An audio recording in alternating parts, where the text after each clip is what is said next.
It was a beautiful sunny day, and there was a major food festival going on the edge of a huge quarry. People noted that this year the festival is much brighter than previous ones. Each family wanted to stand out to receive the dragon's blessing. This deity is considered the most powerful of all in the village, so people even from other villages came here to pray. The guests discussed the generosity of the king, who sacrificed so many pigs' heads for this holiday. Suddenly they noticed that the cakes had fallen from the plate, which frightened them very much. One of them suggested that the pig did it, but the second objected to him, saying that it was dead. Suddenly a flock of birds soared up, flying away. Huge blocks of stone began to break off from the mountain and fall down, leaving behind clouds of dust. Suddenly a huge crack appeared in the middle of the site, and all the people who had come to the celebration hurried to run away. People thought it was an earthquake, so they quickly ran to a safer place. Suddenly, among the fragments and dust, the silhouette of a young woman with long hair and horns appeared. The stranger was hungry and was looking for the dragon cook. Coming out of the dust cloud, the girl examined the remains of food that were left after the festival. She picked up a small piece of flatbread from the ground and took a bite of it, and then immediately spat it out. Her eyes filled with anger, and she decided that no matter where the dragon cook was hiding, she would still find him. But if he did not appear, then she would have to kill him. At that moment, a boy named Morty, who was sleeping in his room, screamed in his sleep that he was not the dragon's cook. After that, he woke up in a cold sweat and tried to catch his breath and recover from the terrible dream. Meanwhile, the story moves to Sichuan, a place known as Paradise. It is so famous not only for its marvelous views and abundance of food, but also because this place is a unique treasury of Chinese gastronomy. In one of the city's restaurants, cooking was in full swing. The chef had to prepare fried pieces of chicken with red pepper for the third table, and a salad called autumn flower. Stir-fried chicken pieces with red pepper are soft and fresh, a very popular dish in Sichuan cuisine. Autumn flower salad is a secret recipe of the Mangam family and is famous for its exquisite shape and genuine crunch. The cook's assistant praised the man for his excellent work, and the man asked her to take the dish and show it to the young master. Meanwhile, a boy named Morty was sitting at one of the tables in the kitchen, playing a mobile game. The girl came to him and said that the dishes for the third table were ready and asked if she should serve them, but the boy did not pay attention to her. He then glanced at her and said she could serve food at the table, and then went back to his game. Then he suddenly stopped and called out to the girl, asking her to bring the autumn flower dish to him so that he could look at it. The cooks were at a loss. They did not understand who made this salad and whose turn it was this time. Then the cook said that he made this salad and asked what questions the boy had for him. Morty began to inspect the dish. He said that there was chopped radish, chopped easily and quickly. When laid out on a plate, it resembles an autumn chrysanthemum, hence the name of the dish. 3 conditions must be met in this dish: thinness, transparency, and softness. Then he asked the cook if he didn't think that this radish was thick and uneven, because it couldn't be called a flower petal. He also said that the man needed to repeat this dish. He needed to practice using a knife tomorrow for about an hour. The man was extremely surprised and annoyed. He did not expect such a reaction at all. Then he suddenly shouted that this radish cannot be thick and uneven. He said that Morty only does what he commands, but he does not show his skills to anyone. The other cooks tried to stop the man from making a mistake, because he clearly intended to fight with the boy. Then he suddenly yelled at Morty and said that he was a loser. The man thought that working in Mom's establishment, which has 100 years of fame, would be great. But then it turned out that the boy runs the show here and tells everyone how and what to cook. Then Morty told him to stop. He said that he really was a loser. But the Mom family always strives for excellence in cooking. And the man, as a cook, does not respect his own food and is inappropriate to the opinions of other people. Therefore, he doesn't deserve to be a chef. The cook laughed and asked if he didn't deserve to be a cook just because of what this boy said. Then suddenly an old man entered the room with a cane in his hands. He asked, what if these were his words? It was Hugo, Morty's grandfather and current head of the home kitchen restaurant, head of the Sichuan Cuisine Association. The old man said that he heard the men arguing and would like to say something about it. The cooks immediately became nervous. They understood that this would end badly for their colleague. Hugo then said that the men might be right, as Morty is indeed a bit picky. But that is not the main problem. Mom's reputation is based on excellence. It does what no one else can do. It is a culinary ideal. Then he asked the cook how well he cooks and how much attention he pays to every knife and every spatula he uses. But the man did not know what to answer. Hugo then said that the chef should do himself a favor and stop trying to be part of the grand design, after which the man fell to his knees in despair. He then leaned towards the floor and screamed, saying that he was wrong. Sometime after this, Hugo and his grandson went to talk at one of the tables outside. The man said that the boy had been having a pretty hard time lately, so he should take care of himself.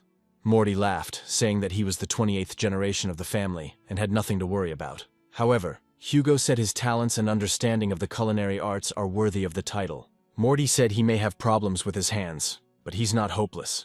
Then he suddenly stood up from the table and raised one leg, pointing his shoes towards the red kettle. With one easy movement, he lifted the teapot up, causing it to fly high into the sky. For another very powerful moment, he spun it around on his foot, making it land right on his leg, so that not a drop of contents would be spilled. Hugo watched his grandson's actions with surprise, noting that he was very persistent and trying. Then Morty laughed, saying that he was fine and Grandpa had nothing to worry about. At this time, one of the cooks ran out onto the veranda, saying that something not very good had happened to them. He said that someone had formed a crowd outside, and with that Morty's leg jerked violently, causing the teapot to fall to the ground and break. The boy suddenly shouted, asking who dared to make a fuss. As it turned out, a crowd of people really gathered outside. They said that the Mangam family was so pious and did not understand how they could have conflicts. And an expensive black car arrived at the restaurant, from which an adult man got out along with a young blonde guy. They stopped near the entrance to the restaurant and looked condescendingly at the building.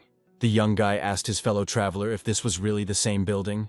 He then blew a bubble out of his gum, saying that it was just an old rotten diner, and that he was very disappointed with what he saw. Then the man said that this was indeed the same building.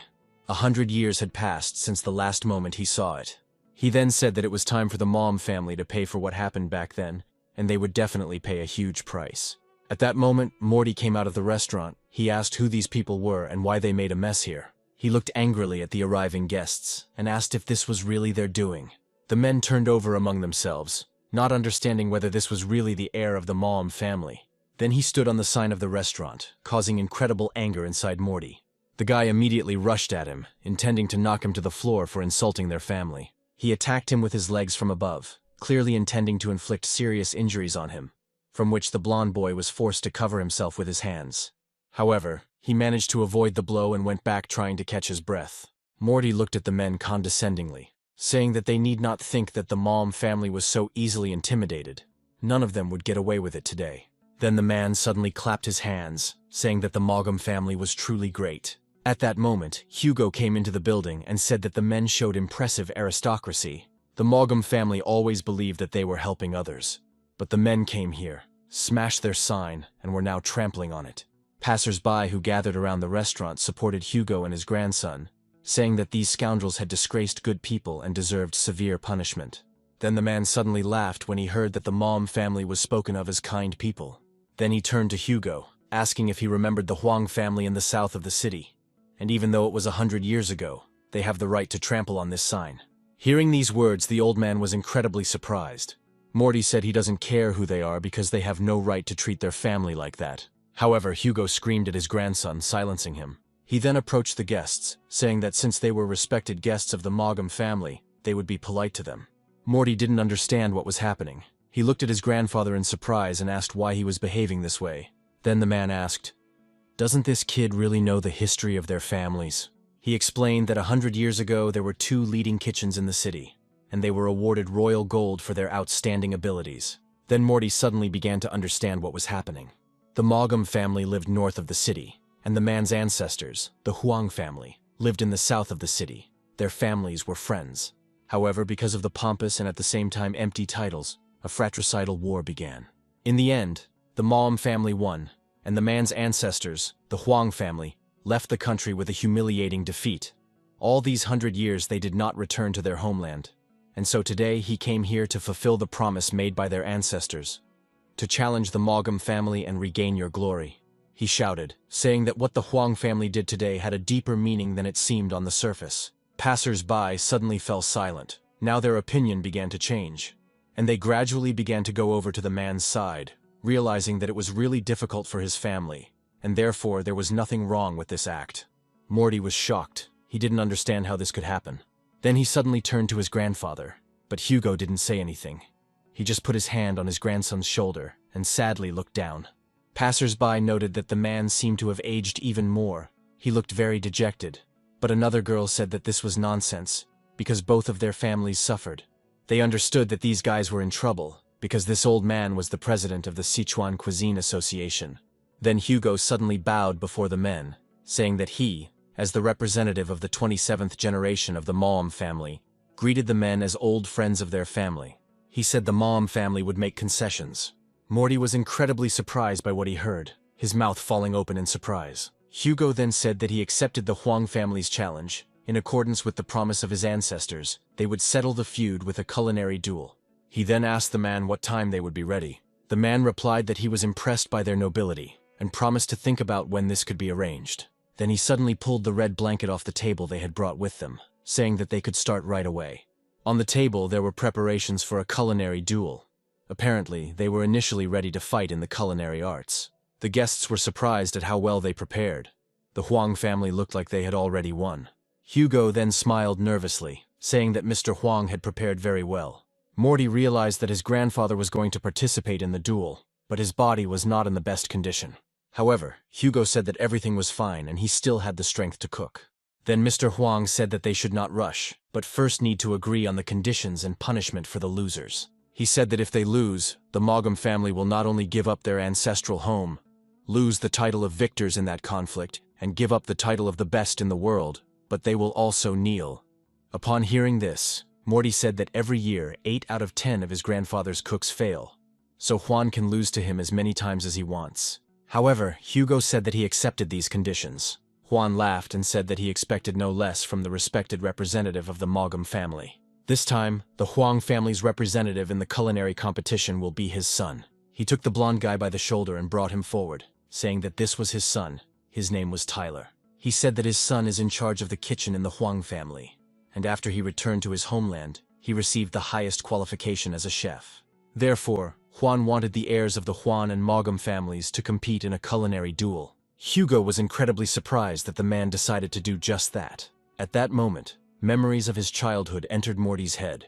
He was sitting in the hospital when he heard that the doctor said that he had a rare case of pathology of the forearm skeleton.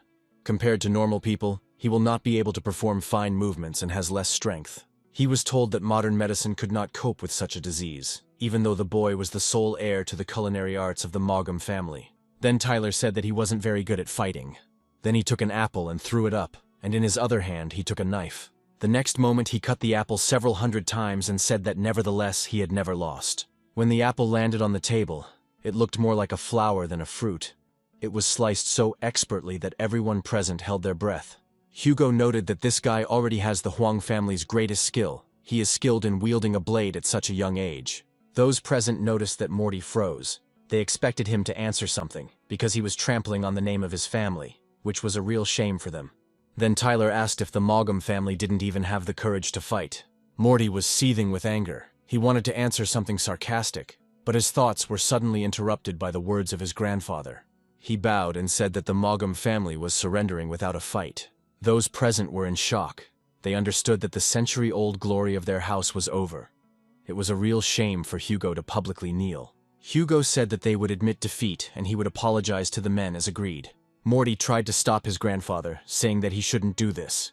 Then Tyler said that he didn't even dare to have a cooking duel. He had no conscience. Hugo sighed wearily, saying that they had to keep their promises.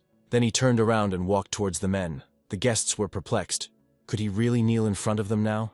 Then suddenly Morty said that he was a representative of the 28th generation of the Mom family. He said that he is not yet as skilled as he would like. Then, to the surprise of everyone around him, he knelt in front of the man. He said he accepted defeat, but vowed that he would personally erase the shame from the face of the Mom family. He then stood up and walked over to Tyler and said he would do it when needed. Meanwhile, the story moves to the city center, where tall skyscrapers bordered ordinary houses. A girl stood on one of the skyscrapers and watched the city from above. She was a young girl with long blonde hair tied in 2 ponytails. She grinned as she smelled the dragon cook, and then suddenly flew down from the skyscraper. Shortly after this incident, Morty and his grandfather went to eat together at the family table. Hugo chuckled, saying that he had not cooked for a long time, but he was still good at it. He suggested that his grandson try the food while it was still hot, because after that, he would never try his grandfather's food again. However, the guy was in a terrible state. He was silent for a long time, and then suddenly sharply slammed his palm on the table. He asked if they would just accept defeat to these upstart Huang family. He couldn't believe that his grandfather had just been kicked out of the culinary world. In response to this, Hugo just smiled and said that he lived his life without any regrets. He is incredibly happy that he is already over 80, and he can still cook a delicious dish. He is happy, and therefore they should just come to terms with this. However, Morty felt guilty about it all. Then Hugo said that in no case should he blame his grandson for this. He had someone find information about that boy, and even if Grandpa weren't old and weak, he couldn't defeat him. Typically, when people of their kind retire, they have to pass on something to the next generation. Then he handed Morty the box and said that it was now his. The boy was surprised to take the box and open it. Inside was what looked like a jade knife on a chain. Hugo said it was a family heirloom. They say their ancestor was the owner. He became a famous master cook just a few years after he got it. After he became the royal chef, they received their plaque. Ancestors claim that this thing has magical powers. But while it was passed down from generation to generation, there was no proof of this. Their rules say that when the previous generation passes on to a quiet life, this thing is passed on to the next generation, so Morty should have kept it. The boy looked at the thing in his palm for some time. Then he suddenly shook. He said that he had no right to own the Mom family heirloom. He squeezed the jade ornament in his palm forcefully, causing it to bleed, and then slammed his hand on the table, saying that he wouldn't need it with his useless hands. Then he suddenly threw down the decoration, covered in drops of his blood, and left the room. Hugo looked after the boy in surprise, not understanding how he should react to this. He didn't even notice how the jade knife, stained with the boy's blood, began to glow. Meanwhile, something strange was happening in one of the restaurants. Screams were heard from there that a thief had broken into them. The cooks were trying to catch up with the blonde girl who had stolen food from their kitchen. However, the girl was too fast, and they were unable to catch up with her. The men went out into the street, trying to find her with their eyes, but the girl had already disappeared. Meanwhile, the girl was already on the roof of one of the buildings. A whole bunch of different food lay at her feet, and she did not stop eating one piece after another. However, she did not like all this food. She was convinced that it was simply impossible to eat. Then she suddenly turned to the fourth brother, asking why there were so many people here, because if she didn't find the dragon cook, those bastards might just beat her to death. Suddenly she felt a strange smell and saw a picture of that same jade knife. She realized that the dangerous blade had been activated, the dragon cook had returned, and now he was on Earth. She thanked her brothers for their help and jumped down from the roof, intending to find the right cook. Meanwhile, evening came. Hugo tried to convince Morty that this knife was their family's legacy, a sign of hope, and he should accept it. These words were spinning in the boy's head. He could not get rid of them even before going to bed. Suddenly he heard the window of his room open, and someone seemed to fly inside through it. Morty also jumped out of his bed, not understanding what it was. He realized that perhaps they were burglars, because anyone could want to covet their house. So he took one of the bats to keep near his bed and went to investigate. Meanwhile, there was already someone's shadow in the kitchen. She was sitting at one of the chairs and trying the dish that Hugo had prepared. As it turned out, it was the same blonde girl. She ate so much that her stomach was incredibly bloated. This time she noted that it was excellent food. This generation of dragon cooks cooks well, she thought. Then she suddenly said that after such a day she definitely needed to sleep. She sighed and said that immediately after sleep she would take the gold coins. Morty was perplexed and furious. He did not understand why this robber was so brazen that he even decided to stay here to sleep. The boy swung the bat, intending to hit the villain while he was sleeping. He struck her quite hard, and then suddenly heard her scream. When he realized that he had hit the girl, he immediately pulled back. At that moment, Hugo entered the kitchen and turned on the light, not understanding what was happening here. The girl was sitting on the floor, holding her head with her palm, at the place where Morty hit her. The boy raised his hands up, hastening to apologize to the girl. Suddenly the stranger's eyes turned yellow. She said that the boy should say goodbye to his life because he dared to hit her. Her hand suddenly took the form of a dragon's paw, and the girl immediately rushed at the boy, intending to kill him. She grabbed his clothes with her hand, intending to pull him towards her so she could deal with him. Morty was terrified, but the girl suddenly stopped. Her hand again took on a human form, and she picked up the same jade knife that was hanging on the boy's neck and began to carefully examine it. Then she suddenly sniffed the boy's face. After that, she grabbed him by the breasts and smiled widely, saying that she had finally found him. The next moment, she made one slight movement with her hand and opened the portal, saying that now Morty should come with her. Before the boy had time to answer anything, the girl suddenly grabbed him by the hand and dragged him inside the portal. Hugo only looked after his grandson in horror, but he had already disappeared into the glowing golden circle. Suddenly, a girl's hand appeared from the portal. She quickly moved to the table and felt for a plate of food, and then took it with her, saying that such work should not be wasted.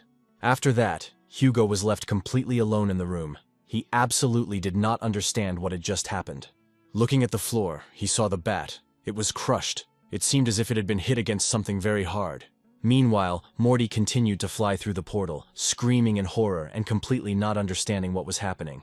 He tried to shield himself from the blinding light with his hands, but suddenly he saw some kind of landscape appearing in front of him. He saw islands flying in the sky, which had magnificent buildings and tall trees. He did not understand what this girl had gotten him into. He saw this place for the first time and did not understand at all where he was. Suddenly he realized that he began to rapidly fall down and could not do anything about it. Then Morty screamed in horror, realizing that he was about to die. He did not understand why the girl brought him here. Did she really intend to kill him? But he understood that if he died today, he would not allow her to live in peace. Suddenly the same girl appeared in front of him. She asked who he was addressing. She said that even if he was a ghost, he couldn't do anything because she wasn't afraid of ghosts. However, Morty did not calm down. He was still floating in the air and persuading the girl to let him go. Then she said that she was his ancestor. Morty said that she herself looks like a baby. Her words are very insulting to his family. Moreover, she still holds the weight of a respected person. Then the girl suddenly hit the boy on the cheek with a chicken leg, asking what nonsense he was talking about. She said it wasn't easy to find him, so they should get back before those gluttons started getting him. The next moment she grabbed him by the collar and dragged him somewhere up. Morty begged the girl to let him go because he was having trouble breathing in that position. However, before he could finish speaking, an incomprehensible monster suddenly appeared in front of his face, which seemed to have several mouths with a bunch of sharp teeth. Then the stranger grinned and said that she would let him go a little later. At that moment, Morty clung tightly to her, frightened by strange monsters, which caused great indignation in the girl. Soon they arrived at a huge building. It looked very impressive and rich, and above the entrance hung a huge sign with the inscription, House of Tyote. Morty couldn't believe that this was actually the home of Tyote, the middle dragon child who was a glutton. Then the girl gave him a slap, saying that he could not call her a glutton. She said she was a food goddess, not a glutton. Morty couldn't believe that she was actually Tyote. It seemed to him that this was all some kind of nonsense. When he suddenly opened his eyes, he saw that 2 small green horns had grown on the girl's head. She raised her finger up, calling to the revered dragon nurse and commanding the gates of Tyote's house to open. She smiled widely and said that she was the 9th princess of the dragon family. She is in charge of the delicacies of the 3 worlds and also owns the Tyote Palace. She is the mistress of this place. The girl said she was the 9th daughter, so the boy should call her Chelsea. Morty had absolutely no idea where he was. Something suddenly happened, and suddenly he found himself surrounded by dragons and fairies. Then suddenly Chelsea handed him a scroll with a bunch of inscriptions, saying that he definitely needed to sign this contract. However, Morty would like to know what's going on here first. Chelsea said that she, as the goddess of food, is in charge of the space of Ling Lang and Tyote's house. She is in charge of delicious food among the beings of the 3 worlds. The dragon's cook is the best cook on Earth. She slept on Earth for several years, but the last dragon's cook died, and these little people continued to cook all sorts of rubbish for her. Chelsea said she would give Morty a rare chance that could change his whole life. The boy asked her if she was the head of the divine canteen. Chelsea gave him another crack, saying that the gods are not so simple. They will not eat simple cooking, and it has a special purpose. The gods, of course, want to enjoy the best food, so being a dragon cook is the most revered job in heaven. Over the years, she has collected many treasures. Then she said that in any case, since the blade declared itself, it means that Morty is good at cooking. She also agrees with this, so the boy followed to sign the contract. Morty thought about her words. He couldn't believe that the blade chose him, because that food was prepared by his grandfather, and he should have explained everything to this crazy woman right now. He tried to stop her and explain how everything really happened. However, Chelsea grabbed his hand, telling him that he should be a man and not act like a wimp. She offered his finger to the contract, saying that she would have a hard time if she delayed with this. Soon Morty's fingerprint appeared on the contract. Thus the contract was signed. The boy looked at the girl in horror, saying that it was not he who prepared that dish. However, Chelsea did not hear him. She raised the contract to the sky, showing it to the gods. Then the parchment suddenly glowed with a bright light. This light was so bright that it illuminated the entire building that was in front of them. Chelsea watched in delight as the house transformed right before her eyes. However, in the next moment, the entire house burst into flames, and in a few more seconds, All the walls and domes were destroyed. Chelsea screamed in horror, realizing that everything had disappeared. She began to accept Morty in this and asked what he did with the Tauri house. But Morty did not know the answer to this question. He was no less surprised than Chelsea herself. Then the girl said that when a dragon cook appears, Taote's house changes depending on the characteristics and skills of the new cook. But this has never happened. It is simply impossible. She asked how well he cooked. She needed an honest answer, otherwise he would be in trouble. Then Morty said that he had already said that it was not he who prepared the food that she ate. It was his grandfather. And the girl dragged him here and forced him to sign the contract without even listening to him. Chelsea frowned, not knowing what to answer.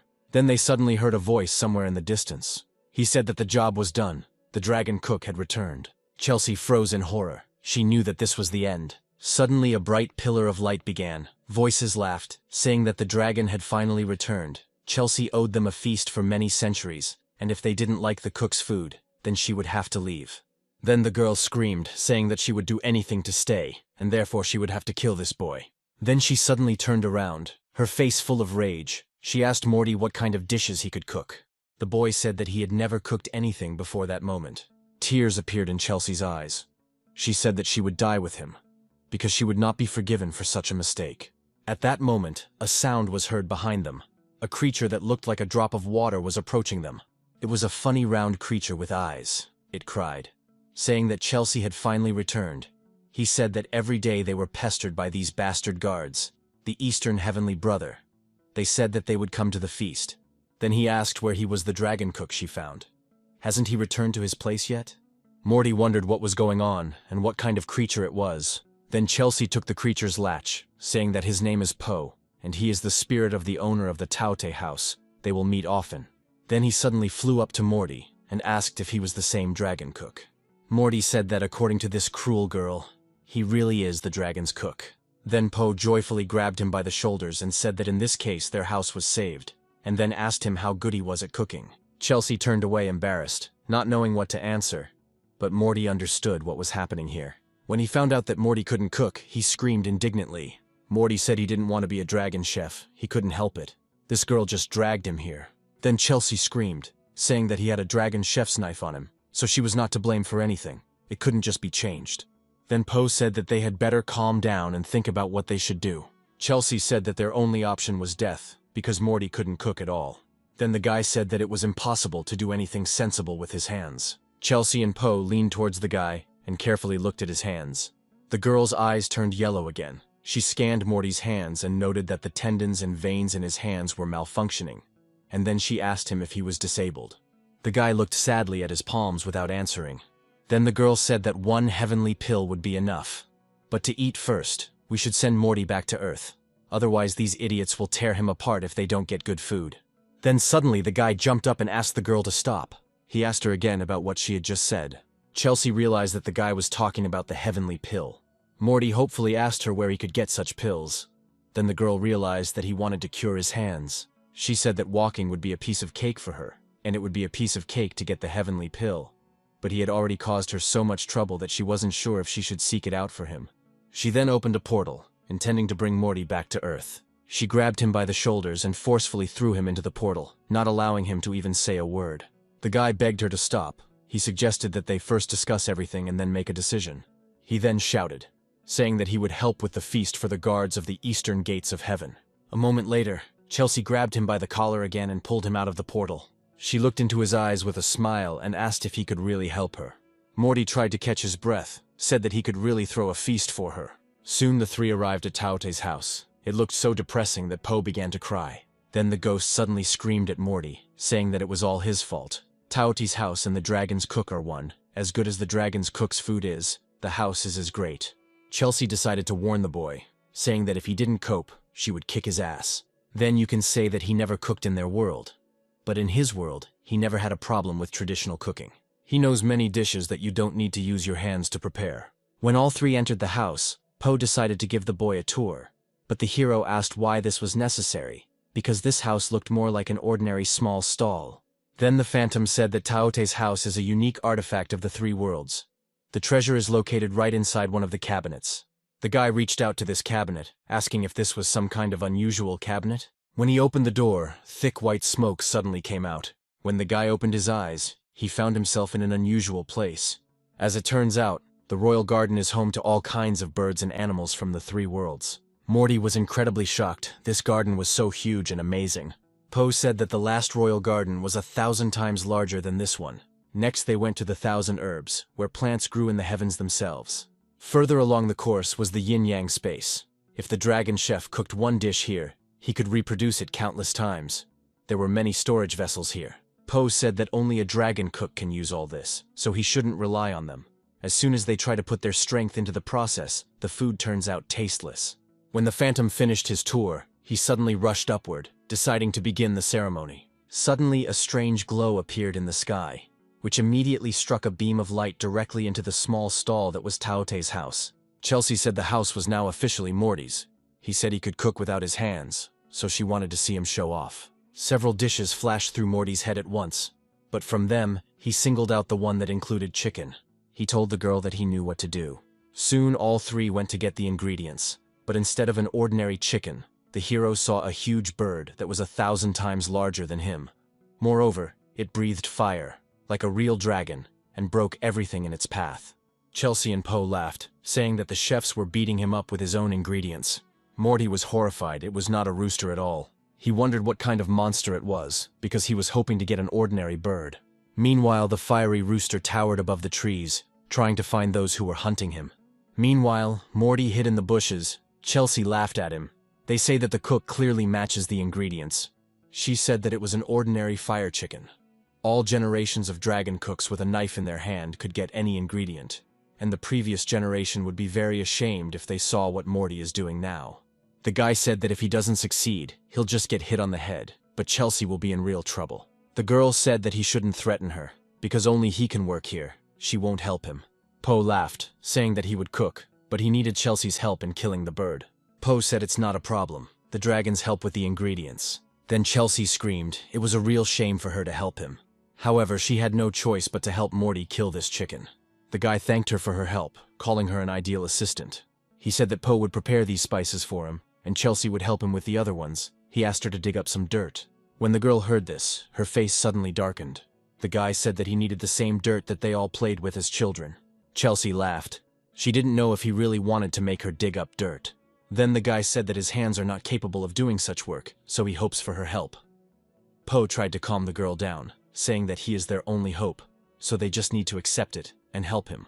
Soon everything was ready. The ghost reported that the best chicken breasts, excellent wine, seasonings, mud, flowers, fruits had been prepared for Morty.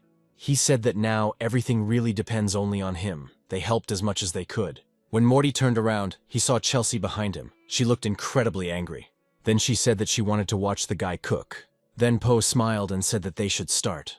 He took a bottle of wine and poured it straight onto the dirt, which caused Poe great bewilderment, because this wonderful wine was about 500 years old, and this guy just took it to nowhere.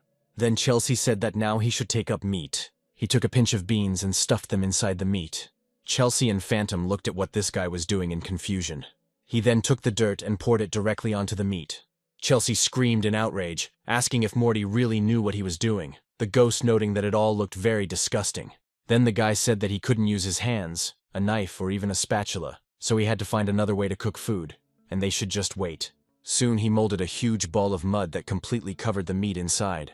Chelsea said it doesn't even look tasty. She doesn't want to deal with it. From what he saw, the Phantom felt very bad, and he said that he should go to the toilet. However, Chelsea stopped him, saying that as a chef, he couldn't do without him, so she ordered him not to go anywhere. He said that this mud ball needs to be warmed up well, and then they can open Taote's house. The next moment, fiery rays gushed out from the Phantom's eyes, which he used to heat up this ball of mud. Soon the entire dish was covered in fire, and Poe asked if he had done everything right. Morty said that everything was fine, but they had a lot of guests, and he needed him to tell him something. He asked how much it would cost to reproduce this dish. However, the Phantom said that he did not need money for this function. He showed him the magic crystal that the last dragon cook left behind.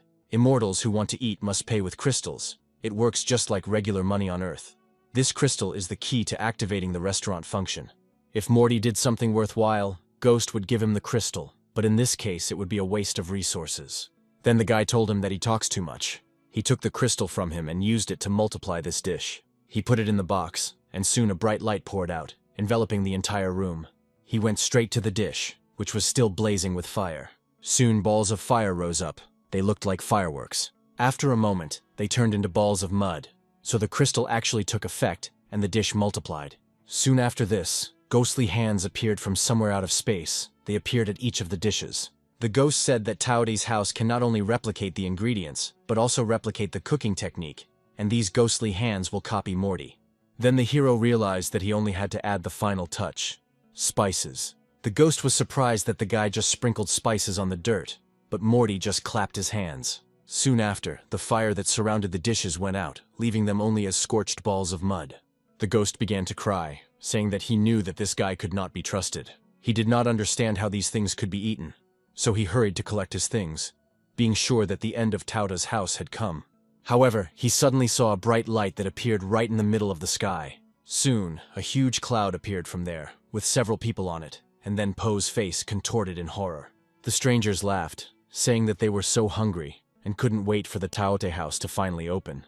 The ghost grabbed the guy by the shoulder and said that Chelsea must urgently send him back to Earth, otherwise he is a dead man. However, Morty was not going to hide. He looked up, straight into the eyes of the newly arrived guests, saying that they have the best wine and good food, and they are only happy to welcome the guests. The guests were several honorary samurai. They were dressed in armor and looked very impressive. One of them said that they had come a long way, and now they were greeted with these coal balls. He asked if this was some kind of joke. Poe hastened to justify himself. He said that they had some difficulties. The samurai said that they are responsible for guarding the four brothers and maintaining order in the heavenly space, so they do not understand why the Taote house cannot fulfill its task. They have been saying for decades that the dragon cook has not yet appeared, and the samurai have been patiently eating all sorts of rubbish, but now that the dragon chef had returned to his place, they rushed here and were greeted in this way. The samurai said that if they did not satisfy them now, dire consequences would await them. The rest of the samurai shouted that they would demolish the house of Taote if they were not properly fed. Poe didn't know what to do. He asked God not to be angry, and said that they could come back tomorrow as they needed some time. However, his friend was interrupted by Morty's voice. He greeted the heavenly warriors at the house of Taote. The ghost immediately screamed at the guy because he asked him to stick out. However, Morty said that the guests had arrived, and it was wrong to keep them waiting. However, while he was walking, he suddenly tripped under a stone and fell right in front of their feet. The samurai looked at the guy in bewilderment. They did not understand who he even was. Then Morty rubbed his bruised forehead and said that he was the dragon chef. The samurai looked at the guy in bewilderment. Because he was a complete brat, he definitely could not be the dragon chef. Then Morty stood up and asked if young people shouldn't have the status of dragon chef. The samurai said that among the three kingdoms, the heavenly one is the most important kingdom. The immortals make the most important decisions. They have control over everything and everyone except the culinary arts. So the dragon cook is chosen from the human kingdom, where cooking flourishes, and although they do not know how to cook, they don't understand how you can learn to do this at the highest level without practicing for many years. The guy was too young. He simply could not be a dragon chef. They then decided to draw their swords, and Morty was quite surprised by this decision. He did not know what to do. The next moment the samurai rushed straight at him, intending to punish him for his deception. At that moment, Chelsea appeared behind him, and in an instant she directed a deafening beam of light directly at the samurai. The man managed to intercept the blow with his palm at the last moment, barely staying on his feet. When he realized that the respected Chelsea was in front of him, he hastened to stop. The girl said that they did not dare fight on her territory. Then the samurai fell at her feet and asked the girl not to be angry with them. One of them said that this boy lied by saying that he was the dragon chef. Then Chelsea said that she found him herself, and asked if the samurai really wanted to argue with him. The men were horrified. They said that they would never dare to argue with the mistress's decisions. Then they decided to find a compromise. However, the samurai's partners hastened to pull him aside, saying that he was talking too much, and he should leave before they got it. Morty tried to stop them. She swayed and screamed at him, saying that she had just driven those idiots away to save his life. At that moment, one of the samurai turned around and looked at Morty. The guy picked up a twig from the ground and threw it towards his dish. When she pierced the mud ball from the dish, a bright light immediately poured out. Soon pieces of mud containing chicken feathers were brought before everyone present. Morty said he was sure they would like the food he prepared for them. When all the dirt had disappeared, a chicken appeared in front of everyone present, looking incredibly appetizing. The samurai looked at it with delight. The smell was simply amazing. They did not even suspect that there was chicken in this rubber. Ghost and Chelsea also commented on how pleasant the smell was. Then Morty invited everyone to try the dishes while it was still hot. Chelsea was the first to try the dish. She took a piece of the chicken and it felt and smelled amazing. Then she decided to try it, and the samurai asked her what the meat tasted like. The girl screamed with delight, saying that she was simply amazing. Hearing this, the samurai immediately rushed to try the dish. They could not stand it any longer. After a moment, they noted that the taste gradually revealed itself in a new way. The aroma of the dish was incredibly rich, but the taste itself was simply indescribable. They could not believe that this young man was really the dragon's cook, and that he had created such a dish. Then Chelsea asked the guy what kind of dish it was. Morty replied that this dish is called heavenly chicken. Typically, chicken is steamed, baked, or fried, all of which create an incredibly tasty dish. But heavenly chicken is prepared without plucking or cutting. It is simply sealed in wet clay, and the spices and mushrooms in the belly of the chicken create an assortment of flavors. All this is slowly cooked in coals, but the aroma and broth are inside, remaining unnoticed by the unknowing person. But once the clay casing is opened, the chicken feathers fall out on their own, and the flavor and smell are released, making the chicken more flavorful, rich and tender than other dishes. It's as if heaven suggested this recipe to earthly minds, which is why the dish is called heavenly chicken. Suddenly the samurai lifted Morty into their arms and said that the chicken was simply excellent, as expected from a dragon cook. Chelsea asked if they no longer doubted him. Then the samurai replied that they wanted to congratulate them on the opening of Taote's house and the return of the dragon cook. After that, they hung a flag on the roof of the house and announced the opening of the house. Chelsea wondered if Morty really deserved all this. Meanwhile, the guy was thinking that now he should ask Chelsea for heavenly pills. He must definitely heal his hands. Soon evening came and the sun began to set below the horizon, so Morty called his buddies over to see how well they had done today. When Chelsea and Poe arrived at the right place, their faces immediately stretched out with delight. In front of them was a crystal with the number 10,000 on it. The girl, seeing this, even cried with happiness. But Morty did not understand what this meant. Then Chelsea explained that this is a crystal. They use it to calculate the profits of the Taote house. 10,000 is the number of chickens sold today, and some people leave ratings and comments. Poe said you have to drag the screen down to see them. Then he pointed at the screen, and 100 flattering comments opened in front of the young man. He noted that this is indeed a huge pressure, since the comments were left by legendary figures about whom stories are made. Chelsea said that Morty is now a dragon chef. They are usually human, so he should show at least a little interest. She promised him that he would become a celebrity, but he should think carefully about his next dish. Then suddenly Morty turned to her and asked if she had forgotten anything. But the girl did not understand what he meant. Then he explained that she promised to give him a heavenly pill. Chelsea tried to avoid answering by saying it was just a pill, and then asked Poe to bring her his snack jar. The ghost soon returned and took out what looked like candy from the snack jar. Morty couldn't believe that this candy would just cure him. Then Chelsea said that he was simply underestimating the Taote house, and asked him to take that pill, because this way they would have another advantage. Poe said Chelsea is a famous businesswoman in heaven. However, Morty didn't understand how this was supposed to calm him down, but decided to take the pill anyway. Meanwhile, the story moves back to Sichuan. Hugo sat alone at the table on his veranda, wondering where his grandson might be now. It was difficult for him to contain his emotions, since parting with Morty was very unexpected and painful for him. He remembered the day when a girl he knew opened a portal and dragged his grandson there. At that moment, Hugo heard a voice behind him, as if someone was calling his name. However, when he turned around, he didn't see anyone behind him, so he turned back to his desk, sighing in displeasure. However, the next moment, a portal opened in front of his face. He looked exactly the same as he did that day. A moment later, Morty looked out from there. He greeted his grandfather and said that he had finally arrived to him. The man asked him where he had been all this time and when he was going to return. The boy laughed and said that he didn't know yet when he would return, but his grandfather shouldn't worry about it, because he liked his new place. Hugo asked him to promise that he would not put himself in danger, and that everything would be okay. Then Morty laughed and said that he would now show his grandfather something interesting.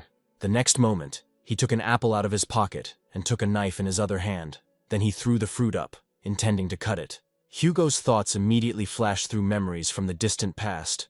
When Morty was still very young, the doctor said that this child had neurological and muscular problems in both arms, but he asked his grandfather not to worry, because this would not affect his health. Just his fine motor skills will not develop. However, Morty did not give up. He planned to become as good a cook as his grandfather when he grew up. When the boy grew up a little, he began to play with knives, But due to his poor motor skills, he did not do well, and the knives often fell to the floor, which made Hugo very worried, because the boy could easily hurt himself. One day he severely cut his fingers and began to cry. Then his grandfather took him into his arms to calm him down and asked him to continue to obey him. He asked him never to touch a knife again in his life, and even to forget that he could ever start cooking on his own. However, Morty did not keep this promise, and now he picked up a knife, intending to do something with this apple. The next moment, the veins and tendons on his arms began to shine with a bright light. The movements of his hands were so fast that he himself could not keep up with them. However, something happened and his hand shook, and then he realized that everything he was going to do had gone awry. The apple that he wanted to slice deliciously just fell to the ground right next to his grandfather's feet. Morty began to breathe heavily and said that he had made a mistake, but he would train even more. Suddenly, he heard a voice behind him, which said that it was time for him to hurry up. Then the boy waved his hand to his grandfather and said that time was running out, so he had to go. He said that when he returned, he would prepare the best dinner for them.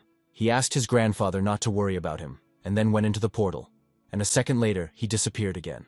Hugo was left alone with himself again on the veranda of the restaurant. The portal closed immediately after Morty entered it. The man could not hold back his tears from what he saw. It was still as painful for him to say goodbye to his grandson as the first time. However, he wasn't so worried now that Morty had assured him that he was fine. Soon the boy returned back to the Heavenly Kingdom. Chelsea and Poe were relaxing near the waterfall. They still couldn't tear themselves away from the chicken that Morty had cooked. When they finally finished the dish, they felt a wonderful feeling of fullness. Then suddenly the ghost decided to pay attention to what was happening in the lake near the waterfall. Morty was there, and as he had promised, he was actively exercising, trying to lift weights against the force of the water. However, since this was his first training, he did not do very well, and often he simply fell on his face. Then Poe suddenly ran up to him and shouted that the boy was drowning. However, the next moment, Morty emerged from under the water, taking out the sword he used for his exercises. Then he again, as if nothing had happened, stood under the stream of water, continuing to train. Poe then turned to Chelsea, saying that Morty was acting crazy and he doubted he was okay. However, the girl said that she did everything to cure his hands. If he had not started trying so hard, he would have been an ordinary, ungrateful boy. Besides, no one is forcing him to do this. He himself understands that his hands are useless for now. And, if he doesn't work, they will remain like that. She did not argue that the heavenly chicken is very tasty, but not all dishes can be prepared with today's abilities, and if the menu is not updated, they will be lost.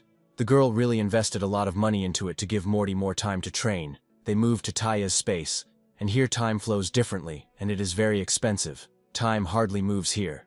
A year in Taya's space is equal to a minute in the outside world.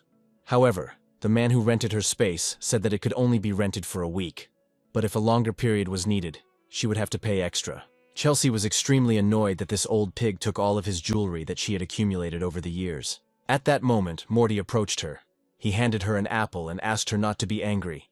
He said that he would not let her down when his hands were fine and the restaurant would be even better than before. Poe asked Morty to make sure to take a break when he got tired, to which the boy replied that he wasn't tired, he just wanted to have a little snack. The guy opened his mouth to bite off a piece of the apple, but suddenly a strange feeling pierced him. The next moment he began to shake, and the fruit fell from his hands. A moment later, he fell to the ground and immediately fell asleep. The ghost immediately realized that he could not stand it after all. He should have taken a break much earlier. Chelsea noted to herself that this guy wasn't particularly talented, but he was really trying. However, now they did not have time to rest, so the girl used a spell to bring the guy to his senses. When the rays of her spell touched Morty, he suddenly wrinkled his face. The girl leaned over him to see if he was awake. The guy immediately jumped up from the grass, not realizing how long he had slept. It seemed to him that he had been passed out for 2 whole days. So he was indignant that the girl did not wake him up, because he asked her to look after his condition. He then stood under the flow of water again, training with his sword. This time he even used a huge boulder to put more stress on his arms. The ghost was delighted with how quickly the boy was developing. Then Poe said that this was not all, and then suddenly rushed towards a huge boulder. The next moment he hit the stone with both hands, breaking it into small fragments. He then proudly declared that his strength was now incomparable to anyone else's. However, suddenly, from somewhere behind him, a chicken bone flew into his neck, thrown by Chelsea, who was watching all this from above. She didn't understand why Morty was so happy. He needed to train more. When Morty had trained for a sufficient amount of time, Chelsea decided to reward him with food. The guy was incredibly hungry, so he ate several plates of food at once. Chelsea then extended her hand to him and told him that they shouldn't waste their time, and then asked him to give him the amulet. He took off his neck amulet and asked if she was going to give him new training dreams. However, the girl said that now it was time for the knife, which surprised the guy. She used the spell again and turned to the venerable occasion of the dragon so that he would show her the sharpest knife. Soon, everyone noticed that the jade amulet seemed to have a blade. Then the amulet began to emit such a bright light that it illuminated the entire clearing surrounding them. The next moment, a giant knife appeared from the sky and hovered over the heads of Morty and Chelsea. The young man did not understand how he needed to use such a huge thing. Then Poe said that the sharpest knife is a great relic and cannot be used directly. The boy just needed to touch it. He explained that the dangerous knife appeared before the formation of the three worlds. It is a symbol of the art of cooking itself. It can be said that whoever masters it will become a master. So Morty had to go and shape it. But he should have thought carefully about how he wants to see him, because he himself will change. The ghost warned him that he needed to be careful, but Morty no longer listened to him. He ran towards the knife, intending to touch it. He reached out his hand and touched the blade, deciding to try to do something with it. Pictures of what a knife should look like began to flash in his head, but he still couldn't think of the right shape. He realized that he needed to calm down and think carefully, so he decided to imagine the process of preparing one of the dishes. Then a man appeared before his eyes, cutting something on a cutting board. The boy clearly saw him holding a knife in his hands. The man moved it so skillfully that the boy opened his mouth in surprise. The next moment, a picture of the art of a sliced cucumber appeared in front of him, which looked more like a caterpillar. Morty remembered his grandfather's words that a good cook must skillfully use the knife in his hand, and this knife is called wenwu. It looks quite ordinary, but you can do anything with it. It's difficult to handle the first time, but an experienced chef can work wonders with this knife. Then Morty realized that this knife was what he needed. However, when he opened his eyes, the huge jade knife was no longer there. But when he looked down, he saw that the wenwu knife was in his hand, so he was able to recreate what he wanted. Then he turned to Chelsea and shouted that he had succeeded, but he did not know what to do next. The girl understood that the show was about to begin, but Morty was in shock. He said that he might have to defend himself, so he needed to be careful. The guy didn't understand what he was talking about, but suddenly he felt an incomprehensible sensation in the hand in which he was holding the knife. The next moment, the knife pulled him forward somewhere. This force was so strong that the boy only screamed in fear. After a while, he fell to the ground with a crash. When Chelsea approached the place where he fell, she saw only a trace of his body, but Morty himself was not there. Then she realized that the boy was now somewhere upstairs. She looked up and saw the boy above. He was still flying on the pull of his knife, and his silhouette was barely visible. After some time, he finally landed back on the ground. But he looked very depressing. His whole face and body were covered in bruises, abrasions, and he did not understand what was going on. Chelsea asked him why he even touched the knife without listening to the ghost's words. Morty said that he almost died, so he needed a break, and then he finally unclenched his hands, intending to let go of the knife. Then Chelsea suddenly screamed, saying that he shouldn't let go of him, because once he lets go of the knife, he will lose the chance to control it, so he just needs to hold the handle of the knife tighter. Poe explained that as soon as he touched the knife, the so-called taming process began.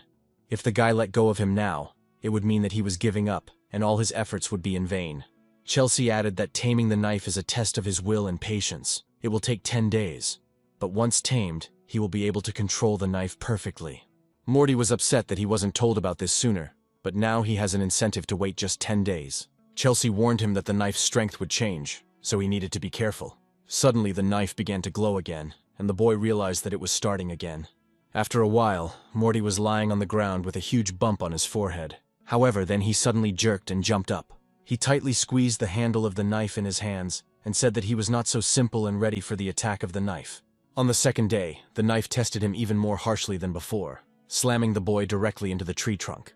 On the third day, he started dragging Morty right through the boulders. On the fourth day, the guy continued to hold the knife. All his hands were covered in bloody cuts and abrasions. Chelsea noted that the guy is already on his last legs, but still holds the knife and tries.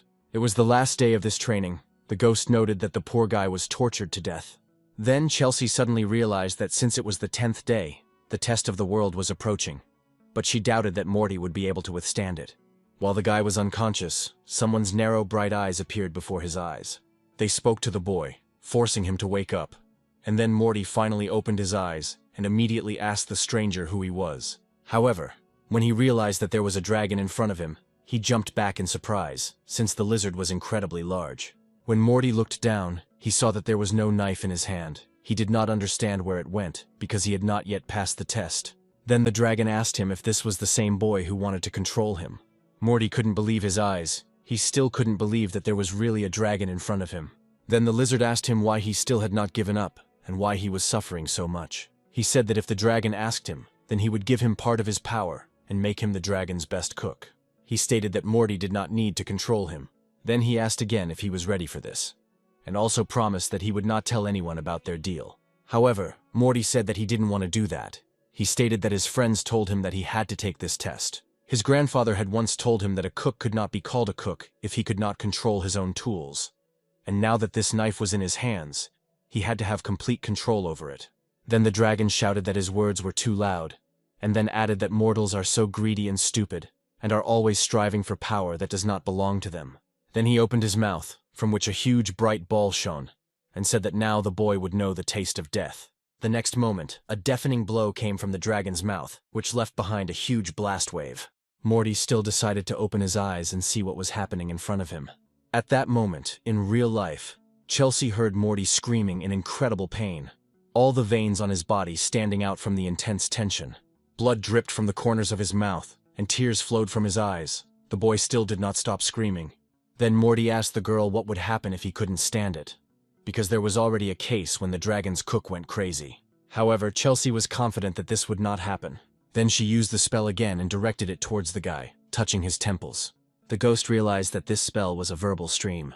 Meanwhile, in the space Morty was now in, he was experiencing incredible pain. His entire skin was burned and his bones were broken, making him unable to stand. Morty was subjected to terrible ordeals, literally being boiled in a cauldron of boiling oil. The dragon laughed tirelessly and repeated that the boy could still give up before it was too late. However, despite all the pain and suffering, Morty knew that he couldn't just give up after everything he'd been through.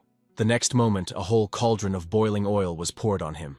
The boy was ready to die from pain, but suddenly he heard Chelsea's voice somewhere in his head. She said that she didn't know what he was going through, but he had to remember that it was just a test.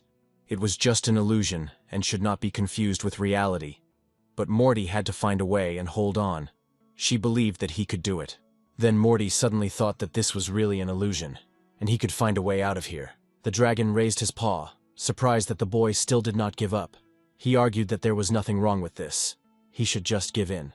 However, when he realized that Morty intended to give up, he prepared 1,000 knives to pierce his body. He screamed that the guy couldn't win. He was going to turn him into mincemeat. Hearing this word, Morty suddenly opened his eyes wide. A guess appeared in his head. The next moment, his entire body was struck by thousands of swords, tearing his skin and bones into small pieces. At that moment, pictures from the past flashed before his eyes. When his grandfather was preparing something from meat, he finally chopped the minced meat with a knife. He said it's important to control the heat when grilling meat. At that moment he noticed that little Morty was reading something. The boy said that these are notes from 3 chefs, and they describe very cool knife techniques. Then the boy laughed and said that if he knew how to do all this, he would cook as tasty as his grandfather. Hugo laughed. He highly appreciated his grandson's desire, but he understood that with his hands it was impossible. Then Morty's consciousness returned to that same illusion. But he saw that all the knives that had pierced his body suddenly fell to the floor. When he opened his eyes, he saw that his entire body was in normal condition. He did not have a single wound or cut. He looked closely at the dragon, and the dragon looked at him carefully. The next moment, Morty made a movement with his hands, and he was suddenly enveloped in a house curtain. A second later, they and the dragon found themselves in the middle of the sea. Above them, there was a blue sky covered with dense clouds. The dragon did not understand how he managed to break the illusion. Then Morty said that he just realized that it was an illusion. The dragon could not hurt him, and what he felt was just a trick of the mind. He was not trying to kill him. It was something like cooking lessons. His test had a pattern. First there was hot oil, then flame, cooking, blade, and red hot. And when the dragon spoke about minced meat, Morty realized that this was a normal cooking process. However, in this case, he himself became a kind of ingredient. The dragon objected, because even if the guy understood this, that fear was impossible to overcome. He replied that the fire, the hot oil, and the blade were very painful experiences, but he realized that all this is hunting on the other side of cooking. Every second of cooking is so important that incredible concentration is required. You need to enjoy it, and not think about anything else. Then he thanked the dragon, and said that these feelings were indescribable. Then the lizard realized that this boy's great love for cooking helped him. He cursed quietly to himself and said that this child was very stupid. However, he had no choice but to admit that the tests had been passed. The dragon said that Morty was now ready to control him, and now the sharpest knife was at his service. However, the guy interrupted him, saying that they could talk about control later. Instead, he would like to repeat that experiment with knives again, because he really liked it.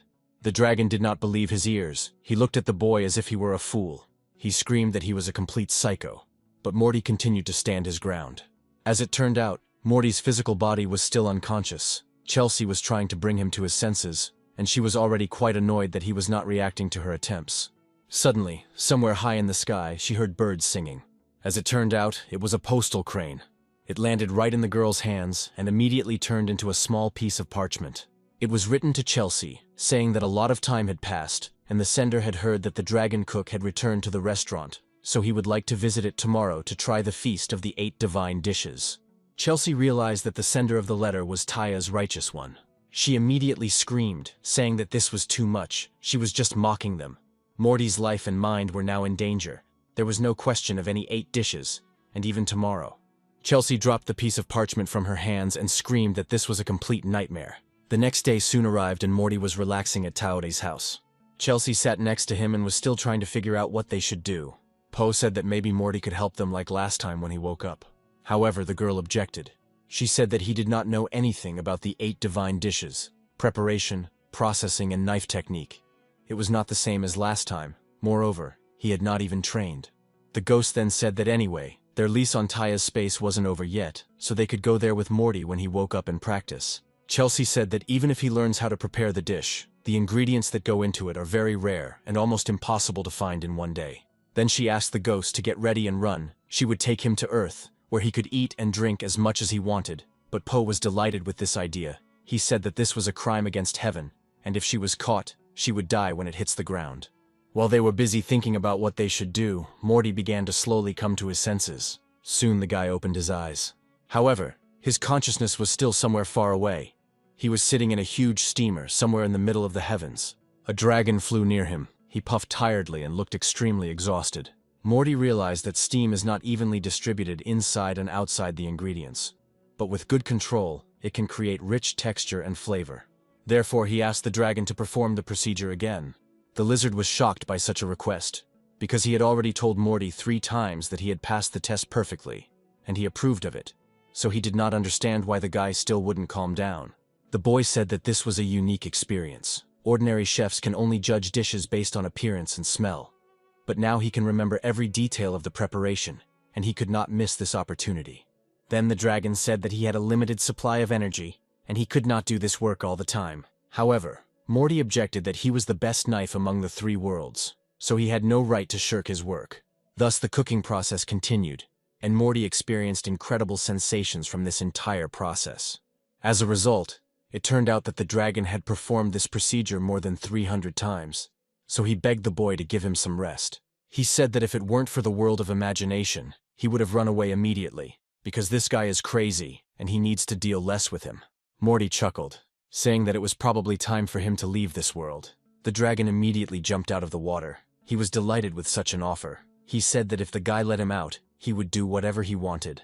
Then Morty jumped right on his face. He asked the dragon to tell him about the skills of all the dragon's cooks. The lizard laughed and told him that the dragon's first cook was very fond of smelling his hands. In the real world, Morty still couldn't come to his senses, and Chelsea had no choice but to come to a radical decision. She asked Poe to take Morty with her and hide. She is in charge of the dragon's cook, so she should stay here, but the guy needed to be protected and he couldn't be allowed to escape. Suddenly, everyone felt that a strong wind had risen. The next moment, a luminous ball appeared, which illuminated the entire sky. Soon, huge rays of light appeared from there and headed straight to the ground. Soon, from these rays and as if out of nowhere, a red car appeared, near which stood 2 tall men in suits. Soon after, another man in a striped suit got out of the car, which surprised Chelsea and Poe. As it turned out, it was Tai himself, a plump man in bright clothes. Chelsea came up to meet him, quite surprised by his clothes. But the man said that he had been wearing them for hundreds of centuries, so there was nothing to be surprised about. He then said that Taote's house is completely different now. It used to have hundreds of floors, but he had never seen it like this. Then he suddenly noticed Morty, who was sitting tied to a chair, unconscious. He said that during this time he learned a little information about this guy. He was a dragon cook who had never cooked. Poe was surprised that he knew this. Then Chelsea asked if he had really been in the human world. Tai replied that the girl herself showed him the way, and his old man's cooking was quite tasty. When Chelsea realized he had been following her, she became furious. The man said that he asked the Jade Emperor if he should worry about the girl. When the previous cook died, an unreliable dragon like her went in search of a new one. No one expected her to fall asleep for hundreds of years after a good feast. Chelsea knew very well that the realities of the divine and demonic world are very different from the human, and the only tangent is cooking. She did not even think about how disgusting it was for a man to eat the wind and those tasteless elixirs while she was down there. So the return of the dragon cook caused a lot of noise among the three worlds. So the Jade Emperor wanted to send Chelsea to hard labor on the Northern Sea. But Tai persuaded him to give her one last chance, and this chance turned out to be 8 divine dishes. Chelsea replied that there was no problem with the dishes, but they didn't have the right ingredients yet. She thought that the Jade Emperor should understand them. There was nothing here that Tai could eat yet. Then the man laughed, saying that he was very prudent. He then turned to the men who were standing near the car and asked them to open the trunk. He then led Chelsea and Poe to the trunk. As it turned out, there were ingredients inside. He prepared everything in advance and brought it here. He said that if this dragon cook could prepare the 8 divine dishes, it would bring glory to Chelsea, and everyone would recognize her exhausting quest, and if not, then she would go to the Northern Sea. The girl was furious. She said that the man had been eating and drinking from her for years, and now he was doing this to her. The 8 divine dishes are the most famous dish, which was developed more than 5,000 years ago by the dragon cook Ian. There are none left one recipe in all 3 worlds. This dish can only be prepared if the cook himself rises from the dead. Then she suddenly rushed at the man, intending to hit him. She said that he might be able to send her to the Northern Sea, but first she would get even with him. Tai put his hand forward, saying that she was being very stupid. The girl saw that the man was using some kind of spell. The next moment, her limbs were entangled in magical threads that prevented her from moving. Then the man said that he was sent by the Jade Emperor to challenge his will. Chelsea might dig her own grave, so she should just pray for her future. Suddenly, Tai heard a voice behind him asking him to let the girl go. Chelsea looked forward and saw that the chair Morty was sitting in was now empty, with the ropes that tied him up lying on it. As it turned out, during this time the guy came to his senses and was now standing on his feet as if nothing had happened. The man immediately began to change his name from foot to foot, not understanding what was happening. At that moment, the entire building was enveloped in bright light. A moment later, a huge glowing wall appeared behind Morty. Everyone present here couldn't believe their eyes. Chelsea realized that Taote's house was changing. In less than a few seconds, the building was transformed into something incredibly rich and modern. It has rooms of completely different styles that would suit any taste. A few moments ago, it looked like a small stall, but now it was an unusually tall skyscraper that literally reached the heavens. Poe burst into tears of happiness. He couldn't believe that Taote's house had really changed. Chelsea then realized that Morty had mastered the knife after all. But even so, the house shouldn't have changed that much. Then Tai turned to Morty, asked if he knew why he was here now. The guy said that he heard while he was unconscious that 8 divine dishes needed to be prepared, and then he added that he could easily handle it. The man looked at him incredulously, saying that he was too young. He needed to learn to be more modest, because the fact that he became a dragon cook was just a big mistake. He said that when he traveled to the human world, he met a young man named Tyler. This guy was much more talented than Morty. He was supposed to become a dragon chef. Hearing that name, Morty opened his eyes wide. Then he suddenly growled at the man, saying that he simply had not tried normal food. Tai laughed, saying that the brat could do whatever he wanted, but he wouldn't become a dragon's cook. Then Morty picked up a knife, and the tool glowed with a bright light. The guy said that it didn't matter whether he was the dragon's cook or not. However, he was determined to show this man what a real delicacy was. The 8 divine delicacies is a famous dish created by the ancient culinary master Yen after he became a dragon chef. It is made from 8 extremely rare ingredients: heavenly lake divine clam meat, golden wheat, 1,000-year-old palmyra leaves, paradise root, ginseng, devil tails, jade bamboo shoot, soul part cancer, and 9 royal phoenix wings. Some of these ingredients are found in places inaccessible even to immortals, and are difficult to find or grow. They say that when Ian first prepared this dish, the whole of heaven was filled with its aroma, and everyone who tasted this creation said that it was the best he had ever tasted. It is known that after eating the 8 divine dishes, the powers of some gods were elevated, since it was truly divine food. Meanwhile, the confrontation between Morty and Tai continued. The guy asked the man what he would tell him if he prepared 8 divine dishes for him. The man laughed and said that of course he recognized the skill of the dragon cook. However, Morty was not satisfied with this answer. He needed more. He said that if he prepared 8 divine dishes, the man would recognize himself as a snaggle-toothed serf, and Chelsea's case would be closed. Tai was incredibly outraged by this decision. He said that the boy had no idea who he was talking to now. Then Morty said that he was sitting quietly at home, but the respected Chelsea, out of the blue, kidnapped him and brought him here. However, she healed his hands, and so he was going to pay her with a good job as a dragon cook. However, Tai came here and started blaming everyone around him, and so Morty was unhappy. He did not understand why he should suddenly cook for him. Then the man said that the customer is always right. Like the dragon's cook, he must serve him right now. Morty replied that the cook must cook food with his soul, just as the client must feel the dish with his heart. And even if a man forces him to cook, what he comes up with cannot be called a full-fledged dish. Then the man suggested that he play by the rules. Morty, if he prepares 8 divine dishes, he will immediately apologize to everyone and admit that he is a snaggle-toothed slave. However, if he fails, he will not only deprive Morty of the title of Dragon Chef, but also make his hands the same as before, and when the time comes, Tyler will become the new Dragon Chef. Moreover, Chelsea will be punished twice as severely for being an unsuitable candidate. Poe objected, saying that they did not agree with this decision. It was not for him to decide what Chelsea's punishment would be. However, Morty was satisfied with this state of affairs, and he agreed to the man's terms. Meanwhile, the story moves to Taori's house, which has taken on its new look. Taya's bodyguards reported that this dragon cook looked strange. The 8 treasures were too valuable, and it would not be wasteful for the man to offer all of them as ingredients. However, the man said that he had not had the 8 treasures for several thousand years. He had only tried them together with the Jade Emperor. However, it is not at first that he deceived the guys with the ingredients of this dish, but it is even more difficult to obtain auxiliary ingredients. Some ingredients are so rare, such as shining ice crayfish. When the bodyguard asked him if this would make things easier for the cook, the man grinned and said that this dish is not so easy to prepare.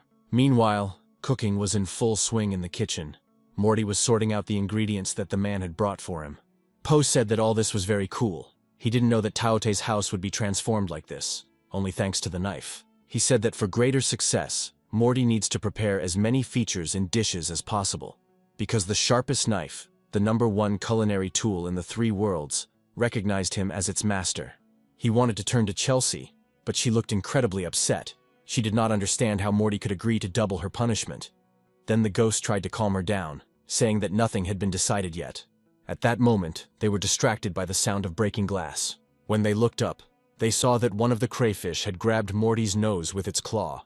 The guy screamed, begging the cancer to let go of his nose. Then Chelsea screamed back at him, saying that he deserved it.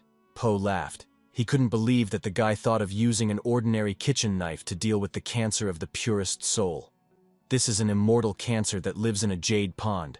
Its combat power is so amazing that even immortals could not defeat it the first time. And if Tai hadn't pacified him with the help of talismans, then Morty would definitely have had to bring it sweet. Then the guy called the sharpest knife into his hand and raised it right over the cancer. After some time, the creature died the painless death of a glorious warrior and was ready to be cooked. Morty laughed, saying that he did not expect the dragon to be so aggressive, to which he replied that under this knife, everything living and inanimate is just an ingredient.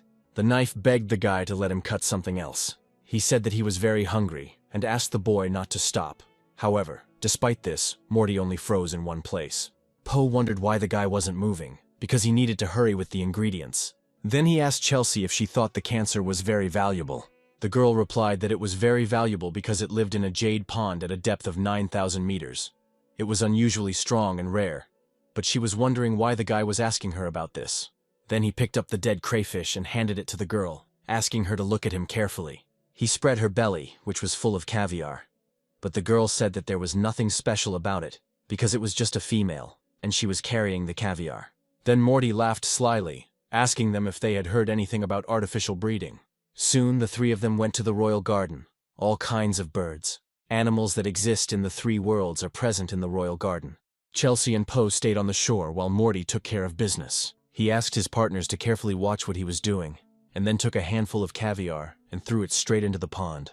After some time, small crayfish began to hatch from there, as if they were growing before our eyes.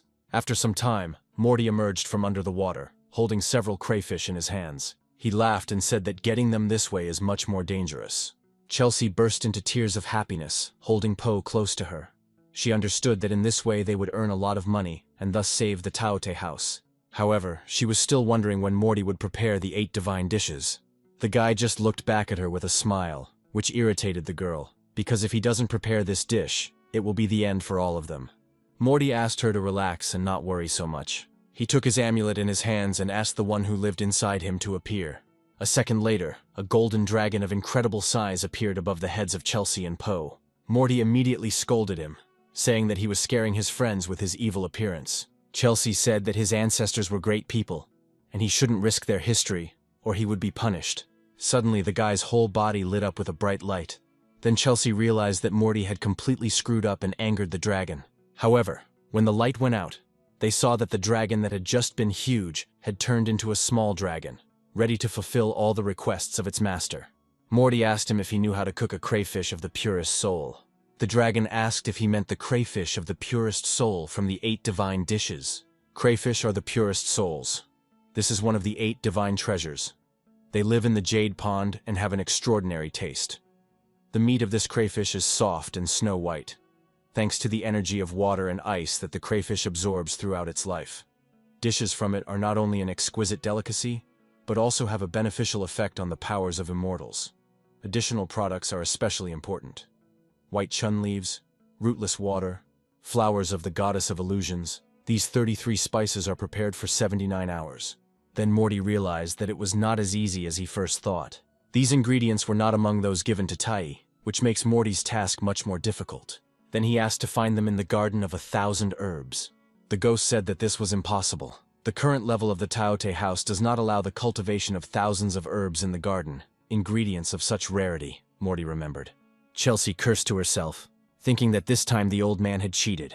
Meanwhile, Tai was in the skyscraper with his bodyguards. He said that Chelsea should have already realized that they did not have the necessary ingredients for this dish, but he wanted to see her face. Morty remembered that even though they are immortals, they are not very good cooks. But he asked Ian about the ingredients that were needed for this dish, which were not available in Taote's house. Even if they have already realized this, they do not have time to search for spices, and then they will finally kneel before the man. The bodyguards told the man that what he did was simply brilliant. Tai said that he has always been known for his cunning. Meanwhile, the story shifts back to Morty and Chelsea. The girl sat nervously on the bench, not knowing what to do. Suddenly, from the loudspeakers hanging on the wall, she heard loud laughter. Then she suddenly jumped up from the bench, saying that they needed to talk to this nasty old man right now. But the phantom tried to calm her down. He was sure that Morty would come up with something. The guy asked to show him all the ingredients that were in Taote's house. A moment later, images of all the ingredients that the phantom could find for him appeared in front of the guy. Chelsea said that this was of no use, because there was nothing useful among them.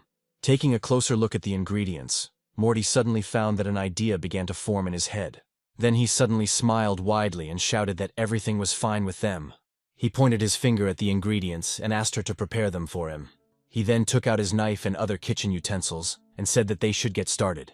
The guy was so skillful with the knife and with all the ingredients that the process of cooking was more like a theatrical performance. Chelsea and Morty looked at him, holding their breath from such a wonderful performance. Tears even appeared in their eyes.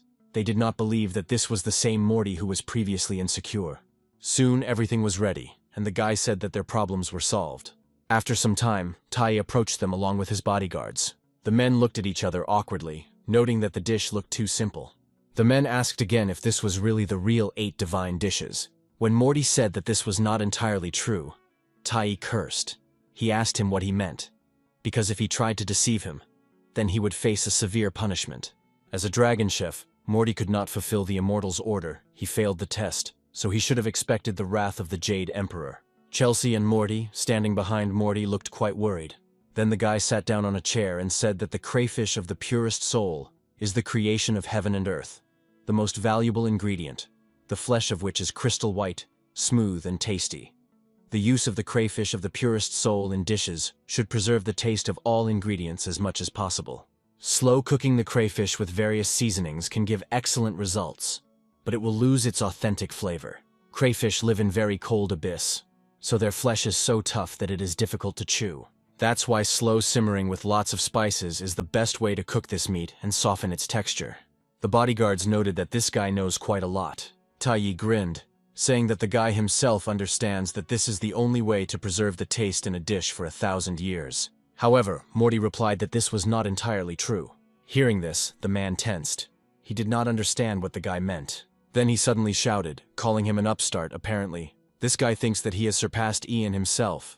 However, Morty replied that he had not surpassed him. The development of culinary art involves innovation and discovery. Ian's first ever dish of this crayfish was an unprecedented creation. But this is not the only way to prepare it. Morty said his hometown created a unique cooking method to keep fish and crayfish fresh and tender for as long as possible, which also preserves the health benefits of these ingredients. He said they call it shredding. This term means, on the one hand, finely chopped meat, and on the other, fresh meat. Together they produce fresh, finely chopped meat that can be eaten. Since ancient times to this day, real delicacies have been created using this method, and countless people around the world believe that this is the best way to consume seafood. Therefore, today's dish yen is not a crayfish stew of the purest soul. Rather, it can be called a shredded cancer of parts of the soul. When Morty lifted the lid of the dish, everyone gasped in delight. The dish looked more like a piece of art than food. Chelsea noted that it looks like a beautiful landscape and looks incredible. Morty explained that the petals in this dish are made from crayfish meat. The crayfish meat is only tough if it is cut thick, but the thin pieces are soft and tender. He cut the crayfish into 3,600 thin slices to make each petal tender, smooth, crispy, and melt in your mouth. Crayfish meat has a cool aura that keeps it fresh for a long time. Crayfish meat is indeed very tender, but it should not be eaten without anything. The cold aura is too strong. So Morty decided to add fireflower petals from Taote's house to neutralize the temperature.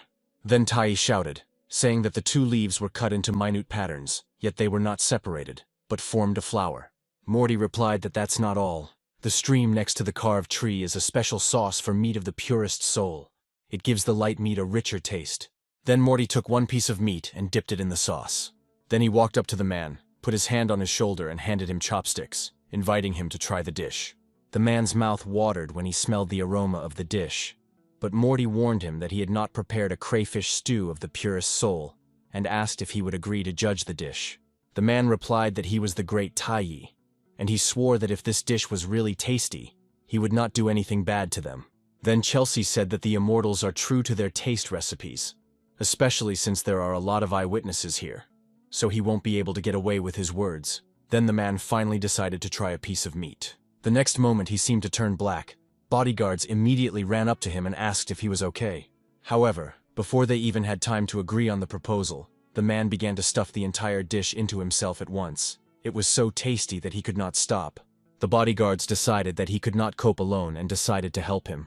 Looking at this, Morty grinned. He said that Taiyi just hadn't eaten real food before. When Taiyi came to his senses, he swore that he, like his bodyguards, had behaved absolutely rudely. Suddenly Chelsea approached him. She asked if he thought Morty had the right to be the dragon's chef. After thinking a little, the man replied that this was still in question. This answer made the girl quite angry. Then Taiyi said that he wanted pure soul crayfish stew, but Morty made shredded soul crayfish, which wasn't exactly what he asked for. Hearing this, Morty thought about it.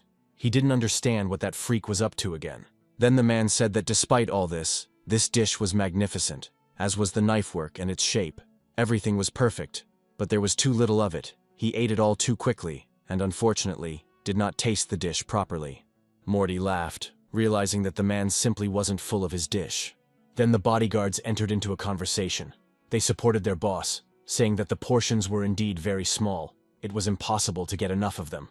Taiyi grabbed both men by their suits and said that he would send these gluttons to catch crayfish, and Morty would ask them to cook him more of the same dish. The guy grinned and said that this was not a problem, because in Taote's house there were many crayfish of the purest soul. He asked to show the guests their royal garden. The guy said that thanks to them they were able to buy a lot of crayfish from the game that the men found in the crayfish. Seeing this, Taiyi screamed with delight. Morty said that he could eat all these crayfish, not limited to the supply of shredded crayfish only in Taote's house, but he was willing to part with them for a reasonable price, which was equal to 100 crystals. The man immediately asked his bodyguards to bring the guy a treasure chest. Inside there was a whole mountain of crystals. It seemed that there were even more of them than needed. Tai then declared that Morty was worthy of being the dragon's chef. Chelsea had been traveling to the human world for 100 years to find the dragon cook and return him to his place, so the man promised to inform the Jade Emperor about this today. He also said that he would order his cook to make crayfish dumplings. Then everyone suddenly screamed, proclaiming the name of the new dragon chef. Po was incredibly happy, so he was also happy that his Towdy house was finally growing. Chelsea also screamed with joy, saying that the dragon chef had finally found his place, and Taute's house was finally opening for good. Morty smiled to himself, wondering what he had really become in the morning. Meanwhile, the story moves to Hugo's restaurant. It was late evening. The man was sitting on the veranda and still thinking about where his grandson was now, because more than 10 days had passed since their last meeting. At that moment, a voice came from behind him, someone calling his name. However, Hugo began to wonder if he was simply too old and his eyes were already deceiving him. Soon he saw a portal opening in front of him, to which he was incredibly surprised.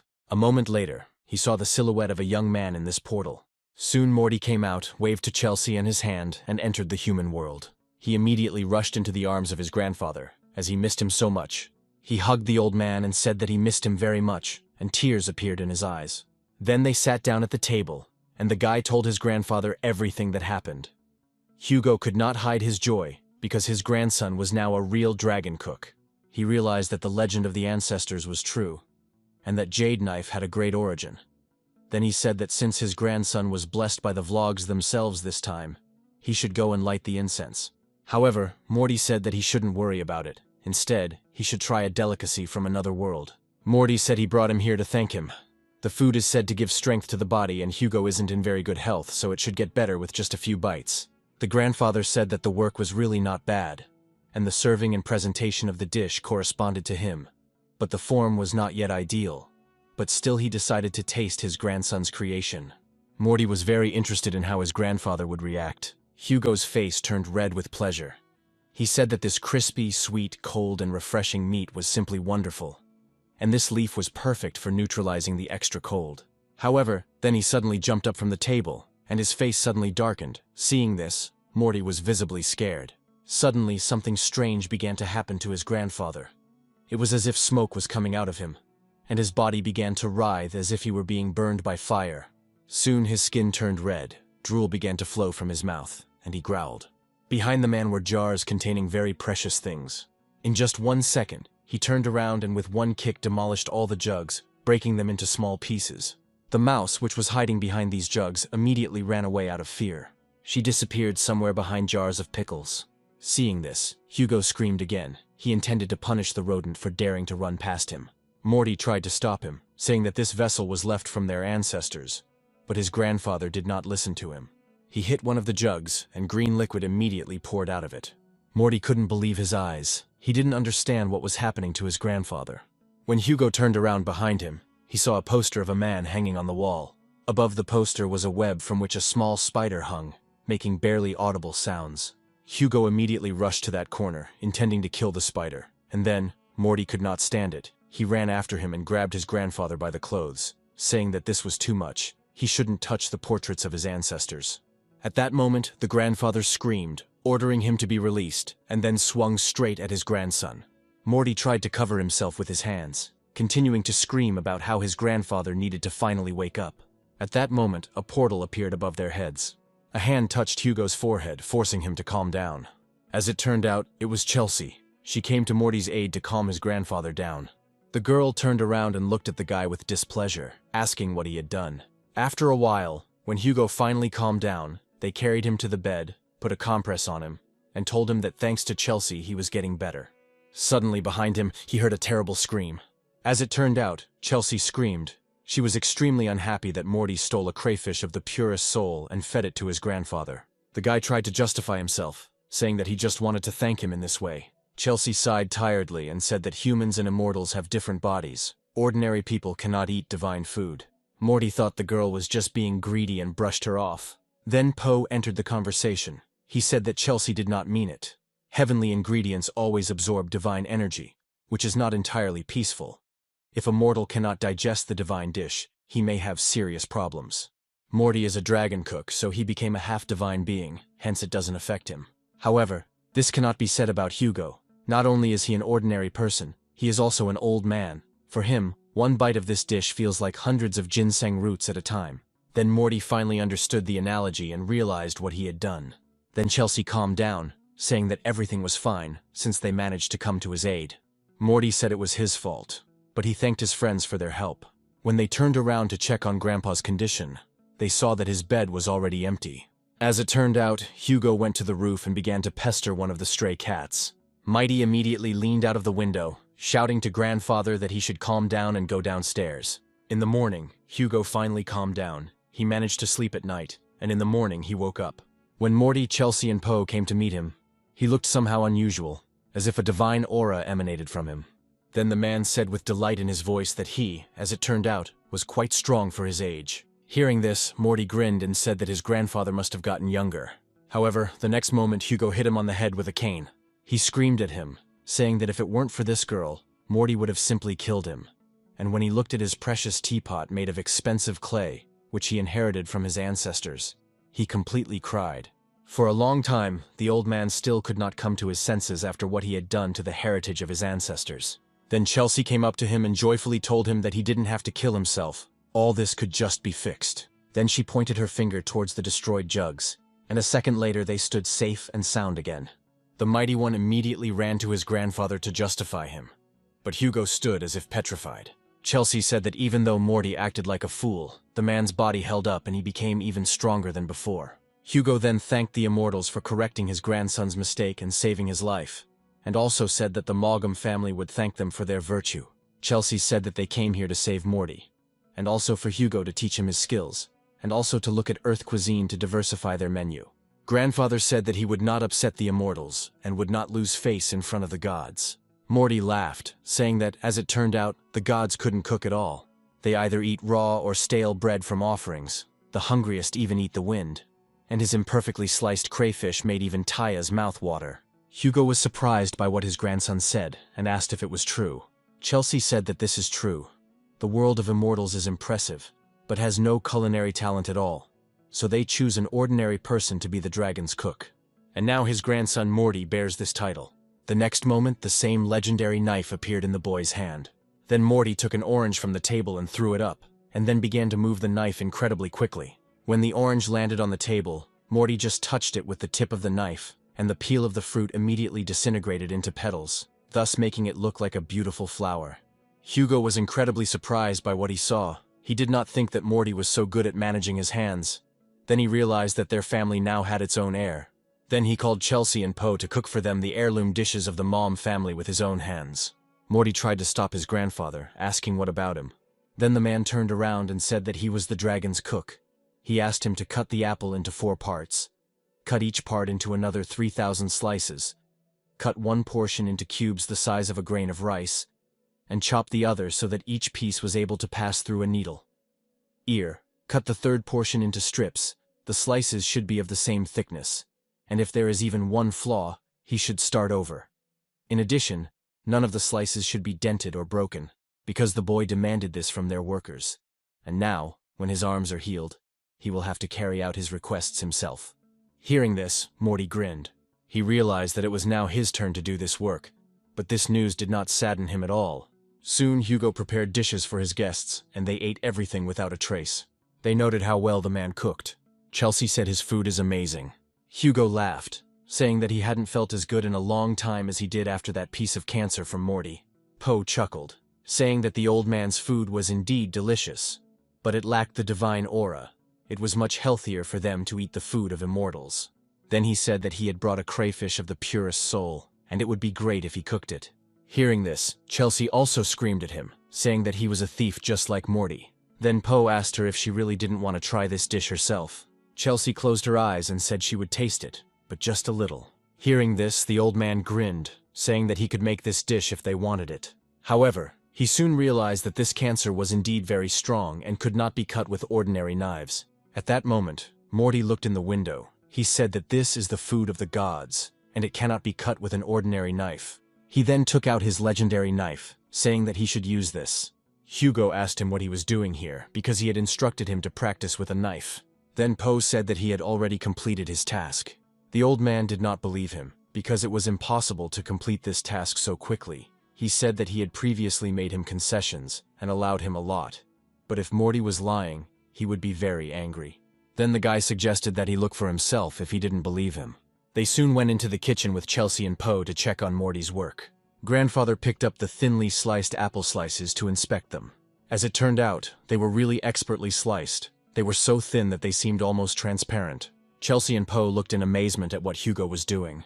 Grandfather said that the slices were so thin that in the water they looked like transparent, flowing jellyfish. Then he took the apple thread in his hands and tried to thread it through the eye of the needle, and he succeeded. The thread was just perfect. With happiness and pride, tears appeared in the man's eyes. He turned to his grandson and asked if he really did it.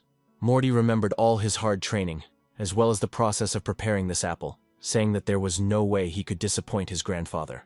Then Hugo said that since he had done a good job of chopping the crayfish, now he should cut it into slices. Then Morty asked his grandfather to continue to help him with advice and teach him. Hugo said that the meat itself has a unique taste and can be cooked well much easier without the use of spices. For example, some soups can be made with chicken broth simmered, and it will be very tasty. However, the pieces of meat should not be too thin, otherwise they will not be suitable for this dish. Chelsea, Morty, and Po watched in amazement as Hugo cooked. Grandfather said that you only need to add a little salt, and the soup and meat have a natural taste and melt in your mouth, so it can be called cancer soup of the purest soul. Morty took the plate in his hands. He noted that with the slightest movement the pieces of meat swirled like clouds. This is a simple but elegant return to the basics. This method of cooking is unique. His grandfather does not give up. Then he and his friends decided to try the dish. Their faces turned red with delight. The soup was incredibly wonderful. Seeing their faces, Hugo laughed. He said that in China there are many ways to cook meat: stir-frying, deep-frying, pan-frying, steaming, stewing, boiling, freezing, baking, to name a few. Then he said that he would definitely teach Morty all this. Hearing this, the guy was incredibly happy. He was only in favor of his grandfather teaching him. Soon evening came. Hugo went out onto the terrace and called his grandson there. He said that he could not even dream that he could cook. He asked his grandson to do the right thing, to use every opportunity, and then he would definitely become an excellent cook. Morty said he'll be visiting his grandfather, so he shouldn't worry. However, on the other hand, he was also going to visit the Huang family. He needed to quickly return the humiliation they had suffered. Hearing this, the man chuckled. He realized that his grandson was still resentful of them. He then asked him if he remembered how the Malm family cooked. Morty replied that they cook perfectly and unforgettably for the guests. Then his grandfather explained to him that they are masters who put their souls into every dish. The main thing for them is honesty and virtue. Lies and deception will never bring true glory. They treat every guest kindly and are ready to satisfy their hunger with their skill. In ancient times, when people struggled to survive, especially when food was scarce, they found ways to make inedible things edible. Turning something terrible into something wonderful is the pinnacle of culinary art. From then to the present day, thanks to the efforts of culinary specialists, the number of ingredients available to people has grown from several tens to hundreds of thousands. With the advent of these ingredients, many cooking methods have been discovered. Cooking is what makes people live and rejoice. Then Grandpa suddenly hit Morty on the head, asking him if he wanted to become famous as a chef who used his skills for revenge, or if he actually appreciated cooking. Since Morty couldn't answer right away, his grandfather asked him to think about the question. However, the guy did not understand what the man wanted to say by this. At that moment, Chelsea and Po came out onto the terrace looking very excited. The girl said that they had not been here for a long time, and she heard that there was a lot of delicious food here that she would like to see. Morty was extremely indignant at such a request, because Hugo had prepared a whole feast for them, and they had not yet eaten. Then Chelsea grabbed the guy by the hand and said that they were immortal, and could eat 100 times more than ordinary people. She dragged Morty straight to the city where there was a fair with hundreds of different foods on display. However, these meals were not free, but since Chelsea had no earthly money, it was Morty who had to pay for everything. However, the girl and the ghost did not plan to stop. They ordered more and more new dishes, surprising all passers-by with their appetite. After a while, when they had finally eaten, Chelsea said that they could go home. But Morty looked very depressed. He wanted to leave this place as quickly as possible. At that moment, behind them, the girl heard someone's voice and turned around to see who it was. In one of the buildings, people were shouting that today was the opening, and there was a 50% discount on all dishes. Chelsea decided to call Morty to go to this place. She thought that they served very tasty food, but the guy said that he would go home. The girl immediately scolded him, saying that she cured his arm, and he didn't even want to thank her. But Morty insisted that he was very tired and would like to go home. At that moment, a man appeared near them. He asked if this was the same heir of the Mangam family. Then the stranger grinned, saying that today would be the opening of the Huang family restaurant, with a banquet for all guests, and it would be a great honor for them to treat the Mangam family. Chelsea asked Morty if this was his friend. Then the guy looked up and realized that Juan was standing in front of him. As it turned out, it was indeed the representative of the Huang family, Tyler, the same guy they met a little earlier. He continued to stand near Morty and Chelsea, looking at them with contempt. Then Morty remembered the very day when he came to their restaurant and disgraced their honor. Tyler chuckled, asking if Morty was that afraid to come over to their place. Then Morty stood up and said that it wasn't about courage. He just didn't want anything to do with his family. Tyler then chuckled and said that the Mom family had been the leading culinary dynasty in the province for hundreds of years, and he had no idea that the family was such cowards. Stopping and turning to look at him, Morty said that in this case they should evaluate the level of food in his family. Hearing this, Tyler chuckled. Soon they all went inside the building where the banquet was taking place. The host of the banquet said that the creator of the restaurant chain, Mr. Huang, has branches all over the world. However, this is the first discovery on native soil. For more than 100 years, the Huang family has been perfecting Sichuan cuisine. The heavy salt and oil of traditional Sichuan cuisine is no longer suitable for the current times, which is why the Huang family has introduced a number of new dishes that have absorbed some Western cooking styles and have been well received by many guests. Then she took the blanket that hid the huge table from prying eyes and said that Huan is the only Chinese restaurant with 3 Michelin stars. They hope that they can bring a new taste to their hometown. When she took off the blanket, everyone saw that the table was covered with plates with various dishes. Guests noted that they all looked like real art. However, Morty was not as happy as everyone else. Tyler chuckled, saying that the Mom family lives in the provinces and has a limited understanding of the world. Although the Huang family has not been here for 100 years, but through traveling around the world, he has created many of his own special recipes, so he should try these dishes and see yourself. Morty got really angry and said that Tyler talks too much. Chelsea was eager to try new dishes, and then Morty shouted at her, asking whose side she was on, since this was the dish of their sworn enemy. Then the girl said that he was just making fun of Morty, and he shouldn't have been so spineless. Soon the host invited all the guests to try the delicious dishes. The guests sat down at the table to try incredible dishes, but one of the men suddenly noticed that a piece of his dish suddenly disappeared, right from under his mouth. Other guests also screamed when they saw something or someone rush across the table at incredible speed. As it turned out, it was Chelsea, who ate the entire table in an instant and asked for more. The guests wondered where this girl came from, and they also noticed that the table had turned into something absolutely terrible. Tyler was horrified. He regretted that he had brought these people here in the first place. Then Morty grabbed the girl by the hand and said that they had to run. However, on their way out, they collided with someone and fell to the floor. As it turned out, it was the head of the Huan family, Tyler's father. He was extremely unhappy that Morty came here to ruin everything. He disrupted his opening ceremony, and now he just wanted to sneak away. Morty was shocked to see this man in front of him. Then he shouted, saying that it was not his fault. Tyler invited him himself. Moreover, since this is a banquet, guests can eat as much as they want. The man said that they were opening today, so everyone was invited, but he didn't remember Morty and his comrades being on the guest list. The guy didn't understand what the man was getting at. Then he said that everyone would be very curious to know who this young man really was. He said that this boy is the heir of the Mangam family. As everyone knows, a while ago, the Huang family and the Mangam family fought for this restaurant, and the heir of the Mangam family refused the cooking duel. The Huang family won the restaurant fairly. Today was supposed to be the opening ceremony of the Huang restaurant, and in order to thank all the guests, the restaurant prepared this banquet. But the man did not expect that the Mom family would treat it so badly that they would send 2 evil guests here, who, like mad pigs, swept away everything on their own way, just to ruin their banquet. The guests began to note that the man's words made sense.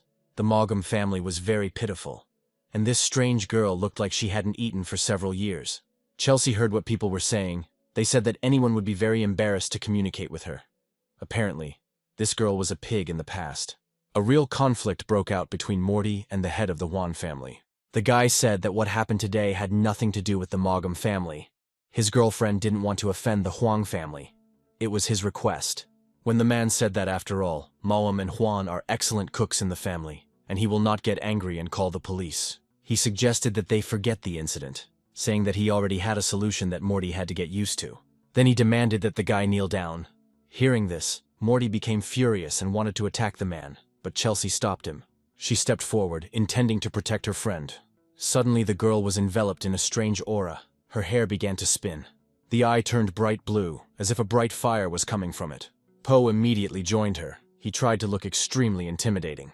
The girl asked if the man really ordered the dragon cook of their heavenly world to kneel. The man didn't understand what she was talking about. He had never heard of any dragon cook. Then he asked if perhaps this girl was also betrayed by this brat from the Mogum family. Why did he point his finger at the dog, saying that this breed of dog is quite rare? It probably serves as a talisman for the girl. Then Morty realized that these two were now, apparently, going to destroy this entire building. Poe screamed, saying that there was no way he was asking that damn old man to say that. All the guests, including Tyler and his father, were extremely surprised that this dog-like creature was talking. Suddenly the eyes lit up with a bright light. Morty tried to stop them, but he failed, and Chelsea seemed to be pierced by thousands of bright lightning. Suddenly, a bright beam of light hit the roof of the building, causing everyone to run outside and run away. A few moments later, there was practically nothing left of the building. All the tables and decorations were destroyed. Only a huge layer of smoke could be seen inside. Morty found himself under the rubble, but after some time he managed to get out of there. When he opened his eyes, he saw something terrible in front of him. An incomprehensible figure towering high above him, which made terrible sounds. He didn't see who it was, but he saw something that scared him very much. It was an inhuman blue eye. Its owner said that old man Juan himself needed a talisman. Tyler and his father were pressed against the side of the building. Then Chelsea said that she was thinking about cooking something delicious with them, since she still wasn't full. When the smoke cleared, everyone saw a huge creature in front of them, similar to a giant blue beast. Apparently, it was so angry that it turned from a small ghost into something else. He leaned over to old man Juan and sniffed his face, causing the man to cry and tremble with fear. Then Chelsea entered the conversation, still emanating an incomprehensible blue aura. She said that the man was too proud and insignificant, that he did not see the true power of the dragon cook. For this, the girl was obliged to punish them. She raised her hand, and heaps of lightning gushed out from her palm, striking the roof and walls of the building. The guests screamed in fear, begging for mercy. Suddenly, Morty walked up to Chelsea and grabbed her hand, saying that it was his problem, so he should deal with it. The girl screamed at him, saying that she was not going to tolerate such treatment. Then she sharply pushed the guy with her knee, causing him to fly to the other side of the room. However, Morty immediately got to his feet and ran up to the girl again, begging Chelsea to stop. He said that she would now kill innocent people. However, the girl did not intend to retreat. She told the guy not to even try to stop her. Then Morty, he shouted, invited her to go home and have a delicious meal together. When Chelsea heard this, they immediately stopped and turned towards Morty. A moment later, they returned to their normal appearance, as if nothing had happened. Then the girl approached her father, saying that only thanks to Morty would she spare them today. Then she opened the portal and went into it, saying that she would wait for Morty to have wonderful dishes. Old man Juan wished Chelsea a good trip. The guests were perplexed. Some thought that it was an evil demon, and others began to guess that the Mogum family was somehow connected with this girl. Old man Juan walked up to Morty and shamefully lowered his gaze downwards. Then Morty declared that this was the end of today's commotion. He then turned to Tyler, saying that as a bonus, he would prove he was capable of fighting. He picked up a cucumber. Morty took his legendary knife in his other hand. The next moment, several hundred knife movements flashed before Tyler's eyes.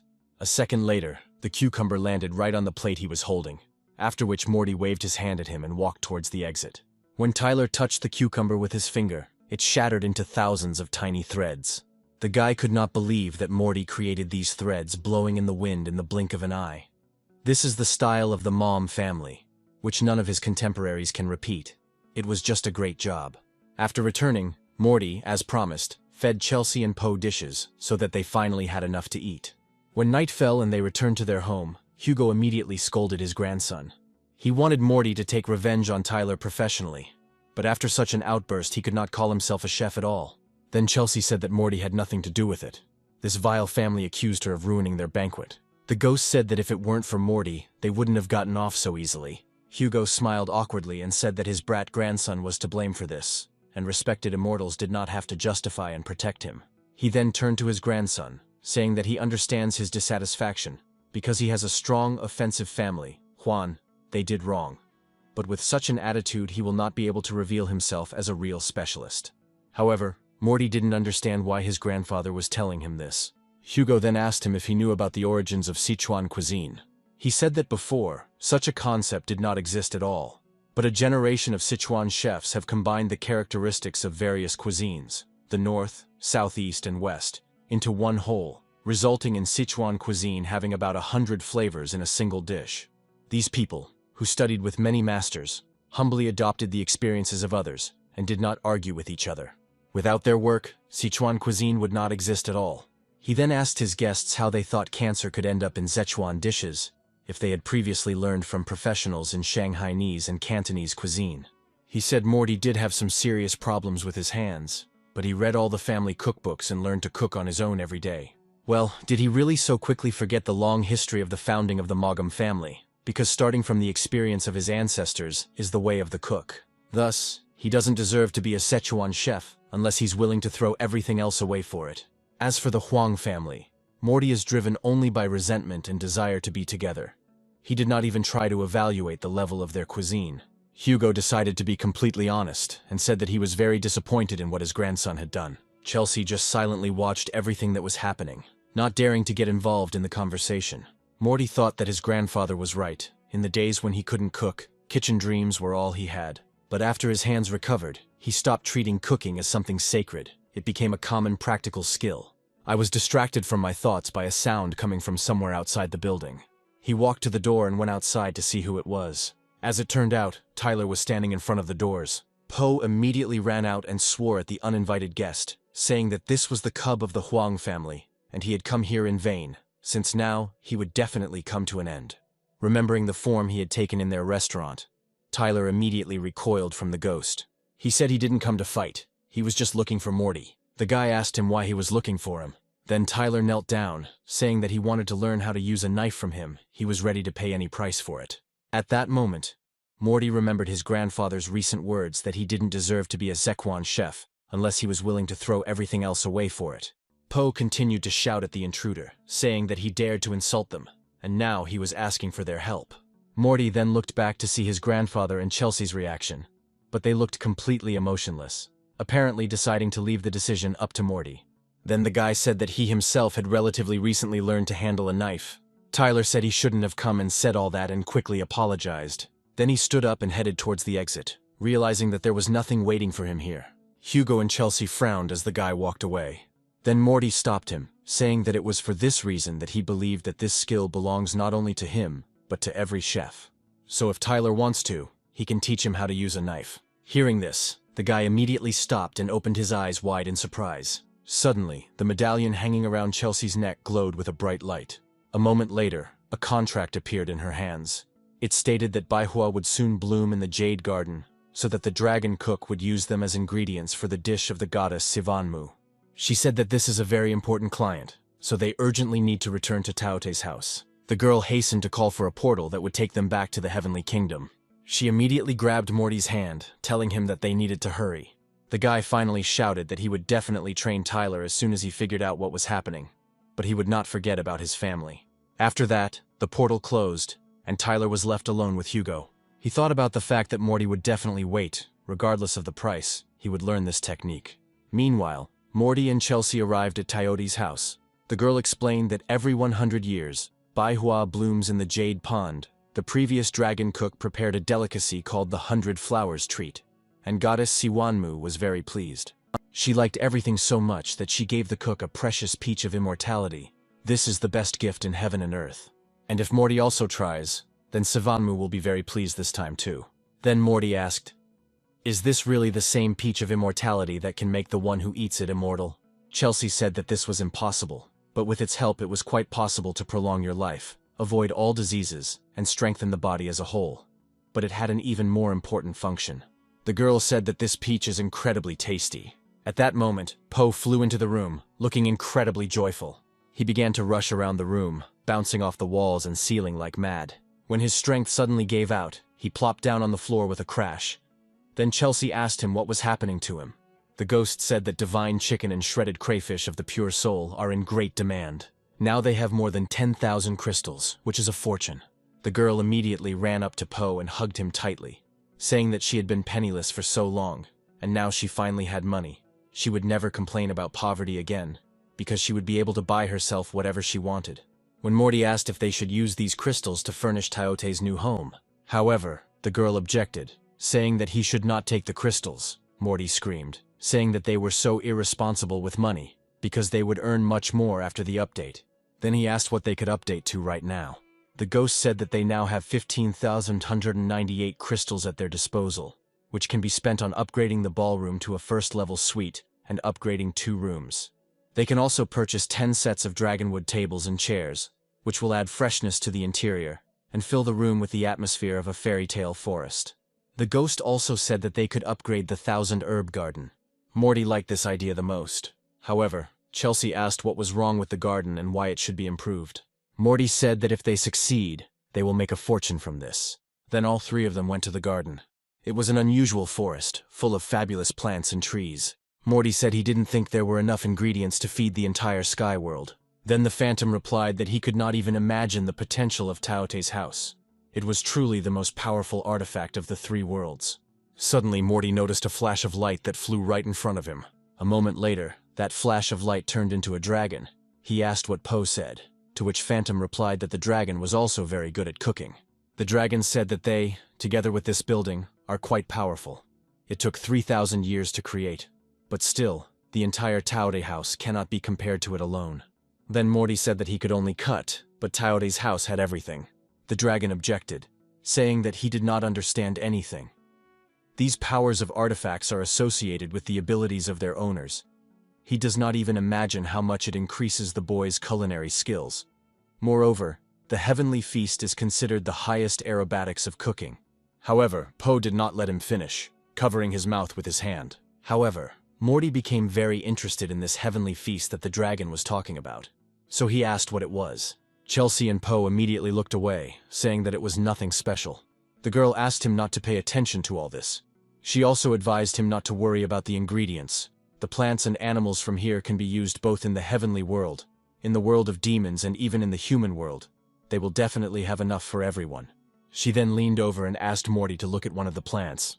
Then she took it and pulled it out of the ground, right by the roots. When Morty looked down, he saw that there was a bright light right where she pulled the plant out. As it turned out, the plant that had just been pulled out grew again, right in the same place, as if no one had touched it. He absolutely did not understand how it happened. In his eyes, it was real magic. The boy took the plant and broke its root. He was convinced that it was really ginseng. If they sold it, they would become the richest in the world. Chelsea brushed it off, saying that he was talking about it as if it was something so rare that no one could buy it for nothing. Their world was full of more valuable things, and if ginseng or something similar were more expensive, she would long ago I would become rich. The gods do not care about the preciousness of the ingredients, only the taste. Soon after, Morty took a plant seed and tossed it into the hole he had dug. Chelsea asked him what he was doing. Morty chuckled and replied that he was planting seeds. The girl realized that he was up to something again. The guy then took his bag and showed the contents to the ghost and the girl. There were seeds and some bags of ingredients. He explained that these are the seeds of spices and vegetables that he asked his grandfather to collect from the earth. Although there are many different plants in this garden, there are still no earthly ingredients, and without some of them it is impossible to prepare a good dish. However, he noticed that the seeds he planted were somehow not growing as quickly. Chelsea said that he had the same idea as the previous dragon cooks. In fact, many of the ingredients in the garden were of earthly origin. Some cultures had changed many times to adapt to their world. Then she pointed her finger somewhere to the side, saying that wheat grows there. When Morty turned his head, he immediately froze in horror. This wheat was of incredible size. It reached far into the clouds. But Chelsea said that they were in a garden of thousands of herbs, and here such plants are not something surprising. In another part of the garden there were tomatoes growing. They were larger than an adult bear. The girl then pointed out the giant broccoli to him.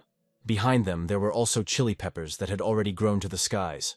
Morty laughed nervously, realizing that he was right, and with this, he would be able to cook real Chinese food at Teote's house. Po said that it was not so easy to make earthly plants survive in the heavenly world. The environment of the immortal world is different from the earthly one. It is extremely difficult to succeed in cultivation here, and only a few dozen dragon cooks have succeeded in this over the past 10 million years. If Morty succeeded in that thing with crayfish, it does not mean that he will be lucky here. Then Morty asked if he really had such a small chance of success. Chelsea said that he better start studying heavenly ingredients, because he won't succeed here, and then she called the ghost with her and walked away, wishing Morty good luck. When the guy was left alone, he began to think about what he should do and how to prepare a dish without ingredients. He did not understand how he would grow the ingredients here, and how he would know whether there were dolls or seeds on this land or not. Only a few chefs have succeeded in this in the past. Does this mean he is destined to give up? These thoughts overwhelmed the guy. He understood that he was a cook, but he did not understand why he needed to know how to grow vegetables. At that moment, the dragon turned to him. In his hand there was a twig, which he took out of the guy's backpack. He said that these flowers were very fragrant. Then he said that his old man seemed not to be so attentive, since these were not seeds at all. Morty said it was osmanthus. Grandpa planted a whole tree in his yard. Then suddenly a brilliant idea came into Morty's head. He grabbed the dragon and laughed slyly. He asked him to turn into a knife because he had come up with something that would work. Meanwhile, the story moves to Taori's house. Chelsea and Poe once again ate their fill while Morty was still working in the garden. Then she asked her partner how he was doing in the jade pond. Ghost said it would bloom in 3 or 4 days, but he didn't know if Morty was ready for that. At that moment, someone knocked down the doors of their room. It was Morty. He looked extremely tired, but happy. He shouted that his plan had worked. Poe asked him what was going on, because he looked like a crazy person. Then the dragon objected, saying that Poe, like his entire family, looked like a psycho himself. He then pointed at Morty and said that this kid was just a genius. He couldn't believe it. But he really did it. The boy suddenly laughed, but he was very tired, and so he simply fell to the floor. When he came to his senses, he took Chelsea and Poe to the garden to show them the result of his work. When they arrived there, they were extremely surprised at what they saw. The entire garden was filled with flowering plants. The guy smiled contentedly and asked them to evaluate his work. A magnificent tree passed on one of the rocks. Half of its leaves were blue, and the other half yellow. Chelsea held her breath with delight. Poe noted that these snow orchids add a wonderful scent to food and can be stored fresh or frozen. However, on the other hand, there are also yellow flowers. But the ghost has never heard of such a tree that has 2 different flowers growing at once. He flew closer to the flowers and inhaled their scent. And after that, his face contorted in delight. The smell was simply amazing. Chelsea still couldn't believe it was all Morty's doing. Then she picked one of the flowers from the tree. She brought it to her face and smelled it, and then said that they had a very familiar smell. But she had never seen such flowers in her life. Morty asked if she didn't wonder how he did it. Chelsea immediately hit him, saying that he shouldn't show off, but just tell it like it is. Morty waved them off and said that the reason he wasn't happy with this garden was because it was impossible to cook a good dish without using many different spices. The garden of 1,000 herbs looked impressive, but to be honest, the herbs here were the same. The development of human cooking has always been accompanied by the discovery of new ingredients and spices: peppers, peas, hot peppers, fresh oil, aged wine, spices for flavor. All this is a very important part of the dish. Without this variety, there is no point in even trying to do something. And in the heavenly world there are too few herbs, and since Morty was chosen as the dragon's cook, then he must prepare only the most delicious dishes. Then Chelsea asked him how this flower would help him with this. The guy replied that, as they told him, the plants of the mortal world are incompatible with the world of immortals, so they cannot be grown here so easily. Even on the ground, plants do not take root everywhere. They need certain soils and water, but there is one good way. Chelsea and Poe were very interested in this method. Then the dragon intervened in the conversation, saying that he also helped Morty in all this. However, the guy made one movement with his palm, calling off the dragon, since it was interfering with him. He ordered him to turn into a knife, and then he answered his comrades that this method was grafting. Chelsea couldn't tell if he meant he got vaccinated. Then Morty explained that grafting is a method of artificial propagation of plants by cuttings. That is, cutting a branch or bud from one plant and attaching it to a branch of another plant. The 2 plants connected together grow into one, which allows the new plant to quickly adapt to the new environment and bear fruit. He didn't expect it to work anyway, but he tried it anyway and didn't regret it one bit. And then he asked them if they knew what kind of flower it was. Chelsea said that the taste and shape is similar to osmanthus, and the smell is the same, but it is not the same color. and the pattern is similar to a snow orchid. Morty said that she answered correctly. This is an osmanthus with the characteristics of a snow orchid, which means that earthly plants can not only take root in the heavenly kingdom, but also acquire new qualities. Then he hugged the girl's hair, saying that if they completed the task of the goddess Sivanmu, she could give them that peach, and then they could plant it here. Chelsea immediately pushed him away, saying that he was completely crazy. The peach of immortality is the embodiment of Queen Siwanmu's life force, not to mention that no one dares to plant it. And outside the jade of his pond, the peach never bears fruit, so Morty just had to save his life. Then Morty asked that if you graft it onto a fruit-bearing tree, then the fruits of the plant will be just like the peach of immortality. Hearing this, Chelsea and Poe fell into a stupor. The guy laughed, saying that the melon pear, the campsis fruit, the immortal peach, the ears of wheat and even the root of the heavenly nutweed are in this garden. But they are different from the original. Perhaps the effect will be worse, but they can win in quantity and sell them later. Then Chelsea suddenly threw herself at him, hugging him to her chest. She shouted that in this case their restaurant would become the richest place. Morty said that the girl said that no one had dared to imprison him before, and they might have problems. Chelsea said that if so, then she would pay some people to work in the house as bodyguards, and if they called her a glutton and wanted to kick her out, she would crush everyone to death with her crystals. Only the three of them will know about this plan, and if the information leaks out further, she will beat everyone to death. Finally, she said that Morty should cook a great dish. However, if he dares to make a mistake, he will be in trouble. The girl hit the tree hard, causing its trunk to shatter into a bunch of small fragments. She once again asked Morty to try hard this time. Meanwhile, the story shifts back to Taote's house. Poe was incredibly lost in thought as he read the book. Shortly before this, Morty told him that he had to learn some new dishes, so he would have to ask the Phantom to do some gardening and go to his world to find some books for him so that he could learn everything. However, as it turned out, the boy had brought him a whole mountain of books, and now the Phantom was frantically trying to have time to read them all. Meanwhile, Morty was preparing one of the ingredients, which looked like a berry. He cut a thin piece from one of the fruits and put it on his finger. Then he decided to try what the fruit tasted like. The next moment he immediately screamed. This thing was incredibly sharp, and he had to drink a whole glass of water in one gulp. Poe said it was genuine Szechuan pepper. Through her tears, Morty said it tasted great, just like home, only 1,000 times spicier. Now that he had tasted all the grafts, he could say it was a job done perfectly. At that moment, Chelsea entered the room and shouted that Poe was great. The ghost thanked everyone for their support, because it was only thanks to them that he achieved such success, and will continue in the same spirit. Then Morty said that in that case, the next 100 species would be an easy task for him. The ghost immediately grabbed the boy by the collar and began to shake him from side to side. He said that hundreds more species were too much. He spent a lot of time in the space of Taya. He read so many books during all this time that he couldn't even count them. Then with tears in his eyes, he turned to Chelsea, asking her to help him, because he could not cope with 100 more species. However, Chelsea was on Morty's side. She said that Ghost needs to do everything he says, otherwise something terrible will happen to him. Then Morty squatted down and put his hand on Ghost, saying that he was very grateful to him. His work is very important for the House of Taote, all the achievements, and they will definitely happen, all generations of dragon cooks. He said that he planned to give some of their income to Ghost to pay him for his huge contribution. But since he doesn't want to do it, then so be it. Chelsea said that she believed that there would be plenty of beings in the immortal world who would be willing to do this work, also because of the excellent pay. Then Poe decided to ask how much he could get in a year.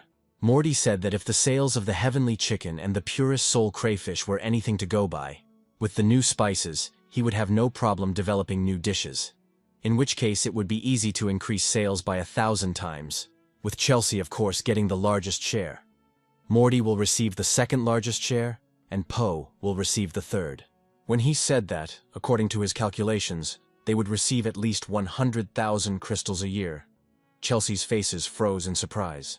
Morty thought that this was not enough for them, and said that this is just the beginning. In the future they will expand all these restaurants, hold corporate events, weddings, funerals. They will need a lot of space. However, as it turned out, this amount was more than enough. So Chelsea and Phantom were filled with determination to achieve such a result, no matter what. The girl rushed at Morty, asking if they could really earn that many crystals. He said that most likely they won't be able to, and they are still not accurate. Meanwhile, Poe was in his dreams. Such numbers incredibly inspired him. He said that no matter what, he would do whatever it took. He swore that he would not leave Taya's space until he had propagated every plant that Morty spoke of. He could stop worrying about him and leave it to him. He would achieve the rank of master or professor if necessary. He wanted to plant thousands of herbs in the garden. All the plants of the mortal world, as well as the world of immortals, the world of ghosts, and the world of demons.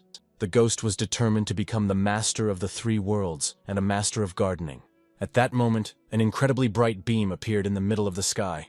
It hit the area in front of the building where Morty and his friends were. Chelsea immediately realized it was Sivanmu. Soon, a contract appeared in front of her, which was sent from the Jade Pond in Bloom. It said that the dragon cook, the master of the Taote house, was invited to prepare the Baihua feast. Morty decided not to hesitate, and immediately went forward to the Jade Pond with his friends. He was confident that the peach of immortality would soon become his. Soon, Morty, Chelsea, and Poe seemed to find themselves in a completely different world. The guy couldn't help but stop and start examining every corner of this world, because it seemed simply incredible to him. Then he suddenly saw a huge staircase in front of him that led straight to the Jade Pond. And upon entering, the dragon's cook was recognized by the goddess's servants, who decided to inform Sivanmu that the dragon's cook was here. Morty was overjoyed when he first found himself in Taote's house. He thought that there was no more wonderful place in this world, but this place exceeded all his expectations. Suddenly Chelsea hit him and said that the Jade Pond and Taote's house cannot be compared. Empress Siwanmu, this wife of the Jade Emperor, of course, all their properties will be many times more beautiful than their restaurants. However, Poe said that Chelsea should not be judged, because she herself had wandered the human world for centuries. However, when he saw the girl's stern look, he immediately hurried to take back his words. Then Morty asked where the peach tree was. Chelsea asked what he was thinking about, because such trees would not grow here at every turn. The peach garden is a small, but maximally protected space. Even the immortals have no right to enter there without the permission of the Empress. Then Morty said that he thought there was nothing wrong with it, because the monkey would have already managed to steal a couple of peaches. He explained that in the human world there is a legend, according to which Wukong caused a stir in the Siwanmu garden. Then Chelsea suddenly rushed to shut the guy's mouth. She said that he should not say this name even by accident, otherwise he would be killed on the spot. He said that this guy is good. He has an excellent voice and hearing, amazing eyesight, courage, worthy of heaven and earth. He even was in Taote's house. But in this very place, whoever remembers the past is out of sight. When everyone calmed down, they decided to continue on their way to the garden. Meanwhile, the story moved somewhere far away in China, to one of the deep caves. Inside were two monkeys holding a large tray with a huge peach on it. They brought it to the man and asked him to try it. The man took the fruit under his nose and took a bite of it. The monkeys watched the man's reaction with fear in their eyes. Then he threw a peach at one of them, saying that it did not suit him. It was a fair-haired man who looked more like a monkey. He said that he had been eating one of the fruits for 1,000 years. He did not believe that all his efforts had gone down the drain. According to legend, after his atrocities, Wukong was sent to the Heavenly Palace, where he tried to break free, but was captured, thrown to the ground, and crushed by Mount Wuxianshan. Moreover, this robe was made by none other than the Buddha, and now the monkey man missed kitchen of the human world. He asked the monkeys to bring 2 mortal chefs here, so that they could cook for him. One of the monkey elders said that taking mortals from the immortal world is a crime, and even those cooks are not able to cope with their ingredients, and earthly food in large quantities can take a lot of energy, despite the incredible taste.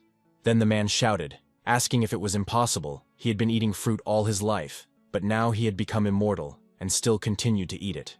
The monkey tried to calm him down, saying that the other day he heard good news. He said that Taote's house had reopened. Wukong was surprised because he had not been there since the last opening. Then the monkey said that it was all true. He had heard that things were going well for them. Wukong laughed, saying that this is great news. The last time he was there, it was not tasty, but it is definitely better than those terrible fruits, so he should go there.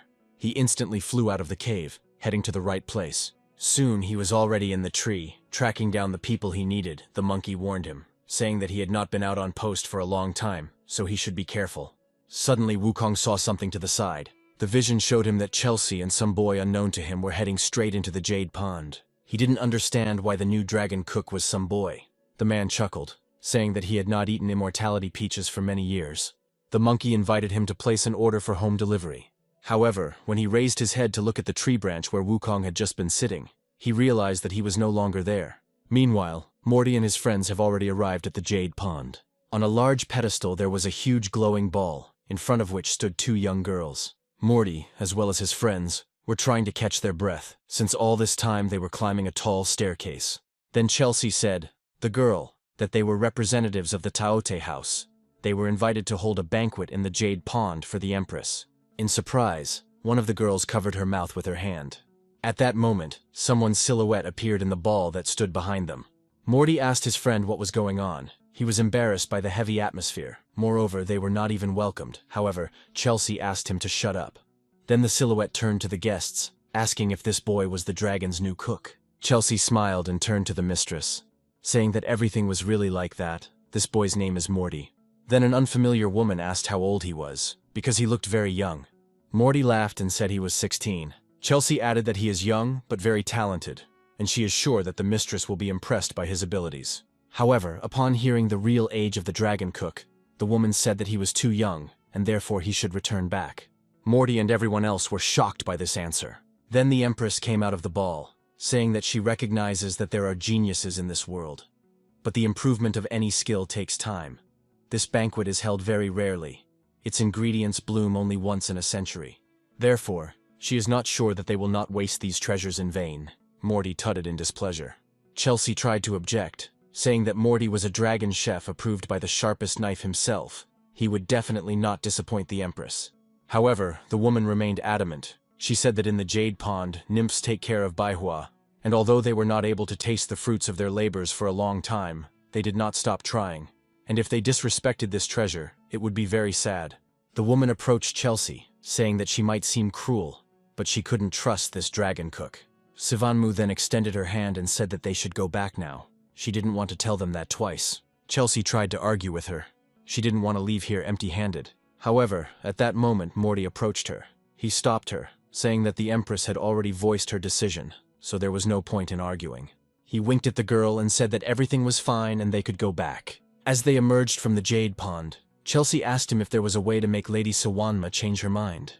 Morty said that her opinion is a complete relic of the past. She simply cannot perceive the new generation normally, so there is no point in humiliating herself. However, Chelsea was upset because she would also like to have the immortal Peach. Morty said that they still wouldn't do anything to her in this life, but someday he would make her beg him. Chelsea was shocked by this answer. She said that the guy would never be able to do anything to the Empress in his life. However, Morty stood his ground.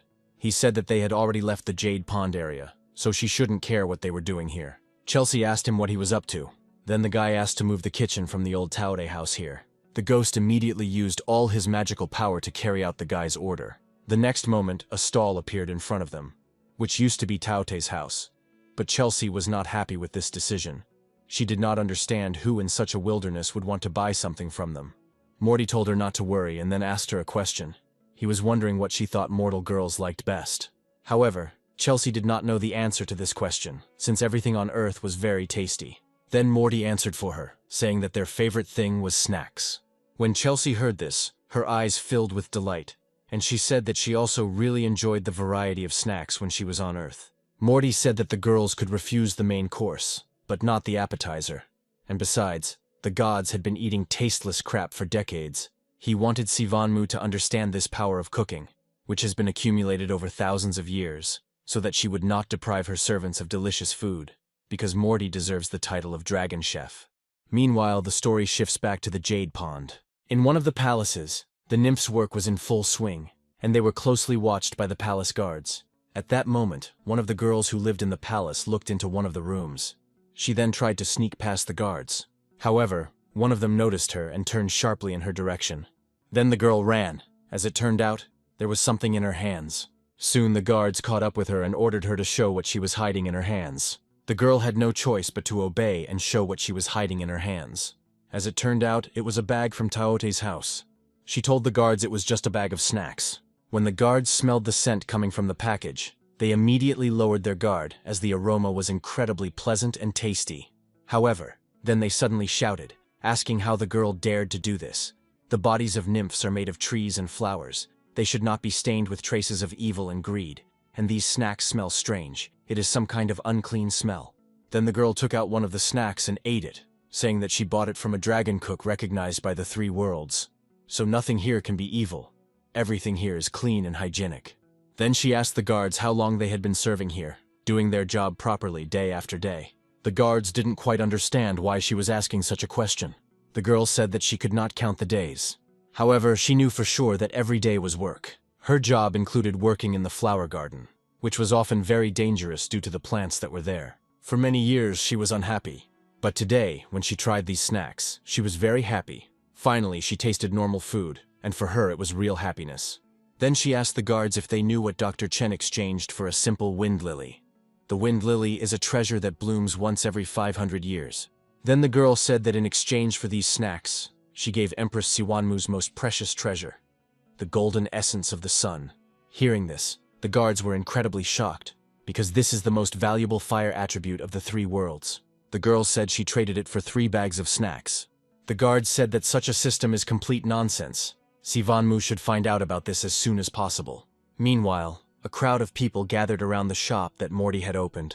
There were a lot of girls among the customers, but Morty asked them to keep the line. He kept filling bags with snacks and said that everyone would get a snack. He was very busy working with his friends. At that moment, a pink-haired girl approached him, asking him to serve her as quickly as possible. After her, another girl with red hair came up, saying that she couldn't get enough. Morty was soon surrounded by various girls who asked him to hurry up. At that moment, behind him, he heard someone hit a pan with a ladle, asking everyone to distract themselves for a while. As it turned out, it was Chelsea. She said that everything was already sold out. She asked if that was all the nymphs could do because they acted very boring, and next time they should hurry up if they want to get something. Morty asked the girl to be more polite, because these are their regular customers. When Chelsea saw that one of the nymphs was still holding the guy's hand, she looked at her darkly and ordered her to let him go. The girl pulled her hand back in fear, afraid of angering Chelsea. Then Morty waved to the girls and said that they could come to him next time. He then turned to Chelsea. He didn't understand why she was so angry, because the business was booming and everything was going well. The ghost chuckled, saying that he thought Chelsea was angry for a reason this time. Then Morty said that he understood everything. Apparently, she was angry because she didn't eat enough today. Hearing this, Chelsea immediately rushed at them with a ladle, intending to hit them. All this was carefully observed by Wukong, sitting on a tree branch that grew nearby. He said he really likes this dragon chef, he looks really cool. This guy is going to beat the soul out of the jade pond. He doesn't look that old. How does he know so much about the preferences of nymphs? At that moment, Wukong heard a strange sound behind him.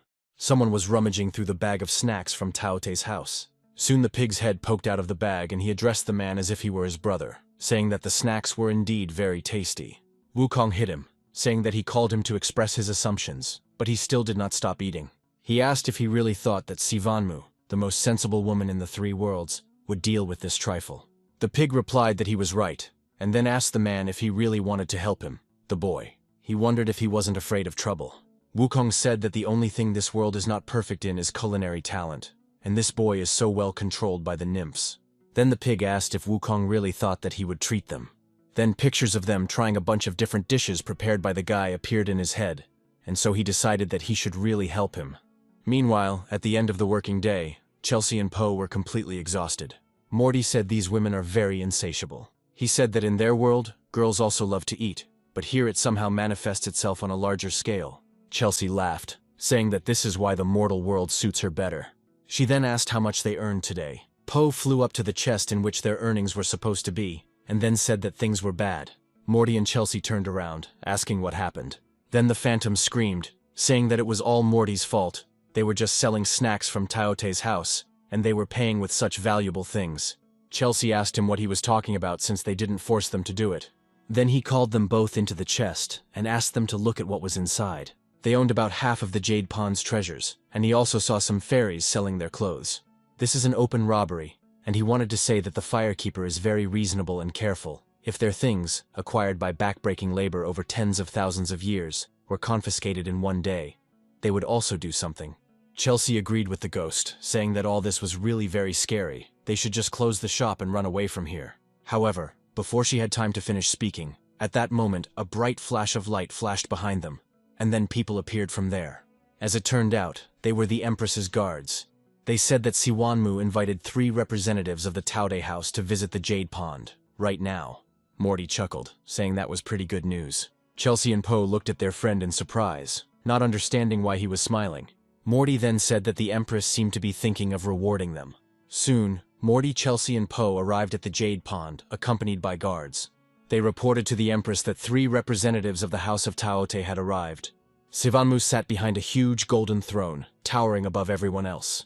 The nymphs did not understand why these people were called today. Moreover, the queen looked angry. They heard that the dragon cook was to be publicly executed today. Morty heard every gossip that came from the people standing behind and to the side of him.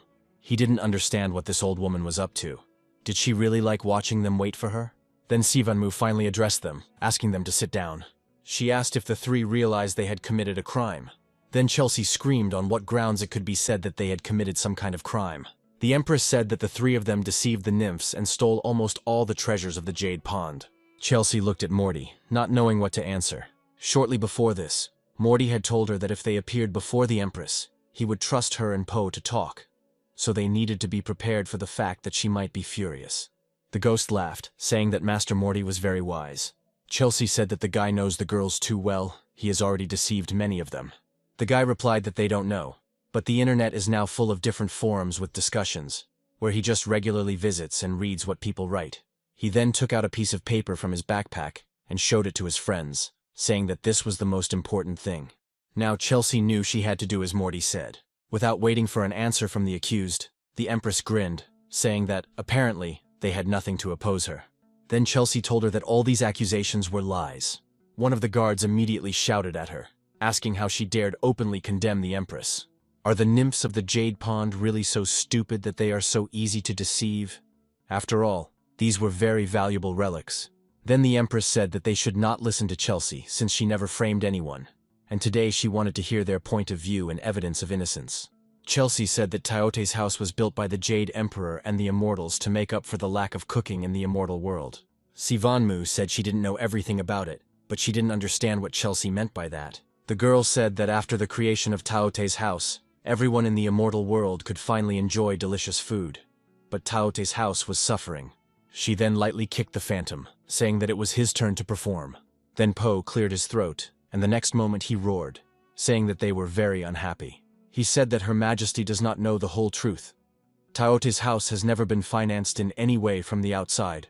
Only they put their whole soul into it. And no one except them can provide savings for the renovation of the house, the purchase of food, the care of all the gods, utilities and rent. He has to endure all sorts of abuse, being kicked and beaten when the gods did not receive their portions on time. Therefore, now he explosively asked the Empress to judge everything on her own. Morty whispered to him that he should talk to the point because he was overacting. Then the Empress shouted that all immortals pay for food with crystals, and the ghost is now talking complete nonsense. Then Poe will pull out some old records, saying that for tens of thousands of years, many deities did not pay for their food. They also held a huge number of feasts at their expense, and all the data about this was preserved. On the 1897th anniversary, the fire deity breaks the blooming bud of pleasure. They also stole 18 jugs of immortal wine. In the first year of the Yuan dynasty, in 9756, 6 golden dragons ordered a banquet of 8 immortals, making excuses for the lack of immortal crystals, paid only half, and returned the rest, and didn't think so. When the nymphs heard this, they were completely shocked. Then Poe showed them another piece of paper, saying that there is information about the Jade Pond here, in the year 15912. The Jade Pond announced a banquet for 1,800 tables with 45890 dishes. In that year the dragon cook fell from exhaustion after working for a whole 3x months. The Jade Pond rewarded him with 2 jugs of immortal wine and 1 immortal peach. The expenses cannot be counted. After this, the nymphs looked askance at the Empress, silently saying that this whole thing reeks of incredible stinginess. Ghost asked Morty how well he did. Morty was horrified. He said that the Phantom started such a mess, and as a result, all the attention now lies on him. When he looked at the Empress, he realized that she was incredibly furious. Then she said that this was enough. She did not gather them to listen to old reports, but to deal with their deception. With the help of his snacks, a huge number of Jade Pond relics were stolen. The nymphs paid them with the most valuable treasures, and this was absolutely unheard of. Chelsea then asked Morty to forget about all this. If they continue like this, the Empress will give them to the North Sea and make them suffer for 1,000 years, so they should just forget about the peach of immortality and leave here. The ghost began to cry, saying that he did not want to go to the North Sea at all. Then Morty stood up from his seat and asked if Her Majesty knew that the path of cooking is the path to transformation, survival, and happiness.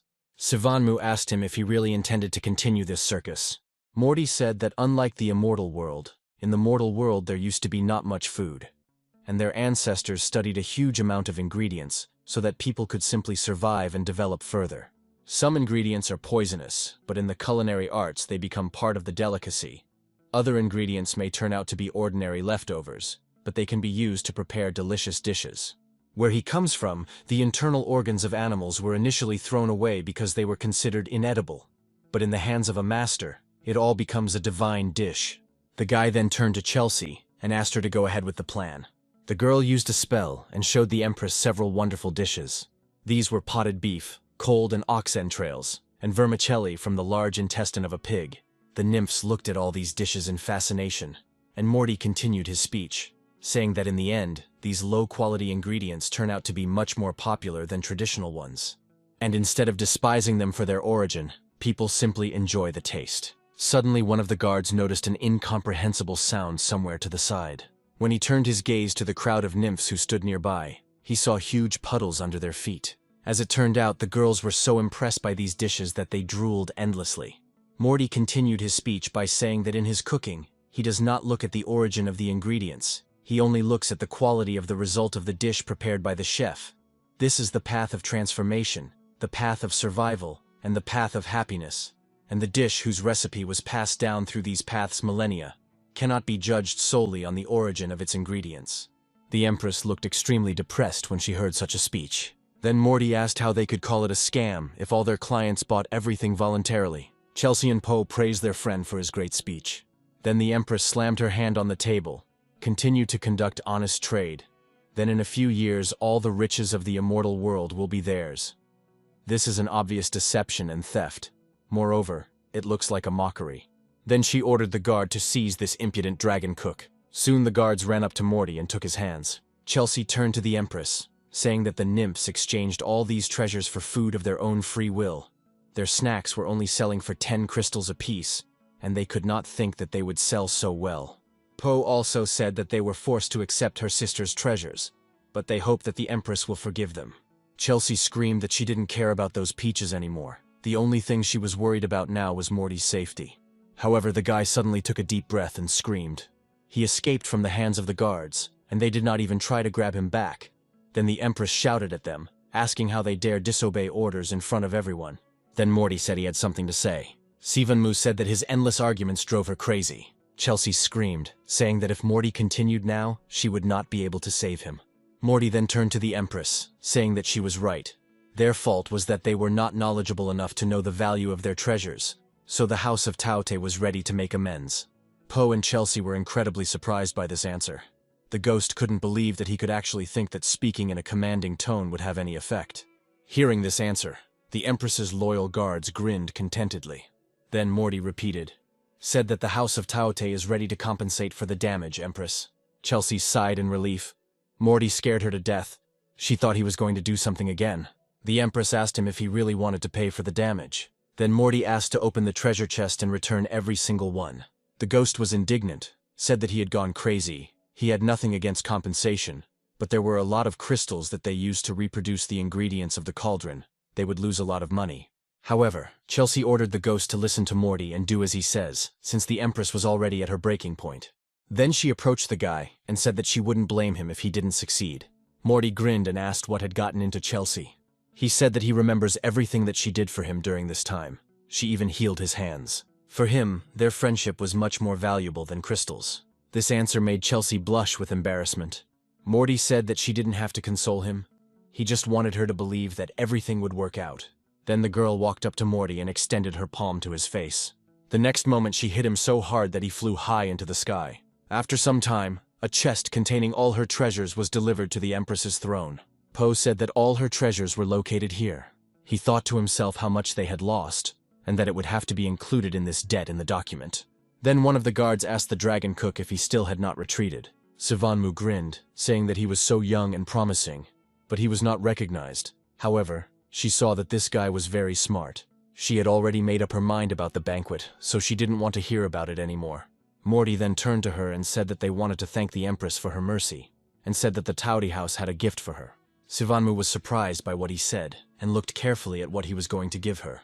Then the guard shouted at Morty, saying that it was forbidden to do this here, and ordered him to leave the place. However, the guy did not listen to him. He took a bunch of business cards from the inner pocket of his jacket and scattered them on the floor.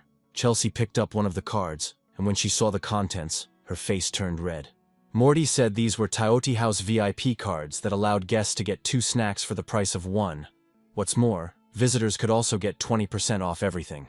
The nymphs could not believe that all this was really happening, since it was an incredibly profitable offer. One of the girls said that they do not have crystals, because they use treasures. Then Morty said that everything is in order. They can exchange the dress for the price that each empress has. If the lady tells that this dress costs 100,000, then they can exchange it for 100,000 crystals. He said that with such a card, the nymphs would be able to buy 10,000 packages of any snack at any time. Then one of the guards looked at the empress, since she had remained silent all this time, looking at the business card. She was furious. This child was trying to lure her nymphs to his side. She couldn't lose this time. However, she was distracted from her thoughts by Chelsea's scream, who said that she would never let this happen. Then Sivanmu hit the table with force, ordering everyone to be silent. Hearing this, the nymphs immediately stopped screaming and looked at each other with fear. Then Sivanmu suddenly left her throne and headed down. The nymphs immediately stood near her path and bowed their heads in respect. The guards did not understand why Sivanmu suddenly decided to go down, but the empress did not tell them anything.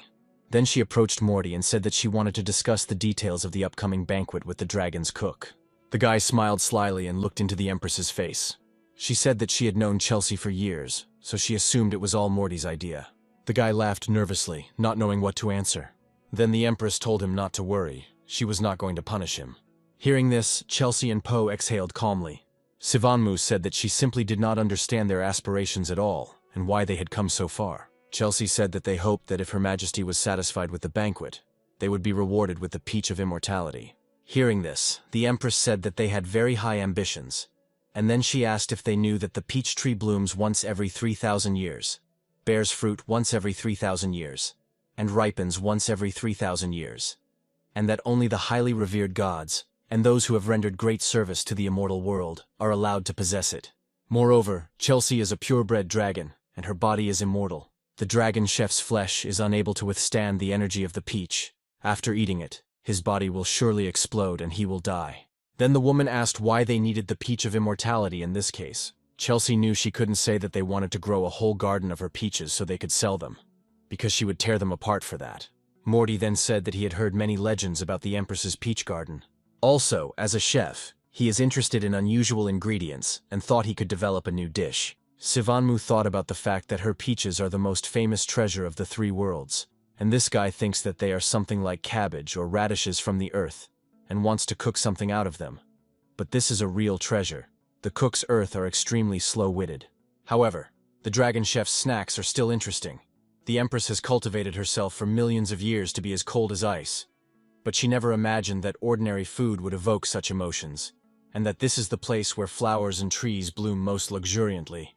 It would be interesting if this cook prepared some kind of delicacy from all this. Then she said that using an immortal peach in a dish is complete nonsense. She would give them just one. Well, the immortality peaches in the garden are still green, so it is useless to use them now. Morty was extremely surprised that the peaches were still not ripe. Suddenly, an apple from a cup of fruit that was standing on the table near the smooth Empress flew into the sky. The next moment there was a sound as if someone had bitten him. A moment later, someone said that the years go by, but Sivanmu does not change. She still remains the same miser. As it turned out, it was Wukong. He accepted invisibility and said that perhaps she was hiding these peaches altogether. At that moment, his partner, a pig, flew up to him and said that he had recently bought 2 bags of snacks that were much better than all these fruits. The man asked him to be careful, because he thought that this guy was not simple either. They thought that the Empress was going to hold a Baihua feast to see what this boy was capable of. Meanwhile, the argument between the Empress and Morty continued. Chelsea tried to stop her friend, saying that they should not risk it for these peaches. However, Morty continued, he asked if the Empress could give him some branches and leaves from the tree, even without the peach itself, if she was satisfied with the Baihua banquet. Sivanmu noted to herself that this guy really doesn't know how to give up. Morty thought about the fact that even though the woman had never seen such dishes before, she would soon be begging him to sell her everything. Then Sivanmu said that she agreed, but she had 3 conditions. Morty asked her to name them. The woman said that, firstly, Although the leaves of the peach of immortality tree are not as valuable as the peach itself, they are still a natural treasure. So with the VIP card, he will only charge 1,000 crystals per purchase from each nymph. Morty thought to himself that this sounded like a robbery, but still agreed. The Empress then stood up from her throne and said that she should really like the Baihua banquet, to which Morty replied that she did not need to worry about it. She said that she tried their snacks. They are undoubtedly delicious, but they lack elegance and lightness. Therefore, her requirements for the banquet were as follows. The dishes had to combine the aroma of 100 flowers and have the elegance of a bud. Chelsea whispered to Morty, saying that this was too much. However, Morty asked her not to worry. He said that at first glance it was difficult, but he had already come up with hundreds of dishes. Then the woman said that she was not a gourmet, so she did not need a large colorful table with a variety of dishes that other chefs had already prepared before her. So she only wanted one dish, and if Morty couldn't do it, then he should just cook a lot of different dishes, but then he should forget about the reward. The guy was extremely surprised by this demand. The Empress said that she also had requirements for this dish. It must have the aroma and color of 100 colors and an elegant appearance. Then the dragon turned to Morty. He said that he was the only one who knew everything about these flowers. The guy immediately thought about the recipe that the sharpest knife had once told him, but it was simply impossible. Chelsea asked him if he had any ideas. Then the guy said that he didn't have the slightest idea about what he had to do. Sivanmu chuckled, asking if he hadn't thought of all this before. Then she said that since he was not sure, then there was no point in this agreement, because in this way she would simply waste her time. However, Morty said that he was not going to give up and still wanted to try. Cooking is creation, and although the Empress's request seems impossible, today there are no dishes that would meet her requirements. But creating popular dishes is a pleasure for any cook. Sivanmu said that she heard his point of view, but if he does not prepare a dish that she likes, then there will be bad consequences. Then Morty leaned over and slammed his fist into his palm. He said that everything would be done according to Her Majesty's wishes, otherwise he would not receive any reward. Soon the nymphs went to the house where Morty and his friends were located. They informed him that everything was ready. They said that all the flowers, trees, and herbs of the jade pond were here and handed him a small transparent ball. Morty thanked them and handed them a huge bag of snacks as a thank you. He said he would be working on the recipe over the next few days, so he asked the girls not to let anyone bother him. Poe was perplexed why the guy agreed with this old woman, because in this case, they would only bring losses. At that moment, Chelsea hit him hard on the head. She said that even though it also hurts to stay with the crystals, Morty is right. However, as a dragon chef, he will never become a master if he follows the same pattern. Then Morty asked the girl if she knew how to get objects out of this ball. Chelsea said that this treasure, like Teote's house, needs the energy of the immortals to activate it. Then the girl used a spell that was supposed to open this ball. Soon a plant with strange violet-blue petals emerged from it. Morty immediately wrote something down in his notebook, saying that the jade pond was incredible. He then plucked one petal from the plant and wanted to eat it, but Chelsea immediately stopped him, saying that it was dangerous. However, she didn't manage to warn him in time, and Morty had already swallowed the petal, and within a second his stomach was very swollen. After another moment he inflated and became like a huge ball. Chelsea said that the flowers and plants of the jade pond were a treasure of immortal energy that his body could not digest. So the only salvation was that Poe had to suck the immortal energy from his body, otherwise Morty would die. The ghost asked to give it to him and pouted his lips, intending to suck all the energy out of the guy. Before Morty could respond, Ghost rushed towards him and captured his lips with his. Soon everything was ready, and Poe said that this flower truly had the taste of a jade pond. However, Morty was not very happy with what happened, as Ghost had just stolen his first kiss. Over the next few days, the work of Morty and his comrades was in full swing. The Ghost was completely exhausted. He said that he could no longer continue to work. Apparently, Morty was just as tired as he was. He was just lying on the floor like a dead man. However, he said that they finally finished everything. Every ingredient was tasted and documented. It was very difficult. Chelsea looked at her comrades and laughed, saying that the past dragon chefs had never done such stupid things. Morty objected, because the Empress had not approached them with such a request. He then said that the flowers and herbs in the immortal world are very different from those on Earth. Although from a culinary point of view it is not so bad, and human cuisine can be no worse. However, the Empress's requirements for the dish are quite complex. It must have the aroma and color scheme of the flower station, as well as an elegant appearance. Morty thought about it for a long time, and no existing dish fits this description. Thus, they will have to create this dish themselves, which is even more difficult. Chelsea said that it was true. She had been running the Taote house for tens of thousands of years, but she had never seen the Empress order something like this. Then Morty grinned and asked if Chelsea was really that old. When the girl heard this question, her face immediately contorted in rage, forcing the guy into silence. The next moment, she kicked him out of the house with one strong blow. When everyone had calmed down, Morty returned to the kitchen and continued cooking. He was trying to get the ingredients working and wanted to start cooking. He operated kitchen appliances like a true master. Chelsea and Poe watched his actions in fascination, noting that he did everything very quickly. Soon the whole table was filled with a bunch of different dishes. Morty asked his friends to come here and try each of them. Chelsea and Poe commented that all the dishes looked great. When they tried them, they said that they all had a strong taste, smell, and a pleasant texture.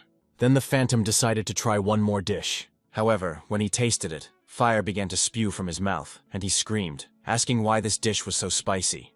Morty said he forgot to say that the ingredient may taste different depending on the order in which you eat them. He then said that it took many tries to perfect the dish, so his buddies had to keep tasting his preparations. Chelsea and Poe were extremely surprised at how much more food they had to eat.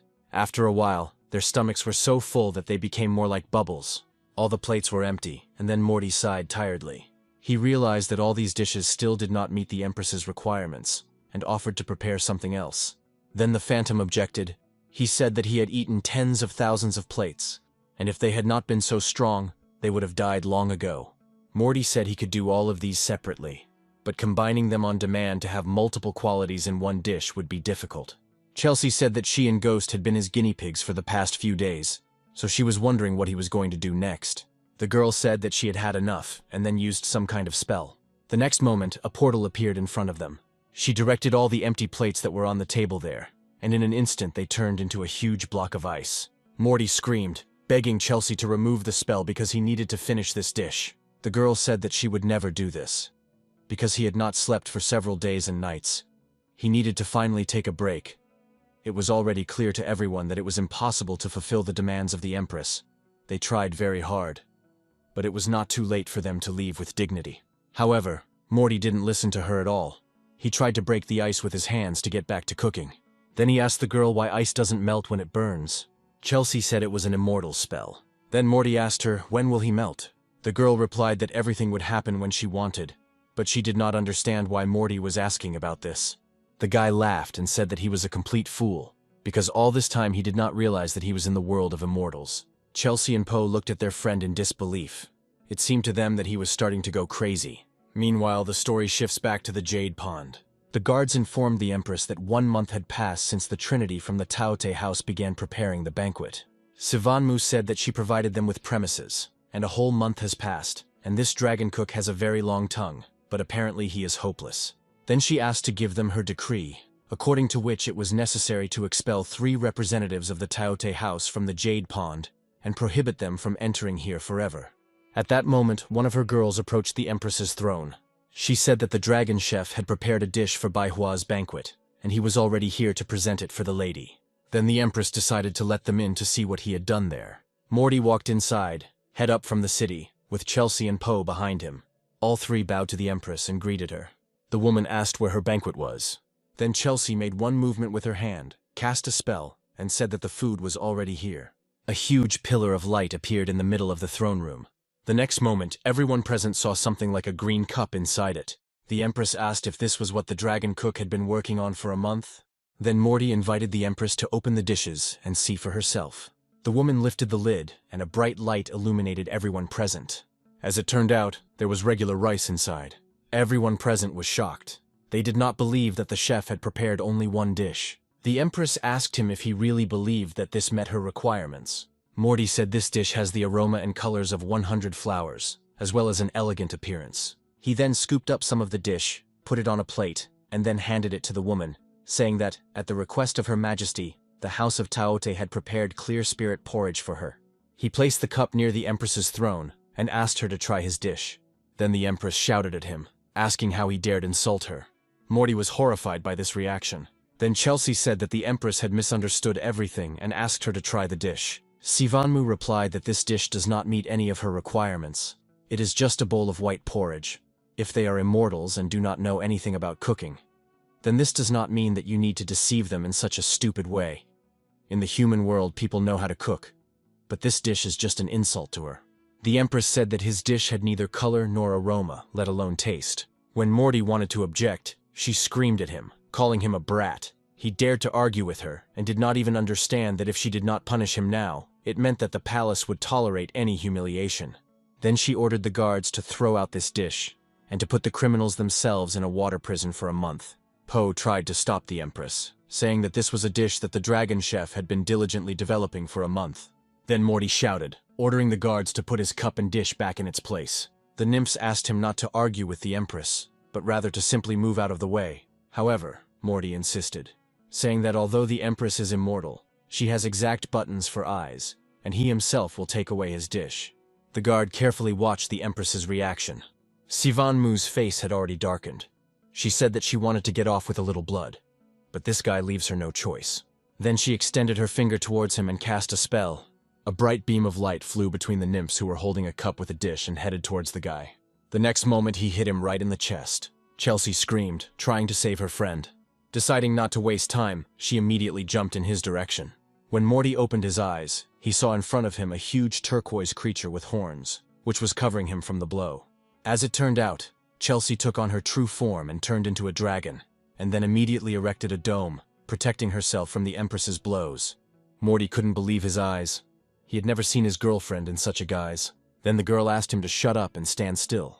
The Empress screamed at Chelsea, asking how dare she stop her. But since she had not learned in her entire life what a rule was, now she would learn the full power of her punishment. Sivanmu then made another movement with her hand. Soon after, thousands of powerful lightning strikes Chelsea, forcing her to lower her dome. Suddenly, everyone present heard someone else's voice saying that it was just food, and there was no point in starting such a fight over it. When Chelsea opened her eyes, she saw a man with a short blonde ponytail standing in front of her. He turned to the Empress, saying that so many years had passed, and she was still such a greedy and domineering old woman. When the Empress ordered the guards to show her this suicide bomber, everyone present immediately shook. They recognized his voice. Then the stranger said that it was impolite to greet your old friend like that. Then he made one slight movement with his hand, and an energy ball appeared in his palm. The next moment, the Empress saw that all her spells simply dissipated. Morty hurried to Chelsea and grabbed her as she was exhausted. When he opened his eyes, he saw an unfamiliar man in front of him, and soon realized who it was. Wukong told him that the guy should move a little further. He then turned to Sivanmu, asking if she really thought that he would just die. Everyone present was in incredible shock when they realized that the great sage himself, the Monkey King, who fought with the Buddha, was standing in front of them. They remembered that last time a real disaster occurred because of him. The Empress couldn't believe her eyes. Had the dragon cook really invited this monkey here? At that moment, the Empress's guards rushed to the sage, intending to teach him a lesson for daring to be rude to their mistress. The man just sighed tiredly and didn't even look back at the attackers. In one quick movement, he took out the salon from his ears, which in the next moment turned into nunchucks, and he repelled the attack with them. He then deftly jumped over the guards and kicked them while he jumped. After that, he spun his nunchucks and pointed them straight towards the attackers. Such force caused the men to fly far from the throne room.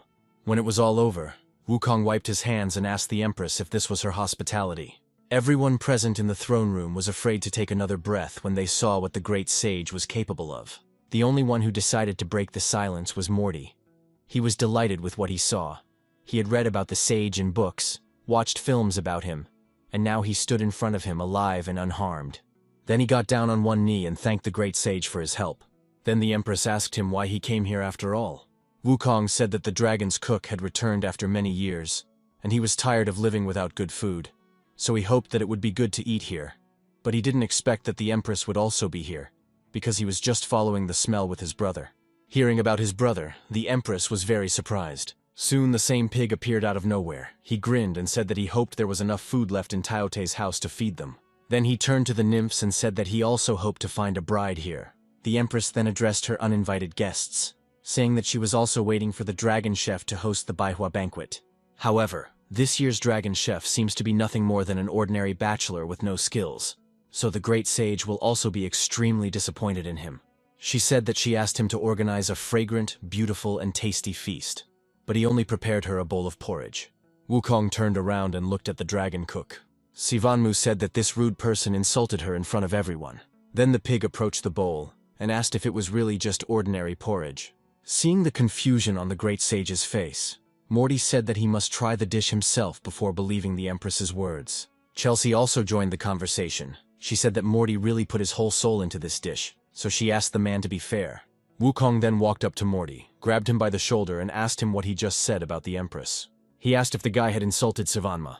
Morty scratched the back of his head and said he was just getting a little angry. Then he heard the Empress's deafening laughter. She asked the great sage to stop engaging in nonsense, because it was white porridge, and in no way corresponds to the Baihua feast. Then the man suddenly laughed, saying that this guy was really not bad. When the Empress heard this, her face became very gloomy. However, Wukong continued. He said that in his opinion, the Empress was not just blind, but was in fact a real child. He asked if she really didn't see a spell here that needed to be broken. As long as the truth was hidden, the spell, this dish, would seem like ordinary porridge. But he saw where there was something more. Morty, Chelsea, and Poe immediately nodded in delight, supporting the great sage. When Manhwa heard this, she didn't know how to respond. She looked very gloomy. Then she suddenly moved her hand and removed the spell. Her spell came straight through the great sage. She then tossed the cup into his hand, inviting him to try the dish. The man took the cup in his hands and scooped up the dish, on which the spell no longer lay. Within seconds, a magnificent flower seemed to grow from his cup. Seeing this, Morty, Chelsea, and Poe smiled with joy. The nymphs realized that this was the famous flower. They all thought that there was only porridge there. However, they learned that it was a flower. This time the smell was softer and more delicate than usual. So the girls wanted to try this dish. At that moment, the great sage finally decided to try the dish from his cup. The Empress sat silently and watched his reaction. However, Wukong remained silent, at which point his brother approached him and asked what he thought about all this. Then the cup fell out of the man's hands and broke. The pig screamed, asking what happened to his brother. Then the great sage replied that he had just experienced the aroma and color scheme. 100 flowers, elegant appearance, and incredible taste. The whole Baihua feast was contained in this one cup. Hearing this, the pig grabbed a few cups and rushed straight into the pan that contained the food. However, Wukong stopped him, saying that he was the divine messenger, the great immortal, and he should not lose face. This food was intended for the nymphs of the Jade Pond, so he could only watch. Then he continued, saying that the dish had a wonderful taste, but in his opinion it was too sweet and weak. He thought that the dragon's cook did it on purpose. He then walked over to Morty and put his hand on his shoulder, saying that he was looking forward to what he would do next. The nymphs were burning with impatience. They really wanted to try this dish. Chelsea tried to calm them down, saying that there was enough for everyone here. Then, with one movement of her hand, she took several hundred plates and filled them with food, sending the plates to the girls. Soon each of the nymphs received a plate. When they tried this dish, they were absolutely delighted. The girls could not express in words what they felt at that moment. They even started dancing in honor of this unforgettable moment. Seeing this, Poe laughed, saying that Morty did a great job. Wukong turned to look at them, saying that the floral scent was so strong that it lingered in the nose, but he knew that it was not an ordinary scent. Morty said that cooking is the science of color and taste, and the pleasant smell of a dish is an integral part of the kitchen, because the aroma alone can whet the appetite. This aroma consists of the smells of all the plants of the Jade Pond, but it is also unique. This does not exist anywhere else. Chelsea couldn't believe this was happening for real. All the guards and nymphs immediately rushed to the pan, intending to grab as much food as possible. Seeing this, the Empress was in incredible shock. She didn't even know what to say. Then she suddenly screamed, ordering everyone to stop. She could not believe that the nymphs of the Jade Pond, the most worthy and gentle of women, were fighting over a bowl of porridge, as if they were poor earthlings. They shouted that the nymphs of the Jade Pond did not need such impolite immortals, and asked someone to bring them all down to earth. The girls immediately froze in fear, realizing that it was all over. Then the great sage entered the conversation and said that the Empress had caused a fuss. Manhwa said that this is a private matter of the Jade Palace, and he should not interfere in it. Then the sage laughed and said that the life of her nymphs is not easy. They eat wind and dew, so it is understandable that from time to time they lose their composure when the dragon's cook throws a feast. However, the Empress said that she did not see any feast here. Morty laughed, saying that the Empress was angry because she wasn't allowed to try the dish. Then Chelsea said that since they knew that there would be many who wanted it, they made sure that there was enough porridge for everyone. And in gratitude for the fact that the Empress gave them the opportunity to have a banquet, they prepared a special dish for her called the purest plumage. The girl then pointed 2 fingers upward, using a spell to summon a dish. A huge flash appeared in the sky, at the very top of which a huge cauldron formed. A moment later, he landed right in front of the Empress. She said that the dragon's cook was very kind, so first she would try the dish that made the nymphs go crazy, and she would figure out the rest later. Hearing this, Morty smiled and said that Chelsea made a great move. Poe remembered what happened shortly before this moment. Morty announced to his friends that everything was finally ready. Chelsea said that she should go and offer this dish to the Empress now. However, Morty stopped her by asking if she had a particularly beautiful cauldron. For the most noble banquets, the guests' tables were sometimes decorated with special dishes and special delicacies to demonstrate their status. The Empress, as the head of the Jade Garden, would probably appreciate this gesture. The ghost was indignant that the guy wanted to cook something special for her, because they already had little time, but Morty replied that this dish would not be so special. He didn't even know if she would eat it. But still, it's worth adding a little pathos. The Empress noted that everything looked pretty good and decided to try this dish. Everyone watched her reaction carefully. A second later, the woman's face became distorted and her cheeks turned red. She thought about how each dewdrop has its own unique taste, and they bloom, mixing in the mouth, creating an indescribable aftertaste. She did not understand how it could be so tasty. She felt that same smell of flowering in this porridge. Moreover, it felt as if this smell had been transformed and turned into something more perfect. These flavors do not contradict each other at all, but rather create a complex and harmonious symphony, thus making the dish truly incredible. The woman grabbed the spoon and continued to eat the dish without stopping for a second, but soon she was able to control herself and put the spoon on the table. When everyone present in the difficult hall looked up at her, they saw that the Empress began to look different. The nymphs were in incredible shock from the original. They did not understand what was happening to the mistress. Then the Empress silently pointed her finger at Morty. Wukong shouted, stopping her. He told her not to try her tricks now. At that moment, thousands of long silk ribbons appeared from the Empress's hands, and she felt the true taste of 100 flowers. She thought about this strange feeling that she had not experienced for many years. This was the same feeling she felt 10,000 years ago when she first saw the Jade Pond. At that moment, she was amazed by the beauty of the landscape and danced among the flowers. And now she felt this feeling again because of Chelsea. She couldn't even hold back her tears. It was so wonderful. Everyone present watched the Empress, who decided to dance with happiness. She was stopped by the voice of the great sage. He said that today he not only tasted the best dish of the dragon cook, but also saw the dance of Queen Sivanmu, the mistress of the Jade Pond.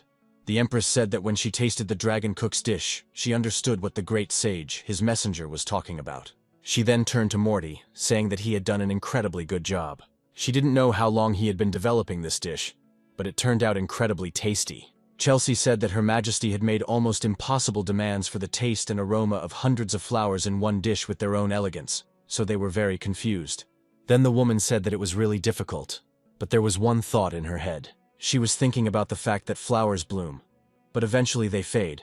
They will try a few different dishes at the Baihua banquet, but the original taste of flowers is often lost in the cooking process. In her opinion, the Jade Pond Flower Festival should showcase the splendor of all flowers, and also explain the reasons for the change of times and the cycle of nature. She then took Chelsea's hand and thanked her for what they had done. The girl said that Morty is the one who really deserves gratitude since he tried so hard. The guy laughed and said that all this actually happened thanks to Chelsea, since one incident occurred in their kitchen during the cooking process. He remembered the moment when Chelsea turned his entire workspace into a block of ice. Thus, he came up with the idea of sealing the taste of the flower in a shell created by immortal magic, the power of ice and the tenderness of fire. A wonderful synthesis of these two components in the unique taste of each grain of rice. And finally, the taste of every flower of the most beautiful bloom in the world was contained in one bowl, like a cup of the purest water that was blessed by the very powers of the earth. Thus, this dish is served. The taste of the flowers remains at their peak, when they show off their most magnificent bloom and aroma. And with each spoon, a new taste and sensation is created that will add strength and energy. The Empress said that the guy exceeded all her expectations. She then addressed everyone present, saying that the Taote house had handled the Baihua banquet perfectly. At that moment, Wukong approached her and said that they had an agreement. He then leaned towards her and whispered something in her ear. Morty, Chelsea, and Poe watched their dialogue with delight.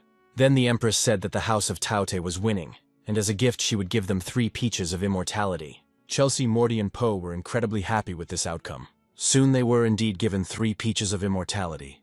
One of them approached Morty, saying that, knowing his love for exotic tastes, she hoped that he would like this gift.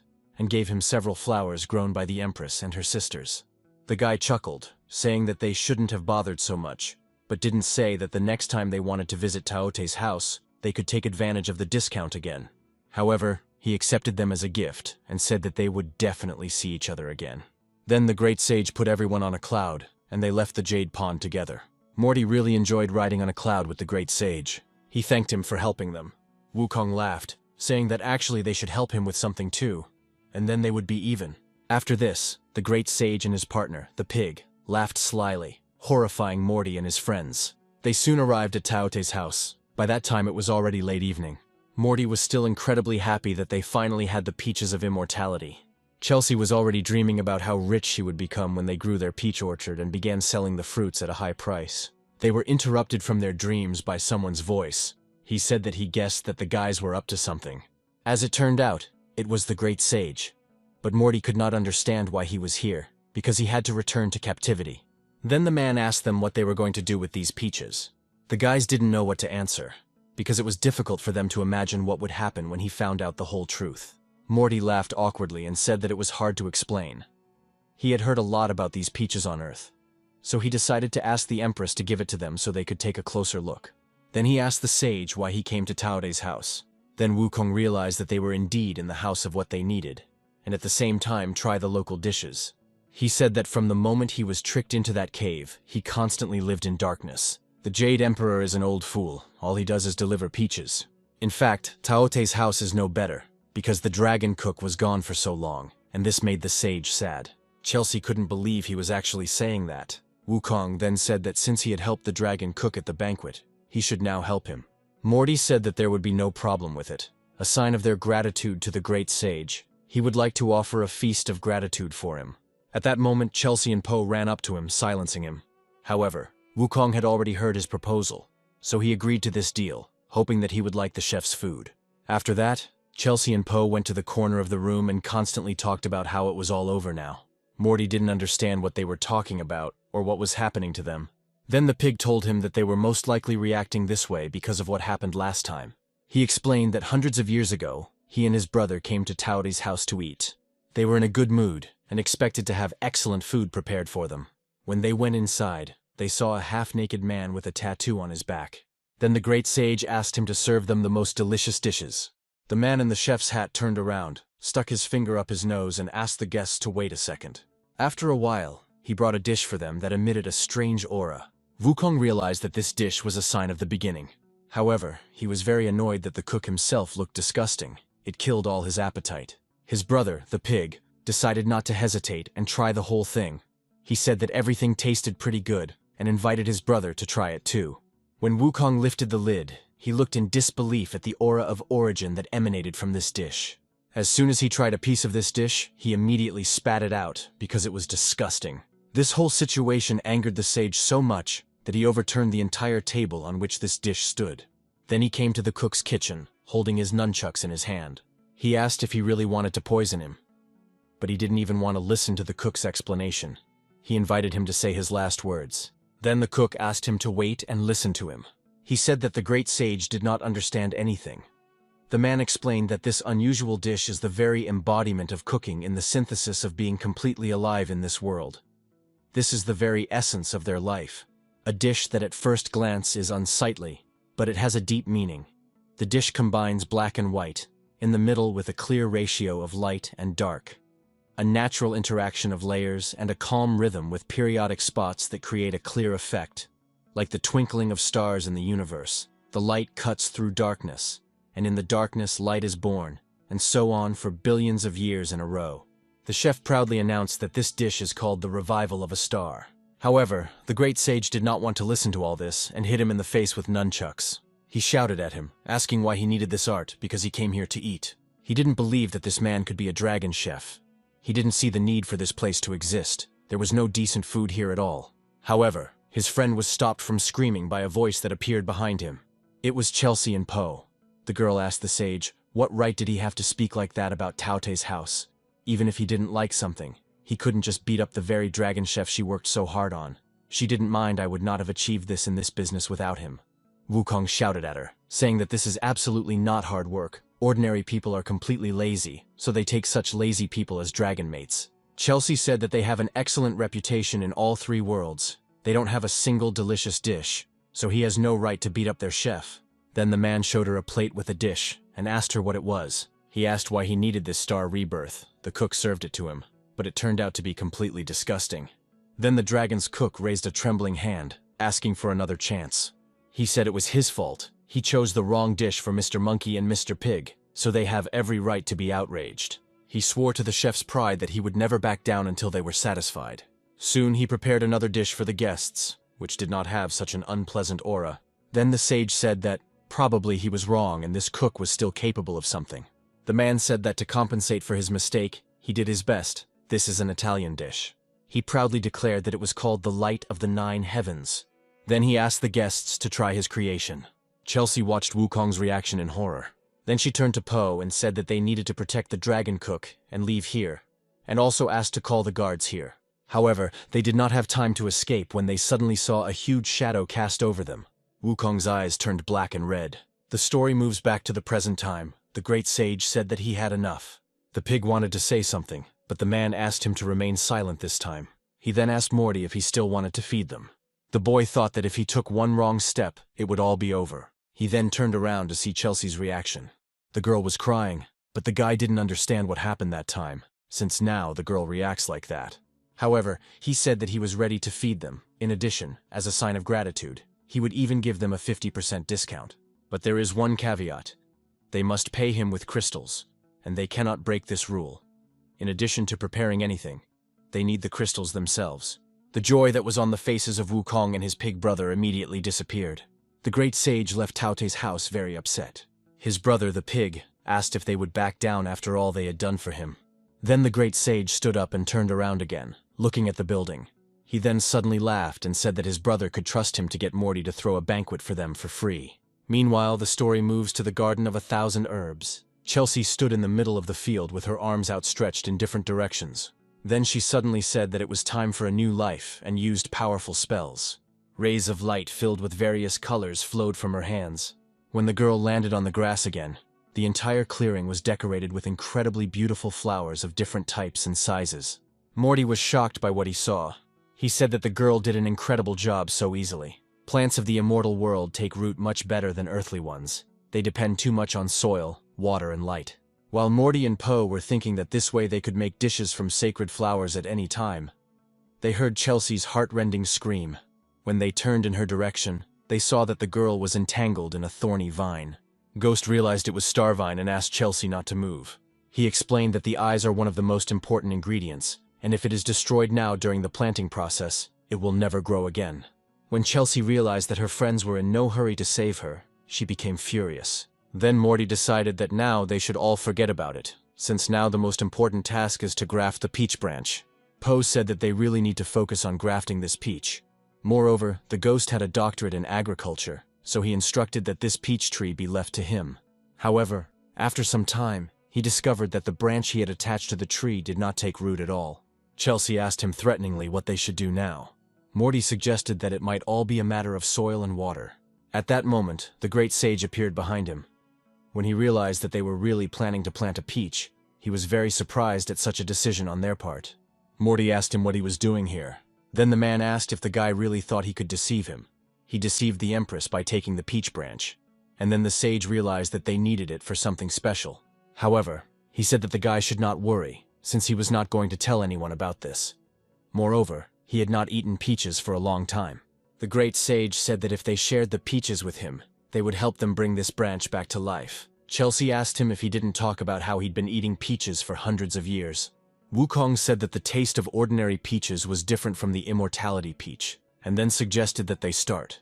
When Morty looked at the pig and his brother, he saw sly grins on their faces. The great sage and his brother retreated to a safe distance and looked at each other. And then Wukong touched the ground and cast some kind of spell. The next moment, huge waves of energy passed throughout the garden. An incomprehensible plant with red flowers suddenly appeared near the tree. Soon it grew quite high, and the flower took the shape of human lips. A moment later, the tree began to grow so fast that it broke through the clouds. Chelsea glared at Wukong and his brother, ordering them to stop. The great sage told her not to worry, because this was just the beginning. Then he cast another incomprehensible spell. In just a few seconds, the leaves that grew on the tree bloomed, and after a few seconds they turned into peaches. Looking at all this, the man grinned, saying that the larger the tree, the more they would get. Morty went to the tree and picked one of the peaches. He said that the thing about their garden is that it regenerates the plant right after it is picked, so Wukong and his brother can take as many peaches as they want. The great sage was so amazed by this news that he froze in place, but his thoughts were interrupted by something falling directly on his head from heaven. When they looked up, they saw rocks starting to fall from the sky. As it turned out, the tree grew so high that it broke through the boundaries of the garden of thousands of herbs. The sky began to crack like glass. And then the great sage realized that he had overdone it due to the magical nature of the peach and his own energy. The tree was now at its limit. Suddenly the entire space cracked and began to collapse like a huge building. A huge crack ran through the entire building of the Taude house, right up to the ceiling. When Chelsea realized that Taude's house was over, she decided that the best idea now would be to simply escape. The great sage turned to his friends and told them to hold on to him. Morty and Chelsea hugged the man, begging him to save them. Then the great sage used a teleportation spell. A moment later they found themselves somewhere in the clouds of the outer world. The great sage expected that his friends would begin to praise him for saving them. However, Chelsea just stood there and silently looked somewhere ahead. She looked at the destroyed building, of which now only fragments and debris remained. Almost all the windows of Taote's house were broken, and the building itself was rapidly falling down. At some point, the building could not stand it and simply collapsed to the ground. At this moment, Chelsea couldn't help but scream in horror. Wukong was a little surprised. He thought that breaking Taote's house would be much more difficult. Then Chelsea turned on him and furiously screamed that now this damn monkey will pay for everything. Her hand took on a dragon form again, and she rushed towards the great sage, intending to strike him. However, Wukong stopped her with just one movement of his finger, starting to eat the peach of immortality, which he managed to grab on the way out of the garden. When Chelsea realized that she couldn't do anything to the great sage, she sat down and hugged her knees, thinking about what to do. The man told her not to be afraid as he was determined to fix their eatery. Soon they all came to Taote's ruined house. The great sage dropped to one knee and touched the ground with his hands. His whole body seemed to be on fire. He voiced some long spell that no one could even remember. Then a bright pillar of light pierced the heavens. Soon, Chelsea and the others saw that Wukong had indeed repaired Taote's house, and now it had adopted a completely new style. The sage said that Taote's house used to be too high. It was inconvenient to go upstairs to get food, so he made small adjustments and fixed everything. At that moment, everyone present was blinded by a bright flash of light. When it was all over, the great sage pointed to the simple house that now served as Taote's home. When Chelsea saw what the sage had done, they did not know how to respond. Morty was also incredibly impressed by what he saw. When Chelsea realized that he was going to attack the sage, she stopped him. Then Wukong laughed and said that it would be incredibly difficult for him to do something like that. He then said that in fact, he had known for a long time that the size of Taote's house was determined by the abilities of the dragon cook. With Morty's skills, Taote's house should be extraordinary, and the scale might be too big even for him. Morty's abilities remain the same, therefore, they are reflected in the building the same way as before, so you should not believe in appearance. The nature of elite artifacts is difficult to change, so everything that is hidden from prying eyes is reflected inside this house. The design is based on the principle that sometimes strength should not be exposed. Subtlety and understatement are the motto of this building. When everyone walked inside, they realized that this was a truly unusual building. It felt like they were somewhere in space. Morty didn't expect the inside of the house to be like this, because he's not that skilled a cook, and he knows it very well. Wukong laughed, saying that it is very good that he knows his shortcomings. This area is mostly unexplored. Many floors have not yet been unlocked. After all, no one can know how good gods can be. Simply put, there are few gods what they know about such cooking. It is up to them to develop it. Perhaps they did not understand that before the destruction, there was an unexplored area in the building of the Taote house. But in fact, the appearance is just a wrapper of the most delicious candy, and the owners themselves decide how much they want to try its filling. In the end, frameworks are needed for improvement, and not for locking yourself in them. Everything that can develop is endless, such is the law of nature. Then the great sage introduced Taote's new house to his friends. It looked more like a whole city, and not just a building. It was filled with tall houses that looked very rich. Morty said that this is too much and he doesn't know how to navigate here. Then the great sage explained that this house may not be as big as the previous one, but this is its true incarnation. Morty can shape it as he wants, use it for the most different purposes, and create as many architectural styles as he wants. In addition, he improved the gardens for them. They became even better than before. Then the guy turned to the great sage and thanked him for such incredible help. Wukong laughed and said that they owe him dinner to thank for this. Pig said that they did all this as payment, so Morty just has to cook something delicious for them. The guy laughed and said that this was all great, but he still couldn't cook without crystals. It seemed to the pig that he was talking some kind of nonsense, because the nymphs were supposed to provide them with crystals for an eternity to come. Morty explained that they had to give up all the crystals to pay for the fairy artifacts they gave them, and now they hoped that the pig and his brother would forgive them. Wukong said that they just saw a lot of strange and exotic things in the Jade Pond, but in this world it is not the only thing that is so amazing, so they proposed to use its territory. Then he tore off a piece of his hair and blew it in the wind. In an instant, his hair turned into humanoid insects with the head of Wukong. He instructed them to go and collect all the discarded things in the house. A second later, all his henchmen immediately disappeared to carry out the assignment. A second later they arrived back again, since the task had already been completed. They threw a small ball to the great sage, saying that it was a small token of their gratitude. But since there were many of these strange creatures, each of them brought one ball, and as a result, a whole mountain consisting of these balls formed in front of Wukong and his friends. Morty and his friends didn't know how to respond to this. The great sage explained that they use special dragon spheres to store all sorts of things. Even if the contents are removed from them, they are an excellent treasure in themselves. Then he and his brother laughed. After some time, they found themselves at the table of Taote's house. Morty asked the distinguished guests to allow him to thank them. The great sage did not even think that he would agree. When he said that if the food did not satisfy him, he would withdraw his magic, and the restaurant would return to its previous state. However, he doubted whether they would have any problems, given their past experiences with these guys. Chelsea didn't know how to respond to that. Then Morty asked what they wanted to try. The great sage said that it doesn't matter to them what they eat. They are not picky. They just need something tasty. Morty was still delighted to be in the kitchen. Chelsea said that at that time they also said that they weren't picky at all, and just wanted something tasty. The ghost still didn't understand the reason for all this. Maybe everything should be individual, and it's just a matter of taste. But Chelsea doubted it. Even if that was the case, it wouldn't fix much. Now they had to think about what to do now. If we solve the problem of taste, then everything will be fine. Morty said that they really didn't say anything, and he didn't know their taste preferences. He then asked his friends to think about what the great sage said in the Jade Pond. He said that although the taste is good, this dish is too sweet and light for him. He thought that the dragon cook did it on purpose, but still this dish is not for him. Then Chelsea and Phantom remembered these words. Morty said that moreover, as soon as the great sage got to Taote's house, he said that he lives in the open air. This also means that the light and sweet taste is not suitable for him, so he plans to serve them something rich and spicy, to please. Chelsea asked what he wanted to cook. The guy said that he already has several ideas.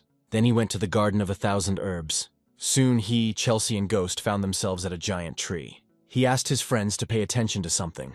When Chelsea and Ghost leaned over to look at what Morty had to show, they were surprised. The guy was holding a large peach in his hands. Chelsea said she didn't think she'd surprise them with the taste of the immortal peach. Morty told her not to worry if they were making a spicy dish. They needed something light for a snack. However, the girl said that they needed to decide what to do with the main course. She decided to remind them that if the great sage did not like the dish, then they would be in trouble, and destroying the building of Taote's house would only be minimal damage. Speaking of the house of Taote, before Morty first came here, the building had already been destroyed several times, and all because of the great sage. The previous generation of dragons was beaten to a pulp, and survived only thanks to the saving pills received from the dragon's cook. This is quite a risky profession. In addition, while Morty is here, with him the building has already been destroyed twice. Now everything depends only on him. His food must please the great sage, but there are too many unknowns with this task. For the main course it is better to take more ingredients, since it is unknown what they even want. They also still have the opportunity to use the space for taste experiments. They can take more samples from their pond. They should have time to do as many experiments as possible. So Chelsea asked Morty to request whatever he needed, and she would organize it. Morty said she was talking too much, but they had already decided on the main course. Chelsea and Poe were horrified. They couldn't believe he actually wanted to serve them peaches. Meanwhile, the great sage and his brother were still waiting for their dish, sitting at the table. The pig said that a lot of time had already passed, and he was dying of hunger. Wukong said that they had been gone for quite some time, but he hoped they were okay. They were interrupted from their thoughts by the sound of a cart rolling towards them into the dining room. The doors opened, and they saw a happy Morty, Chelsea, and Poe in front of them, who were bringing them a tray with a dish. The great sage and his brother looked at the plate with delight. Morty lifted the lid of the dish and said that he made it in honor of their gratitude. On the plate lay what looked like double fish with herbs and spices. The pig, sensing an incredibly pleasant smell, immediately rushed forward to try the dish. However, the great sage immediately stopped him. His eyes turned black and red again, and he stared intently at the dish. Chelsea realized that his eyes were the same as they were that time. She thought they had failed again, but she didn't understand what the problem was. Memories brought her back to that day. The girl sat in torn clothes in the middle of a destroyed building. The walls were broken and all the windows were broken. That day her brother came to her aid. However, even he could not defeat the great sage. He, like Chelsea herself, were defeated by its power. Fushi came to their aid. He asked how dare this monkey behave like this. He himself was leading himself to death. And if now he dares to approach Chelsea, he will have to go through them first. Then the man used his strongest spell. Chelsea tried to stop him, tears welling up in her eyes. However, she didn't have time to say anything when something pushed her friend away, and he flew into the wall. When she looked up, she saw the terrifying silhouette of the great sage in front of her. He raised his hand to hit her with the nunchucks, and now he was going to do the same to Morty. Chelsea was shocked by what she saw. She didn't understand why he was doing this. The great sage shouted at the cook, asking how dare he deceive him. Meanwhile, the pig was still drooling over the dish. Then the great sage turned sharply to his brother, told him not to dare talk while eating, and then swung his nunchucks in his direction. The blow was so strong that the pig turned into a cake, smeared on the wall. The great sage approached him and asked if his Buddhist teachings really meant nothing to him. He didn't understand how he would explain this whole situation to their master. Then Chelsea understood everything. It was not a matter of taste. The great sage destroyed Taote's house several times because he could not eat meat. But he did not tell anyone about this before. Then Wukong said that he was already used to making scenes here, and what he did now was a small compensation to the girl. He then turned to Morty and asked him to hurry up and prepare a new dish since they couldn't eat it. The pig objected, asking them why they had to adhere to this stupid rule. Then the great sage said that this hindered their faith, and they could not do anything about it. Morty asked them not to worry, telling them not to be shy and enjoy today's banquet. If they went against their training, he would take the blame. Then the great sage leaned over to him and asked how he could allow himself to erase the result of many years of training into dust, when he was not even half immortal. He did not understand who gave him such confidence to say such a thing. He asked Morty not to think that because there was only one dragon chef in the immortal world, he would receive special treatment, since the purpose and meaning of his profession was to satisfy the guests. Then Morty asked, if the great sage is so insightful, why doesn't he see the dish for what it really is? Wukong shouted, saying that the smell that comes from this dish is clearly fishy. It is a real taste, and there is no need to be particularly discerning. Then he looked closely at the cook. Since the great sage had the ability to see through all objects, including people, he suddenly noticed something strange. He didn't understand how it was possible, but this fish had absolutely no bones.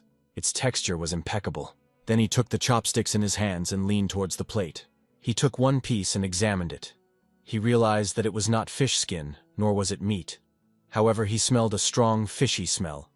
Then he remembered that there was a kitchen that used to be very similar to this one, but he was not in. I am sure of this. The difference in quality was obvious, but his intuition told him that he was not mistaken in this. Morty said he swears on his reputation that this is not a meat dish. Then the great sage decided to try his creation. He noted to himself that it was indeed not meat, but it looked and smelled identical. The dish had a creamy texture and a clean aroma. He said that if it's just a snack, it's insanely delicious. Then the great sage realized that now no food could make such an impression on him. He said he recognized the victory in Morty. It was difficult for him not to recognize his talent. The great sage felt as if he was on an incredibly calm beach where he wanted to sing and dance. He hadn't felt this feeling for a long time. Soon his brother, the pig, joined him. However, a quarrel soon broke out between them again, as the great sage said that his brother should not do such things because he was a Buddhist. Chelsea smiled at Morty, saying his dish was truly impressive. The guy grinned, saying that this is exactly what he expected. Shortly before this, he had a whole basket of spices at his disposal. He took one petal and smelled it, saying that he had never seen many of these plants before. Chelsea said that these were all Wizarding World drugs, so naturally Morty couldn't know anything about them. Then she asked what he was going to do. The guy said he was going to make tofu. Poe said it was an ancient food, and asked if Morty was sure he could surprise the great sage with it. Chelsea asked if these beans would work for this. With soy milk protein, so any bean will do, if you believe me. The high protein content in the bushes varies depending on the beans. Chelsea asked if it was possible to grind several types of beans together and still get good flavor. She told you that she would grind each variety separately, and then all together, in which case the taste would be harmonious. Tofu irritates the tongue's taste buds and enhances the flavor of spices. For example, some chefs simply sprinkle the surface of the tofu with pepper to enhance the sensation. The guy said he would handle the sauce and leave the grinding of the beans to the ghost. Then the great sage guessed that it was a vegetarian fish. When Morty turned around to look at the plate of food, he was surprised to find that it was already gone. The great sage said that he had eaten vegetarian food before, but this food was completely different. And even though it was only an appetizer, it was great. Morty said that in the earthly world, since ancient times, it has been customary to imitate meat cuisine with the help of vegetarian dishes. This trend originates in Buddhism, with premium rice. Over hundreds of years of development, these dishes have formed a new section of cooking. The great sage said that when he was in the West, he tried many vegetarian dishes, but there was still a significant difference between them and real meat food. And this vegetarian fish has the same flavor as the real thing, with a smooth and elastic texture. Morty said that the smell comes from two ingredients, one of which is the sauce. In his hometown there is a famous dish called pork and fish sauce. The taste of the fish is created by a simple seasoning of pepper, garlic and ginger, resulting in a dish that is rich and full colors, with a taste that is extremely similar to the taste of real fish. And the second secret is that the skin in this dish is real. Fresh nori leaves are baked and attached as skin for the fish. The nori is not completely dried and the hot soup absorbs all the flavor of the broth. The fresh aroma of the seaweed combines well with the broth, giving it a delicious fishy taste. Then the secret of this recipe began to reach the great master. However, he asked how he achieved the smooth, creamy texture of the fish, since the taste of this vegetarian fish dish is much better than the traditional vegetarian dish where the fish is made from soy products. Morty said that this fish was also made from soy. Soy products are made by coagulating the proteins found in soy milk, a process that can be controlled by the choice of beans and the use of solvents, which is why it achieves the flavor of the bean product. However, the great sage did not understand anything because of his words. Then he said that he had a lot of experience working with soy products. He had tried many types of beans in the West, but this was his first time trying this. All this was very interesting, but for him it was not enough. Chelsea was horrified when she heard this. Then the pig said that one portion was simply not enough for Brother Monkey. Wukong immediately rushed to him, asking him not to spoil the intrigue. He then said that he really liked the taste of this dish, and Morty did a great job on it. However, as an appetizer, vegetarian fish is so rich that it will affect the appetite for the main course, to which Morty told him that he was thinking too much. Since he said that this is a snack, it is only natural that he thinks about what needs to be used to support their appetite. Then he asked Chelsea to show them what they had prepared. The girl used a light spell. She summoned a small portal in the middle of the room. There were many different signs on it that the great sage had not yet seen. Soon 2 bright pillars of light appeared in front of them. A moment later they saw 2 pink glasses with a straw in front of them. The pig asked what it was, since he had never seen anything like it in his life. Morty said that it is called milk tea. It is a very sought-after and popular drink in the modern mortal world. He put the straw into the glasses and handed them to the guests. The pig looked at the glass in disbelief, not understanding how to drink it at all. Then the great sage said that sometimes in the mortal world he saw people drinking from such cups through a straw. He then said that he smelled a peach aroma. It seemed to him that this was made by combining peach with regular milk tea, the only difference being that soy milk was used instead of milk. Morty said that this would become a famous dish in the house of Tyote and would be called peach milk tea.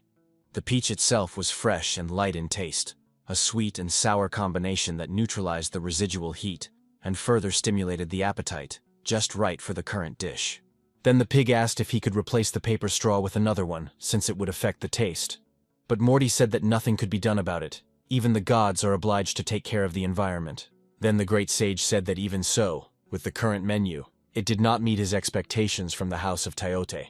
Then Morty replied that they should not worry, because the holiday was just beginning. He then turned to Chelsea, giving her some instructions. The girl used a spell and summoned several more portals. Soon plates with a variety of dishes appeared from them. The pig was so happy to see so many plates that she even cried. The great sage thought that there was only one place that he had always thought about, and then he wondered if they had done this on purpose. Then Morty said that they still had something left and pointed to a small package. When the pig tried all the dishes, he said that it was all incredibly tasty, and he wanted more. Then Morty said that he had the last dish left, and he asked his guests to prolong the pleasure. When he removed the cover from the dish, the pig saw a basket filled with a dish in the form of small pigs. This dish made him incredibly angry, and he immediately yelled at Morty. Then the great sage said that since his brother did not want to eat it, he would do it himself. Out of greed, the pig immediately grabbed the basket and began to eat the dish, despite his indignation. Then he suddenly realized that this dish actually smelled very tasty. Morty said the rest of the ingredients here are soybean infusions. Today's dishes are mostly made from soy products, which leave a lot of legume residue, which is what he used to make this dish. The flavor is derived from grafted osmanthus flowers from their garden, the petals of which were placed in the dough. After steaming, the aroma permeated the entire dough. Then he asked the guests not to finish off the peach milk tea they had previously served, as they would need it later. However, the guests did not even listen to him. They were extremely absorbed in eating all the dishes from the table. Suddenly they felt their pleasure spinning as if in a whirlpool. Incredible illusions even began to appear before their eyes. Morty and his friends, who were watching all this, did not understand what was happening.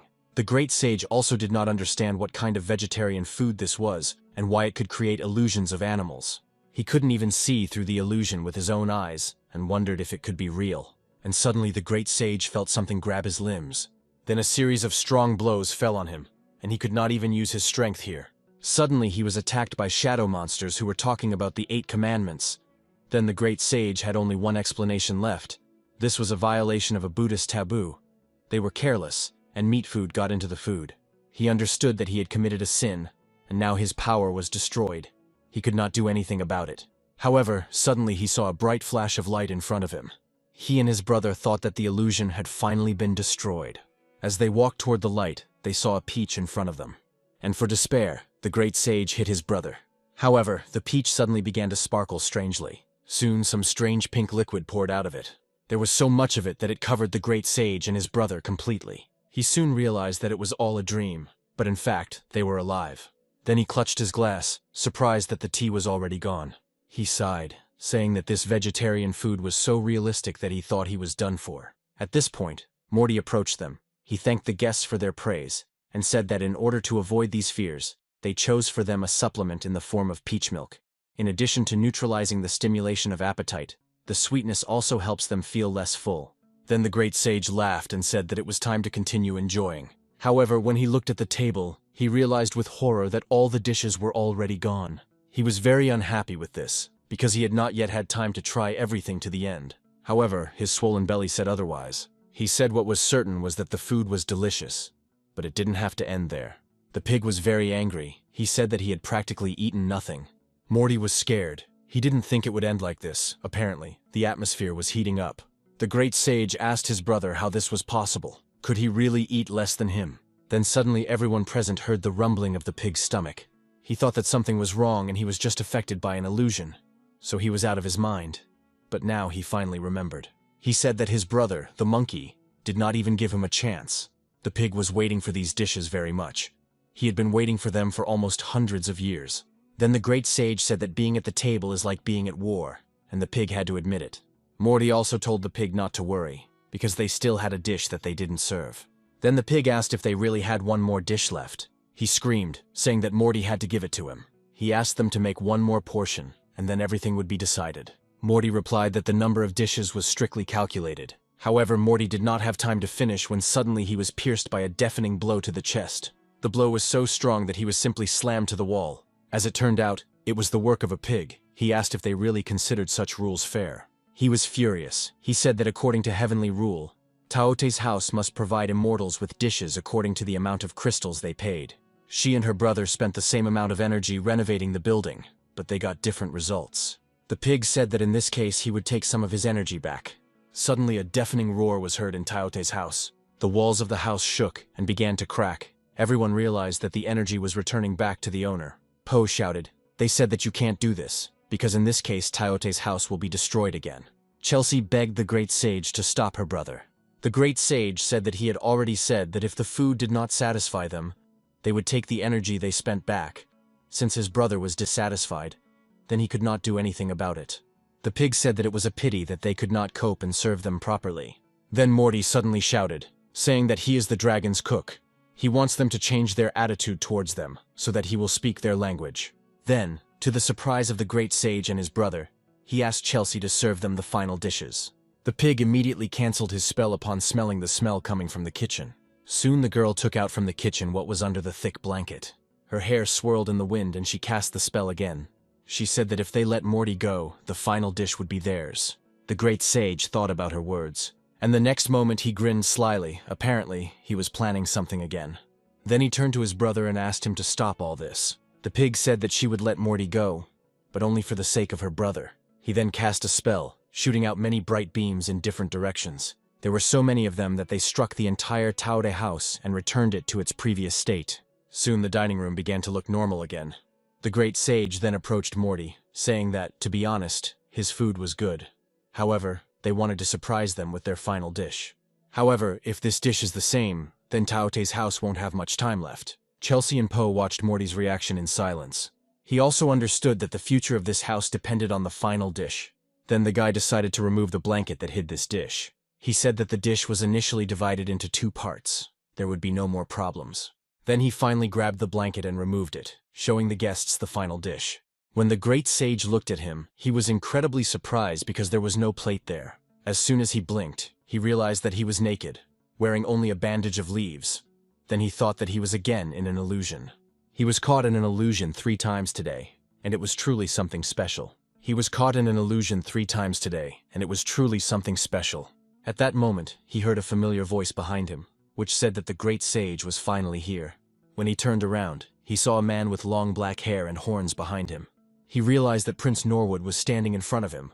After some time, the men established contact with each other and decided to drink to such a long-awaited meeting, saying that this toast was dedicated to the fact that they were born in the same month, day, and even hour.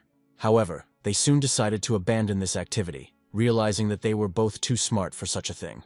Then Norwood asked what about another way. Then they decided to drink, because they were brothers in the name of heaven and earth. Norwood said the brotherhood is actually a great thing. Suddenly, the great sage noticed that he began to smell something incomprehensible. As it turned out, something terrible happened in one of the tasks. The girl screamed in horror. A pig was chasing her, and she begged him to leave her. As it turned out, the pig returned to the city, where for many years he did God knows what, taking all the daughters from the family. Chaos reigned everywhere he appeared. He pestered all the girls, but they couldn't fight him back. Then the pig suddenly said that she finally smelled this smell. At that moment, one of the servants came running to the young master. He said something happened to Miss Anna. Hearing this, the young master immediately rushed to Anna's aid. He realized that the damn pig had again brought chaos to their house, and immediately rushed to save her. As soon as he ran into the room, the pig bumped into him directly with his nickel.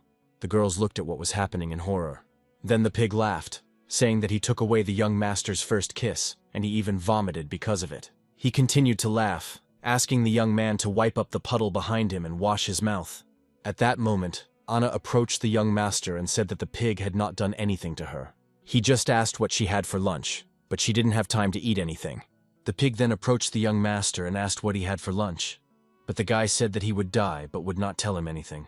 Then the pig turned to his servants, and they were forced to tell the whole truth about what the master ate today. Then the pig and his brother commented that the aroma did not suit this dish at all, and that is why it makes it so interesting. This dish looked like no other. The great sage said that he thought it was not meat or even a soy product. Normuth noted that he is quite insightful. He said that the main ingredient here is bread. Spread it with butter and fry it over coals. It is sold in this form because it was greased in advance. The bread will not dry out, but on the contrary, it will only become juicier. A variety of seasonings are used in the preparation of this bread to give it the desired flavor. The great sage said that regardless of the consistency and smell, it is all nothing if there is no taste. At the time, Normuth said it was prepared by a professional, and instead of coating the surface with spices, the ingredients are evenly mixed in, so the spices penetrate the dish better than real fried meat. Unlike the stimulating barbecue aroma emanating from the surface, the aroma emanating from the inner layer is fresher and more elegant. Then Norwood asked the great sage to try this dish. The great sage asked if it was rice with curry sauce, but the taste seemed very familiar to him. Norwood said it was all about the wild chrysanthemum, He added it for flavor in the Ramadan curry. The great sage was surprised, because this is a dish that is only available in the Tensei region. He asked him how he knew about this. However, when he turned around, Norwood was no longer behind. Then the great sage realized that this was no longer reality, since this person was no longer here. However, he felt it again and silently thanked Morty for it. The pig learned that wild chrysanthemum was used for the fragrance. He asked how the flower aroma was preserved if there were no petals left in this rice. Then the young master said that it was all about steaming. Anna immediately joined the conversation. She said that it is not difficult. After steaming the flowers, an essence is obtained that is mixed with curry. These two flavors go well together. Chrysanthemums only intensify their smell after steaming. Thus, the crust has a spicy taste, and the filling has a slightly flavored rice. After the rice filling is eaten, the appetite stimulated by the aroma of the crust is stimulated a second time. And after they eat the crust also, the desire to get the taste of the filling is also re-intensified, plus form a taste chain that begins at the very beginning and continues in a cycle of tastes that support desire. Then the pig asked them how they knew about the banquet of 100 flowers. However, when the pig opened his eyes, he saw in front of him not Anna and the young gentleman, but an incomprehensible man with blonde hair holding a chrysanthemum in his hand. He asked what he was doing here, but the great sage had the same question for the pig. The pig said that the last time he saw such ugly clothes was when he was in the West, which means he is going to the scriptures. They hoped that they would not run into problems along the way. But they were distracted from their conversation by the sound of waving flags. Suddenly they heard someone calling their name. When the brothers turned towards the sound, they saw a gray horse approaching them. When they looked up, they saw a man sitting on it. He said that he heard someone calling the teacher. Then the brothers assumed an innocent look, saying that today was a very good day, on which they did not want to commit evil. The man grinned and said that it was all a small thing, but he was wondering what they were doing here. At that moment, the brothers noticed that they had pork hams in their hands. They understood that this was the last thing that should appear here. Then the man appealed to the great Buddha, said that he did not think that they would break his commandments, but apparently they had forgotten his teachings. The brothers tried to justify themselves by saying that it was a vegetarian dish prepared by the dragon's cook. But the man said that if this was not true, then they should eat everything to the bone. He must make sure of this. The brothers immediately began to eat the food, and said that they didn't even hear a crunch, which meant that there were no bones here. However, suddenly the great sage heard the crunch of bones, and a light seemed to illuminate him. Then his mouth burned. Steam came out of his mouth. The bones were made of small balls of plant origin, and they had a rather strange taste. The grains seemed to melt in the mouth, leaving behind a refreshing taste, but the great sage felt like he was about to explode. The pig's body was even worse. It seemed to him that his whole body was cracking into pieces. The man silently watched what was happening. He then addressed the great Buddha again. The great sage shouted, saying that all this was impossible. The man then said that it seemed like the banquet's token of gratitude had given them a lot of surprises. Then he set off again, leaving the brothers alone. At that moment, the pig's body cracked into pieces. When the great sage woke up, he was on the floor. The pig lay next to him, safe and sound. At that moment, Morty approached them and asked how they were feeling. Poe said he didn't expect them to take long. Morty did what most immortals in the wizarding world couldn't do. The guy said that he forgot to remind that without the last step, they most likely will not wake up. Fortunately, they ate the bones themselves. Without this, it would have been difficult. The great sage said that he almost killed them. Only their teacher helped them. After some time, when the brothers came to their senses, they sat down at the table, still not realizing reality. Morty and his friends approached them as he wanted to apologize, but the great sage said that they would talk about it later. He asked the guy what he made the bones from. Pig said it felt like a bomb of different flavors had exploded in his mouth, which is what woke him up. Then Morty chuckled, saying that they were popping beads. This answer amazed the brothers very much. Then the cook decided to show them what he was talking about. The great sage asked what these bursting beads were. Morty said that the two of them didn't know about it, but it was a very popular thing from the earthly world that was added to drinks. To make it, you need only 2 ingredients, a lactic acid solution and a sodium alginate solution. This is much easier to do with a pipette. The brothers looked at the cook in fascination and did not understand what he was going to do. Then Morty said that the ingredients and the sodium alginate solution are taken together into a pipette. Then they need to be dropped into the lactic acid solution. After that, all that remains is to wait. Inside the bones they ate were these very balls. In order for their illusion to work correctly, he specially compacted them. The bones were supposed to be the finishing touch. Then the great sage realized that what exploded in their mouths and pulled them out of the illusion. Morthy said the dish is a traditional snack in India, made with slices of crusty bread, nuts, potatoes, yogurt, and sweet and sour sauce, has a strong refreshing effect, and the beads only enhance it. It was thanks to this taste that the illusion was lost. They cannot predict what illusions they will encounter. They are all determined by the memories of their hearts, and the Thanksgiving banquet was supposed to help them remember what is most dear to them. The great sage and his brother silently pondered the cook's words. Then the man remembered, during his life, where in the local kingdom he almost forgot about it forever. If not for this dish, all this would have sunk into oblivion. Pig said he kind of misses the days when he was called the Dread Demon. Many years ago in the heavenly realm, he simply wasted his time. He was truly confused. Now he realized how much time he had wasted. Then the great sage said that they appreciated the banquet that Morty gave them, and now he is completely satisfied with it. Morty then thanked them for saying that. However, the pig stopped him and said that he had not yet answered the question. He asked him what caused the irritating sensation on his tongue after the bead exploded in his mouth. To more accurately describe his emotions, he took the bag with its contents and poured it onto his tongue again. He then said that this was the same feeling that pulled him out of the illusion that a volcano was erupting. He thought that it was all an illusion, but it was a real sensation, and therefore the pig did not believe that people really eat such things. Morty then said that there was a secret to this effect. To use the explosive effect, he used special fizzy drinks. They are filled with compressed carbon dioxide, and when the glaze melts in the mouth, the gas inside comes out and creates a sensation of explosion. The taste of pineapple is also irreplaceable. It causes an unpleasant irritation on the tongue, is not particularly popular in wide circles. But in fizzy drinks, pineapple adds sourness to the irritation. Sweet taste, which irritates the receptors even more. Then the pig said that he never wanted to try it again. Hearing this, the great sage laughed. He said the Thanksgiving dinner exceeded all his expectations. Each dish was better than the next, worth the hundreds of years of waiting.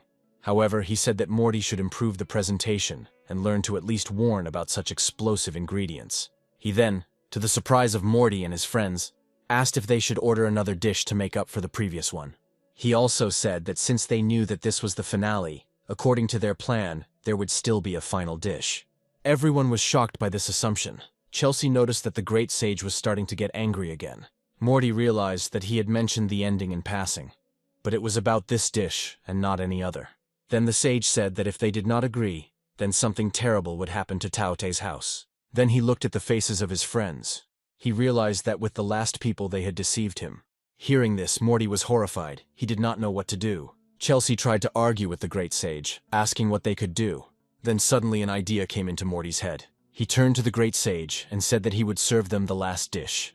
He then quickly darted off somewhere, leaving Chelsea and the others in disbelief.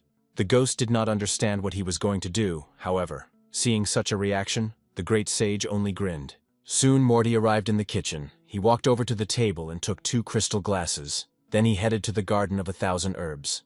There he obtained spring water, and after that he returned back to the kitchen. While the great sage was waiting for his dish, he thought that all this was quite interesting. The pig asked him why he didn't just destroy them if he wanted to, but the sage said that he was wondering what Morty was up to. It seemed to him that the next dish would not disappoint them either. Soon the guy came into the dining room with a small tray in his hands. Chelsea and the others were horrified. They did not understand what kind of dish it was. Then the pig immediately got up from his chair and rushed towards Morty. He wanted to quickly look at the final dish. However, the great sage stopped him. He would like to hear Morty introduce this dish to them himself. The guy then said that he didn't actually prepare this dish in advance. When he took off the blanket, everyone saw that there were 2 glasses of crystal clear water on the tray. The guy said that he was sure that what was on this tray was exactly what his guests needed. Everyone was shocked when they realized that the dish turned out to be ordinary water of 1,000 colors. Then the great sage got up from the table and said that the new building of Taote's house needed to be cleaned. He asked if they really thought that he was an ordinary wild monkey and would consider ordinary water to be a dish. The pig turned to Morty, said that he had gone too far. If there was no last dish on his menu, then he shouldn't have lied about it. Morty tried to stop his guests. He said that they liked all their past dishes, and if they didn't like this dish, then he wouldn't stop them from taking their energy from Taote's house. The guy said that he would personally tear himself to pieces in this case, but he asked his guests to take a closer look and be more attentive. Then pictures of that same dish with artificial fish again appeared in the head of the great sage. He did not understand what could be in this water. He then decided to use his X-ray vision and looked at the glass of water. Suddenly he saw that there was some kind of sphere inside the glass. He asked how this was possible, since he saw that Morty only poured water into a glass. Then he suddenly said that he really didn't understand anything. At that moment, his brother, the pig, came up to him and said that he was too pushy. He said that he wanted to try this incredible water, and immediately rushed to the glass. Chelsea and the others looked at everything that was happening in bewilderment. The girl was not sure that after they drank this water, everything would be okay with them. Then Morty said that they would just taste the last dish, and there would no longer be the same problems as before. Then he handed the girl some kind of cone, and asked her to drink it to calm down. He said that this is the jade cola in the last fishing in the garden of 1,000 flowers. The guy said that this is a great drink. It is also very popular on Earth. But the recipe for earthly cola has always remained a mystery. It took a lot of effort and many fabulous plants to reproduce this taste. Chelsea wondered what he made it out of. Suddenly she noticed how the great sage and his brother drank a drink, and after that they began to meditate. They had never done this before. Morty chuckled, saying that they needed to finish their final journey so that the thank you banquet would truly be over. He said they were exploring their own faith carefully, which was good. But Chelsea asked him how long they were going to meditate here. The guy said that they would wake up very soon. Soon after this, the great sage opened his eyes and said that this water was indeed magical. He felt as if he was cutting through the bones of his mind to purify the contents. Then Morty said that the name of this drink is water of 100 roots. Although the main ingredient of the drink is water from the garden of 1,000 herbs, it is the Buddhist mulberry that comes from the sky that gives the main taste. Its outer shell is thick, difficult to peel by itself, soft, extremely transparent, and melts in water, giving it a sweet taste. The Buddha tree seeds used this time were born near the stream and fed on its water, which speaks to the properties of the stream. The garden represents is a self-contained ecosystem, where water has been intertwined with grasses for millions of years and contains much of the essence of the grasses. Buddha seeds enhance the essence of immortal herbs, causing a feeling of oneness with one's deity, which leads to a sense of consciousness. The practice of great sage Buddhism is the practice of great freedom and purity, and the 100-root water is the ideal way to dilute the great sage's violent and rebellious energy and purify his mind. The pig said that his brother's energy was always indomitable, as their master often said. Then he asked to prepare more of this water for them. The great sage looked away in embarrassment and said that they would not cause them any more problems. The Thanksgiving banquet was a success. Then he suddenly took the cone, which Morty gave to Chelsea and the ghost. He said it was cola, the most popular drink in his world. The pig doubted that it was even drinkable, but the great sage said that it was just a dessert for the gratitude party after all this food. He trusted the dragon's cook. He then drank the contents of the bottle. When it was all over, Chelsea said she thought Morty did a great job with the cola, so she asked, why don't he make some peach milk tea? The guy said that peach milk tea could only be made in Tyote's house. All things considered, it could become their calling card and bring in a lot of profit. But the girl said that it seemed to have side effects. She pointed to the brothers and asked if such behavior was normal for immortals. Then the great sage said that this was not a side effect. He was in fact incredibly happy. However, when he suddenly heard that Morty was offering them a cup for 2 crystals, they were suddenly overcome by sudden despondency. The great sage realized that he could not afford this, and then his brother offered him to exchange his weapon. However, suddenly an incomprehensible flash of light appeared in the middle of the room. Morty didn't understand what happened. He didn't even notice that an incomprehensible object was flying right into his face. He managed to close his eyes, but the object stopped right a centimeter in front of his nose. As it turned out, the great sage managed to intercept the strange thing so that it would not crash into the guy's face. Then he decided to examine it. It was an unusual book that seemed to have veins, but the sage did not understand why this thing appeared so suddenly. He asked Morty if this thing would work as payment for a Coke. Then the pig entered the conversation, saying that this was a great thing. He then chuckled and asked his brother to tell him more about her. However, the great sage said that he stole too much, so he didn't even remember what it was. The pig said that now he looks extremely stupid in the eyes of others. Then he decided to tell everything himself. The fact is that his brother took this thing out of the Jade Emperor's chest.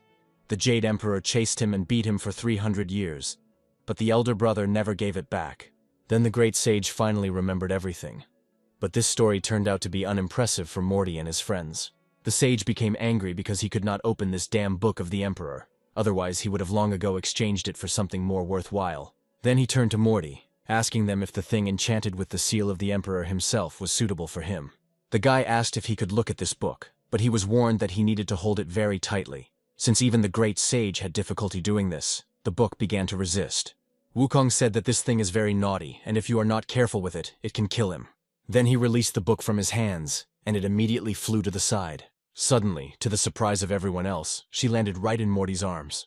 When Chelsea looked up at him, she saw an incomprehensible ghostly girl standing in the arms of a guy. She thought that she had gotten it into her head, because when she rubbed her eyes, Morty was still holding an ordinary book in his hands. Then the guy suddenly noticed how his knife medallion began to glow. Suddenly a dragon crawled out of the medallion and looked in surprise at the strange book. Then he suddenly summoned a portal that looked more like a sphere, and said that the guy should come with him. When the pig opened his eyes, he saw that the guy was no longer in the room, but he did not understand who suddenly collected him from here. Chelsea explained that most likely it was a dragon, Morty's ancestor. He had to tell him something very important, like that time when he first tamed him. The brothers were extremely surprised to hear that Morty had tamed the dragon. Meanwhile, the guy was already in the spiritual space. He shouted at the dragon, asking why he did this. When the dragon asked the guy to look at his hands, when Morty let go of his gaze, he saw a book in his hands, which he was very surprised about, because this was a spiritual space, and there was no way a book could be here. The dragon said that this was an unusual thing. It appeared in this world a little later than him. Suddenly the book turned into a ghostly girl and said that the dragon was rushing. In fact, she was much younger than him. Morty was horrified. Then the girl came up to him and extended her hand straight to his neck. She chuckled, saying that she had no idea that he was so shy. Then Morty suddenly hit her with his hand, causing the book to fly to the side, and ordered her not to come near him. He asked what it was all about. Then the girl said that the guy was completely insensitive. He didn't want to understand others. Then the dragon turned to the girl, whose name apparently was Bella. He said that they should get down to business. Morty was extremely surprised that the dragon knew her. Then the dragon decided to officially introduce her to Morty. He said that she was a recipe for a heavenly feast, but the guy could call her Bella. The guy asked him if this was really the same heavenly feast he was talking about. The dragon confirmed his words, saying that according to the laws of the dragon cook, at this stage, he has no right to know about the heavenly empire. Then the guy asked why all this was happening now. Bella said that her body is a recipe for a heavenly banquet, and from now on, Morty must take care of her. However, the guy again threw the book into another corner of the space, not wanting to be near it. The dragon said that since he received this recipe now, he will have to tell Morty everything he knows. The official name of the heavenly banquet is Bella's Feast. Bella's Feast is a first-class celebration that can only be held when a dragon chef's culinary skill reaches its highest level. This feast shows his right to be a dragon chef. Morty then asked how close he was to making this feast, to which the dragon said that he was almost there. He showed him something that was between his fingers. It was a small point, but if you look closely at it, you could see that it was a whole universe. Bella grinned at how the dragon brought the whole universe here. She then turned to Morty, telling him that he had to work hard, and then he would succeed. However, the dragon noticed that Morty was upset and asked him what was wrong. Bella said that she thought Morty was quite capable of hosting a heavenly feast. These forces gave the guy determination. He stood up and said that he would try his best. However, the dragon asked him not to rejoice so early. He said that in the entire history of the Three Kingdoms, only the first dragon cook was able to prepare the heavenly feast. The first dragon cook was the leader of the three worlds, even before he created himself. Hearing this, Morty was delighted. He could not even think that the first dragon cook was so cool. The dragon said that if not for one problem, the heavens would not have to come down and force mortals to come up here and cook for them. Morty was very surprised. He said, "Aren't all the dragon cooks invited from the mortal world?" Bella grinned and said that it wasn't like that. The dragon said that the problem was sesame seeds and rotten millet. He had eaten enough of them and could not remember anything clearly. However, in any case, the main thing for Morty now was to improve his skills, because according to his current skill level, he could not even cope with the ingredient. Morty didn't believe it was that bad, so the dragon asked Bella to show him the first page. The girl took the book in her hands and began leafing through it, looking for the right page. When she opened it, a small ghost of a man with 2 knives in his hands suddenly flew out of the sheet of paper. Morty noticed that the man had a knife exactly like his, and then the little ghost suddenly began to move. His movements were smooth, calm, skillful, and smooth. Morty noticed that it was 21 cuts made from the combination of 4 knife techniques. Such ordinary blade techniques have an inexplicable divine charm. Then he realized that he was definitely not ready for this. Now he could not even combine 2 techniques. Then the dragon asked him what he thought about all this. He asked if he still thought he was exaggerating. Morty was extremely upset. Apparently he understood that he simply did not have enough experience in using a knife. but he believed that he would succeed if he practiced enough. The dragon told him that this is just one technique, this is just the first recipe for the feast dish. Bella also confirmed his words, saying that this is all really very difficult. The dragon said that Morty would never prepare this feast through sheer enthusiasm. The guy thought about these words. Could he really not be able to prepare a heavenly feast? Bella told him that he would definitely succeed if he tried. Then she walked up to him and gently touched his shoulder with her hand. At this time, somewhere in the sky a gap appeared, through which terrible monsters began to penetrate. This breach was breached by representatives of an alien race. They tried to invade the three kingdoms. Once the defense held strong, but now everything was different. The spell could be broken at any moment. The soldiers were put on the highest level of combat readiness. The borders were destroyed, and they needed to prepare for battle. Then they went to fight for the three kingdoms. A blond man in white robes observed all this. He called on the soldiers to calm, saying that the person they needed was already in place. Suddenly the soldiers looked up and saw something incredible. They realized that the same man had appeared, and the gap that had just been in the sky suddenly disappeared. As it turned out, that man was the Jade Emperor. His assistant turned to him. He said that more than 1,000 years had passed since he brought the gods here to seal the breach completely, and now he was interested in the question of when the long-discussed plan would begin to eliminate it. There must be limits to the use of gods as ordinary warriors. The Emperor replied that the kitchen was then destroyed because of Bella's feast. A large number of fragments fell on China. It was difficult to find heirs for a dozen fragments. And then he asked the man, what about the heavenly feast? The man said that attacks from the outside world were becoming more and more frequent, and if they did not eliminate the cracks in the sky, something terrible would happen. Then the Emperor asked him if he remembered that monkey. 300 years ago, he took Belu's book with him, and his power guarded it until the heir to the Chinese culinary arts appeared, and finally became truly useful. He said that if the Emperor was not so sure, then he could use the register of feasts to calculate the exact date of the heavenly feast. The man replied that this register includes almost 30% of the kitchen path. It cannot be calculated. However, the Emperor said that it did not matter, and they would meet soon. Then he stood up and walked away, finally saying that this guy really exceeded his expectations. Meanwhile, Morty was still depressed. He didn't know what to do. He would just hold the book in his hands and think about what he had to do. He remembered the dragon's words that this was just the technique of the first ingredient, the first dish of the heavenly feast, and he would not achieve anything with enthusiasm alone. The dragon himself distracted him from his thoughts. He gave him a click and asked him what he was thinking about. He said that the spiritual space now belongs to the master, so they left it. Morty did not understand which gentleman he was talking about, but the dragon said that he would not explain it. He said that it was time to get to know him himself. The guy asked him where his master was, but the dragon did not want to answer anything and only said goodbye to him. Then he suddenly fell to the ground and said that he bowed to the Buddha, who had great mercy, who discarded false views and taught holy teaching. The next moment, the same fair-haired man appeared in front of him. He asked the dragon to stop. Morty was extremely surprised that he appeared here so unexpectedly. Then the Emperor went down to the dragon and the guy, who still didn't understand where this man came from here. The Emperor said that he had finally met this guy. It was worth waiting so many years, but Morty didn't even understand who he was. Then the man said that he could just call him the Jade Emperor. When Morty heard this, he was horrified. Book was also horrified. She couldn't believe that the Jade Emperor himself had come to them. She suddenly began to swear, and then the man ordered her to shut up. He then turned back to Morty, who was still terrified, and asked what he thought about his heavenly kingdom. Then the guy smiled and said that he really liked everything. Then the Emperor said that in that case, he must work hard, because it is not so easy to stay in his heavenly realm as a dragon cook. Why did he say that? Apparently the guy had been through a lot. Morty was quite surprised by this question. Then the Emperor asked him to sit next to him and talk. He said that if he had questions, he could ask them right now. Then Morty told him everything that worried him. The Emperor took the book in his hands and read what was written inside. He asked if he was worried about this. Then the Emperor said that the first dragon cook was the most powerful. So far there was no way for him to reach his level. However, Morty did not understand what to do in this case. The Emperor asked why this knife technique was so important to him. Morty told him that everyone around him was saying that he couldn't do it, but he wanted to prove him wrong.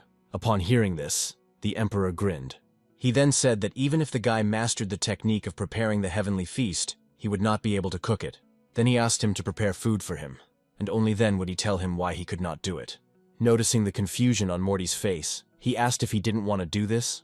Then the guy replied that he really wanted to do this, but there were no utensils or ingredients here, and without them, he couldn't cook anything. The Emperor said that this is a spiritual space, and whatever he thinks about will appear here. Then Morty decided to think and imagine the things he needed. The more he imagined, the more details began to appear around him. Soon his knife was in his hands. Then the Emperor asked if he didn't need an ordinary knife. Morty replied that although a regular knife is more convenient for preparing ingredients, he likes to work with this particular knife. As a child, he often played with one in secret from his grandfather. He then asked the Emperor what he wanted to taste, to which the man asked him to prepare his favorite dish, which he ate at home. Morty agreed to this request, and began to imagine the ingredients he would need for the dish. It was as if the entire universe was flying before his eyes. He only had to think, and this thing would immediately appear before his eyes. The guy then expertly cut the tofu into cubes. After that, he moved on to the beans, garlic, ginger, and chili. The Emperor chuckled to himself, thinking that this guy had not thought of the fact that in the spiritual space, you could wish for a ready-made dish right away. But the result could be sad, since the spiritual space is full of mistakes. Soon, Morty brought the plate with the dish to the Emperor, saying that he had done everything. The man was surprised that he had done it so quickly. There was a dish on the plate. The Emperor immediately noted that there was very little tofu, there was no taste of fish beans, and the spiciness of the dressing was very strong. Then he picked up one of the pieces of tofu with chopsticks, and noticed that it did not fall apart. It was very elastic. The Emperor decided to try it. He noted that the dish had a slight sweetness, an aroma that amazes even before the bite, a great taste, with a slight spiciness. Then he suddenly smiled and said that he was not mistaken at all. The taste was wonderful. There was something individual about it. Soon after, Morty brought him some more dishes. The Emperor was a little unhappy about this. He thought that the guy was underestimating him and simply prepared simpler dishes. However, Morty insisted. He said that the Emperor should taste more. Then the man asked, "What was that red thing in one of the dishes?"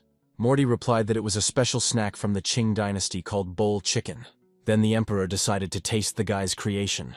Morty noticed that the man's face was slightly distorted, and it scared him quite a bit. However, the Emperor soon smiled and said that this dish was very spicy and aromatic. He asked if the guy still had so many dishes, to which Morty replied that he prepared many different dishes, and mostly used one skewer per dish to differentiate. Soon the Emperor emptied all the plates. Morty noted that this man was simply incredible, because he did not even stop. The Emperor asked him, "What dish will be next?" The guy noted that the next dish would be meat in a pot. However, he again noticed a strange expression on the Emperor's face. The guy thought that he did not like the appearance of the dish. Then the Emperor used a spell, and a large luminous sphere appeared in his hands. He said that everything was fine, he was just full and would like to pack this dish. He said all of these dishes exceeded his expectations. Then Morty thought that now he would finally tell him why he couldn't cook the heavenly feast. The Emperor asked him to take the book and turn it to page 33. When Morty opened this page, he was horrified. The Emperor laughed, saying that now the guy understands why he cannot do it. As it turned out, the last pages were blank, but Morty did not understand why this happened. Then the Emperor said that the recipes were stolen. The other gods had done this a long time ago, but Morty wondered why they had not been returned yet, since the feast was such an important event. Then the Emperor asked him why this was so important to him. Morty said that the heavenly feast was the pinnacle of culinary art, and he didn't understand why the Emperor felt that way about it. The man said that there are no gods in heaven who deal with culinary arts, so they cannot talk about the pinnacle of culinary arts. He then said that if Morty needed them that much, then everything was in his hands. He said that time was running out, so he should go. But finally he said that Morty was clearly more talented than the previous dragon chefs. He put that very book in his hands, saying that he needed to protect it, since it would be useful to him in the future. He said that the missing parts of the heavenly recipe were in the hands of the gods' cooks, and then decided to show Morty something else. There are also different realms in heaven, all of them in different places. Morty needed to remember them. Even if he does not take the initiative in the competition, those chefs who strive for higher culinary skills will come to him. So instead of defending it, it's better to immediately go on the offensive. Morty replied that he had just inherited a dragon from a cook somewhere, and he wouldn't be able to handle them. Then the Emperor answered him that in this case, he needed to return to the mortal world, because the roots of culinary art were there, and Chelsea would have to go with him. Morty asked him what else he was. He was the immortals who would come to Taote's house. The Emperor told him not to think about it. He said that his journey had just begun. He needed to cultivate further. If he wanted to descend to Earth, he would have to completely transfer to the body of a mortal, so he needed to secretly transport Chelsea with him. The Emperor then disappeared, leaving Morty alone with the book. Meanwhile, There was an argument between Chelsea and the great sage. The sage stated that he wanted 1,000 servings of cola. At that moment, Morty appeared out of nowhere. Chelsea immediately rushed to him in tears, but the guy did not understand what was happening here. The great sage asked him with a grin if he was finished, to which the guy replied that he seemed to be finished. Then the great sage suggested talking about the price. However, Morty did not pay attention to their conversations. He handed the book to the great sage and said that this was the same Bella. The great sage was surprised that this thing was the heavenly feast. Then Morty said that he should bother them to remove the seal. The great sage then threw the book back into Morty's hands. He retreated to a corner and looked at the guy with suspicion, saying that this thing suddenly had the aura of a Jade Emperor that it didn't have before. Then Morty said that he really met with the Jade Emperor. He cooked him a couple of dishes in the spiritual space. Just such words incredibly surprised Chelsea and friend. Then the great sage said that in this case he only needed 800 bottles of Coca-Cola for the book. He said that he must fight the Jade Emperor again. Then he snapped his fingers and said that from now on, they will have an unlimited supply of cola. But in reality, this book is much more valuable. However, he decided not to go deeper into this topic and simply asked them for 800 bottles. Then Chelsea protested, saying that she would never give him 800 bottles for free. Meanwhile, the story moves to the space near the breach. The Jade Emperor and his friend were sitting at one of the points in space. After meeting Morty, the Emperor returned his consciousness to this place, and then his partner asked how things went for him. The man extended his hand forward, and his palm was enveloped in a bright light. Soon the man saw that this bright light took the form of a plate with a dish on it. The Emperor said that the dragon's cook had prepared it, and as it turned out, there was indeed a new heir who had 32 shards, so the plan was almost ready to be implemented. The man was a little upset that this dish was created from spiritual power, as he would also like to try it. Then the Emperor asked him to take a closer look. The man realized that it didn't look like it was made with spiritual power, but he didn't understand how that was possible. This dish was very similar to the heavenly banquet dish. The appearance was not as exquisite, but it definitely had the same aura. The Emperor said that this is indeed the case. Although the form and internal content are incomparable to the heavenly banquet, this dish is rare and precious compared to other ordinary immortal dishes. Moreover, even if there is only a trace of divine will, the difference between a dish with it and a dish without, it's huge. Then he touched the dish with his fingers, turning it from emptiness into reality. And then the men were struck by a bright light. Soon they smelled a wonderful aroma, and when they opened their eyes, there was a real plate with a real dish in front of them. The man immediately picked up his chopsticks and said that in this case he would not stand on ceremony. However, the Emperor stopped him, saying that he is a Buddhist, he cannot eat such things, and you will see, in this case, he will break the laws. However, despite all the prohibitions, the man still tried the dish, saying that he himself was the Buddha, so he was not afraid, and in the end he said that the Buddha really liked this food. Meanwhile, the story moves back to Taote's house. Morty conveyed to the brothers the Jade Emperor's words that the root of cooking lay in the mortal world, and they should go down and search for it to improve his cooking skills. Chelsea looked very gloomy. She said that if he says so, then they will come back. But will he really just leave the peach of immortality that they grew with so much difficulty? The girl said that then she would not be able to repay her debts. Her condition gradually worsened, because she understood that this was the only way to get rich, and it floated away right from under her nose. Then Morty walked up to her and hit her on the head with his palm, saying that the Jade Emperor said that they needed to go down to Earth as soon as possible. After that, Chelsea finally came to her senses, and said that everything was fine with her now, and she agreed to come down. The pig was glad that, fortunately, they were not the target of her anger. Morty then turned to the great sage, asking if he could remove this seal. The sage said that it was sealed by the Emperor himself, and here he is powerless. Then Morty said that if they couldn't do it, they wouldn't give any free coke. The great sage said that it cannot be opened so easily. Only one old man can do it. He said it would cost a little over 100 million. But if Morty could find the Emperor himself, then everything would be much easier. Morty asked if the Jade Emperor could incarnate in this world. The great sage said that it was quite possible, but he was wondering if the guy knew the place of incarnation. Then Morty said that the Jade Emperor asked him to get a pass to Earth using a human body. He then realized that the Jade Emperor did not seem to inform him of the location of his incarnation.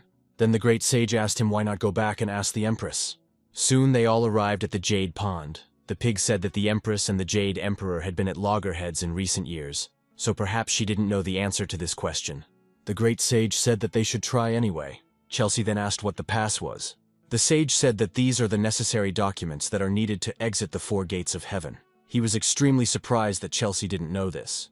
Then he pulled out the heavenly pass and showed it to the girl. Chelsea said that she didn't know that such a thing existed, because she came down to Earth whenever she wanted.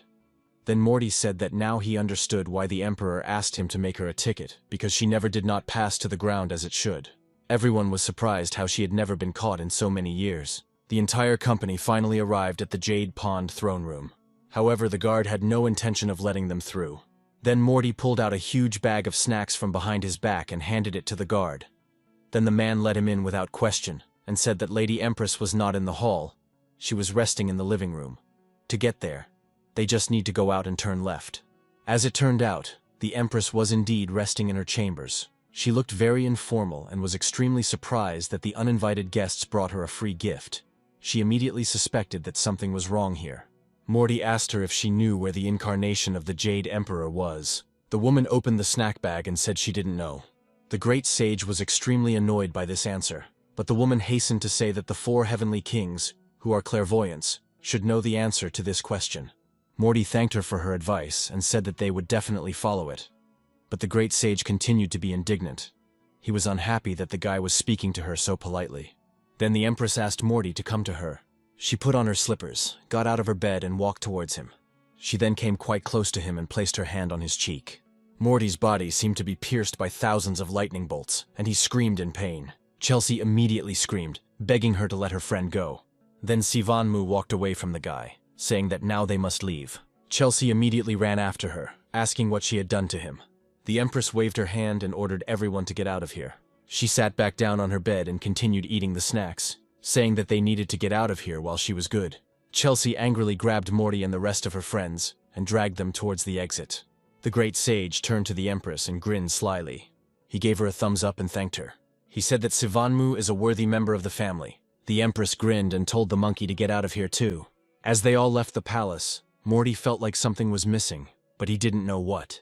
Meanwhile, the Empress, lying in her bed, was thinking about what had happened. She called the Emperor a fool, not understanding how he dared to leave his mark on Morty's body, because he knew that he would come to her. This man who had eluded her for over 1,000 years had finally shown up. Meanwhile, the story shifts back to the area near the breach. The Emperor continued to eat various delicious dishes, but he did not like them, and he again informed his friend about the mistake. Buddha asked him if he was all right. When he saw the despondency on the Emperor's face, he said that he would leave here, since a blackened seal usually means something bad. At that moment, Sivanmu appeared behind the Emperor and said displeasedly that the man seemed to be having a good time. The Emperor wanted to pretend to be dead, and then suddenly screamed, begging for salvation. But Buddha was already sitting in another corner of space. He hoped to avoid the Empress's punishment and simply walked away from them. When the Emperor turned to his wife, asking why she was pursuing him, the Empress said that if she had not come now, he would have continued to hang out with him here. Then she grabbed him by the clothes and pulled them off him, saying that he did not need to hide this from her. However, when the Empress looked at what was underneath his robes, she was shocked. She hugged the Emperor and asked who did this. Then the Emperor hugged his crying wife and said that everything was fine, she didn't need to be angry. He said that it was just a small price to pay for going beyond the 3 kingdoms. As it turned out, his entire back was covered with deep bleeding wounds. Meanwhile, Buddha was still trying to pretend that he was not there. After some time, the Empress told her husband about the mark removed from Morty. The man said that he almost forgot that she was one of the best in the kingdom in spatial magic, so it was Tyne's mistake to leave a mark on him. Sivanmu said that the people had not seen their emperor for a very long time. The man laughed and asked her not to worry about it. In the future, he will definitely be there for all of them. Meanwhile, Morty and his friends were still traveling on the flying cloud. The pig and the ghost fell asleep, and the great sage listened to some music on his headphones. Morty then asked Chelsea if she knew where the 4 heavenly kings were. The girl said that she had never been to the gates of heaven. Then Morty realized that I forgot that she went there without a pass. Then Chelsea suddenly remembered something. She took the book of debtors and said that the 4 heavenly kings also owed a great debt to the house of Taote. Then the guy decided to turn to the great sage. He asked him if he knew where the 4 heavenly kings were. To their surprise, Wukong replied that he did not know the answer to this question. He said it wasn't his problem.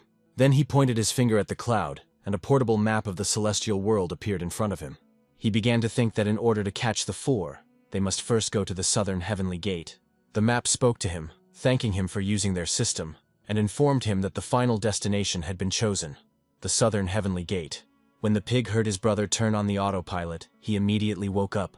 He tried to escape from the cloud, but quickly realized that it was too late. His brother told him that it was dangerous to jump out of a vehicle while it was moving. Moreover, with a seatbelt, he had nothing to fear. Soon Morty noticed that the cloud had transformed into some incredibly modified vehicle, more like a spaceship.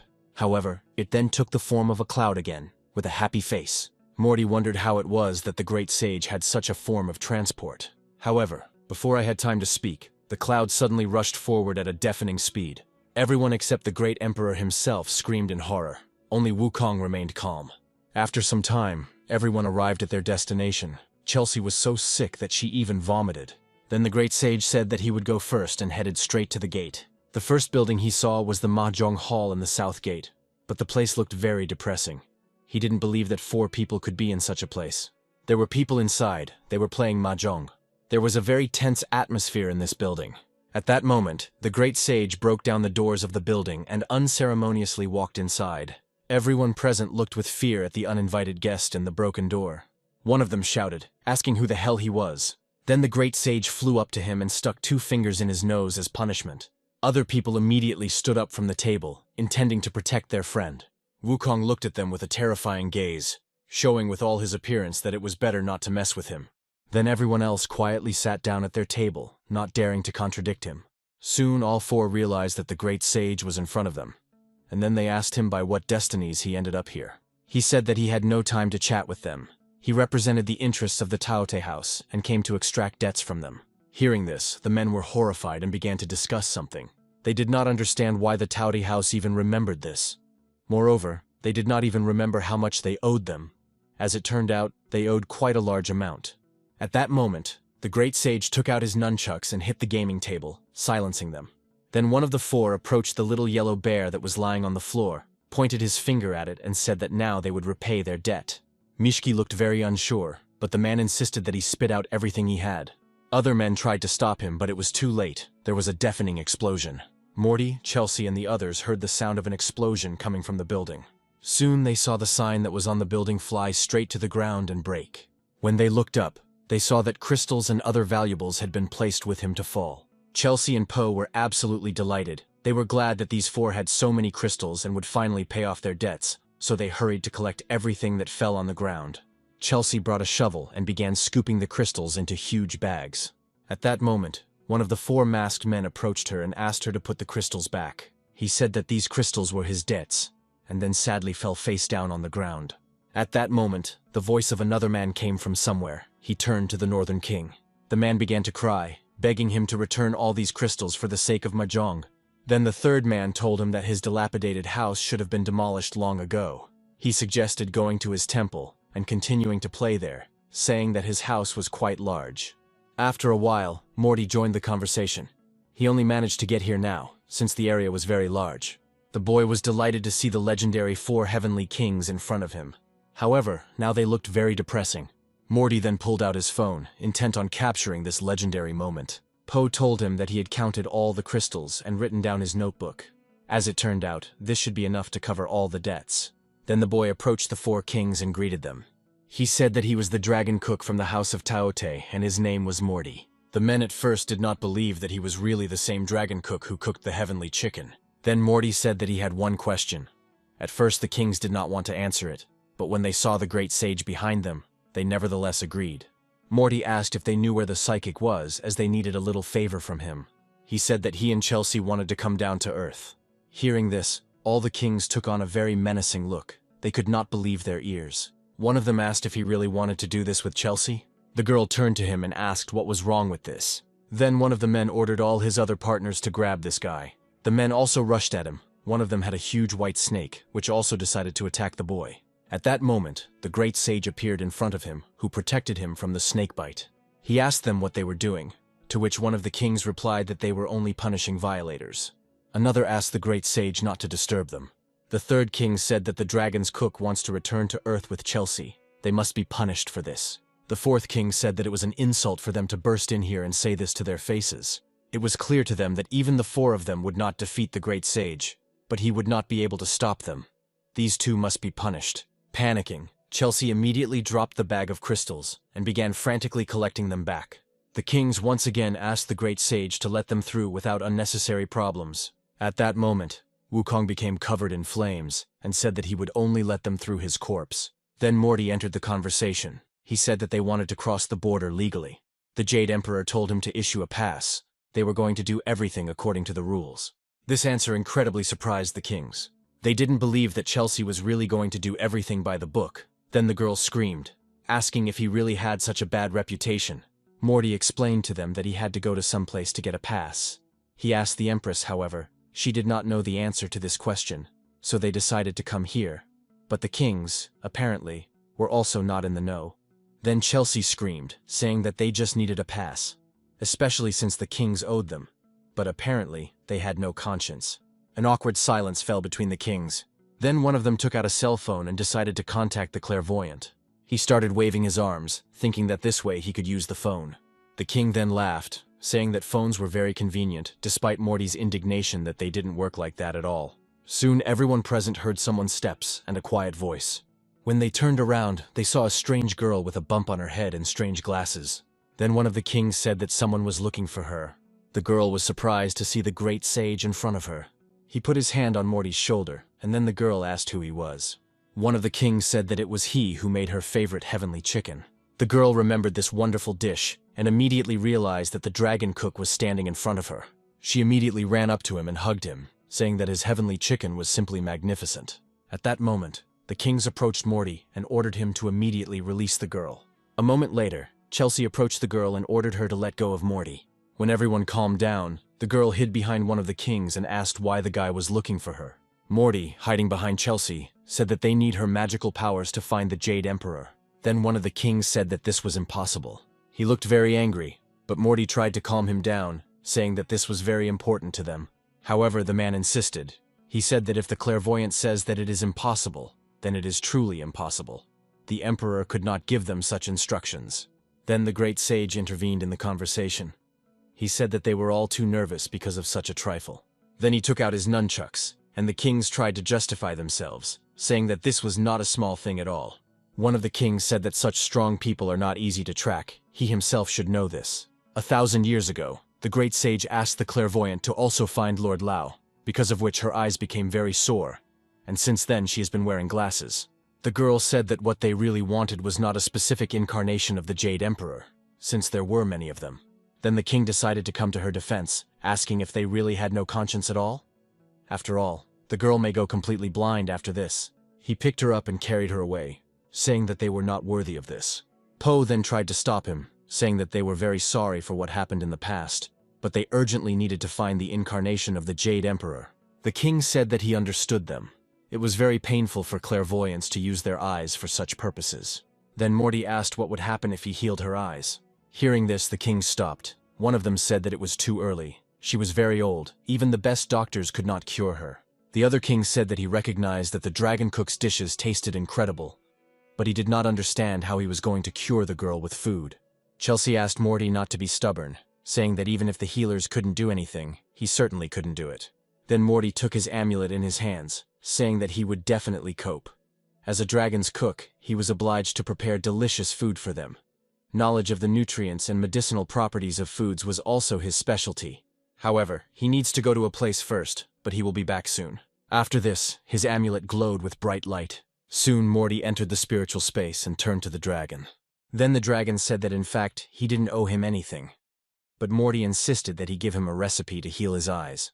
Then the dragon said that he had such a recipe. However, he refused to give it to Morty. He said that he would give him this recipe only when he had a feast. The guy was tired, rested, saying that if he couldn't do this, then things would be very bad for him. When he opened his eyes, he realized that the dragon was no longer there. However, there was a note left on the pillow he had just been sitting on. As it turned out, this was the very recipe needed to heal the eyes. A strange phrase was written on it. The bright moon looking at the frog. As Morty approached the recipe, a strange screen appeared in front of him and asked him to click to begin the tutorial. Something like a video tutorial from the King of Gourmets opened in front of him. He said that today he will share one interesting dish called Bright Moon. Looking at the frog, he said that the main ingredient here will be stone frog. It is very active during the day and less active at night, lives only on rocks, and is slightly toxic. He said to first remove the head and giblets from 3 or 4 frogs, then cut them into small pieces and set them aside. Next, you need to heat the pan and add a little oil and then add the frogs. Turning the meat, you need to fry it until the skin begins to come off.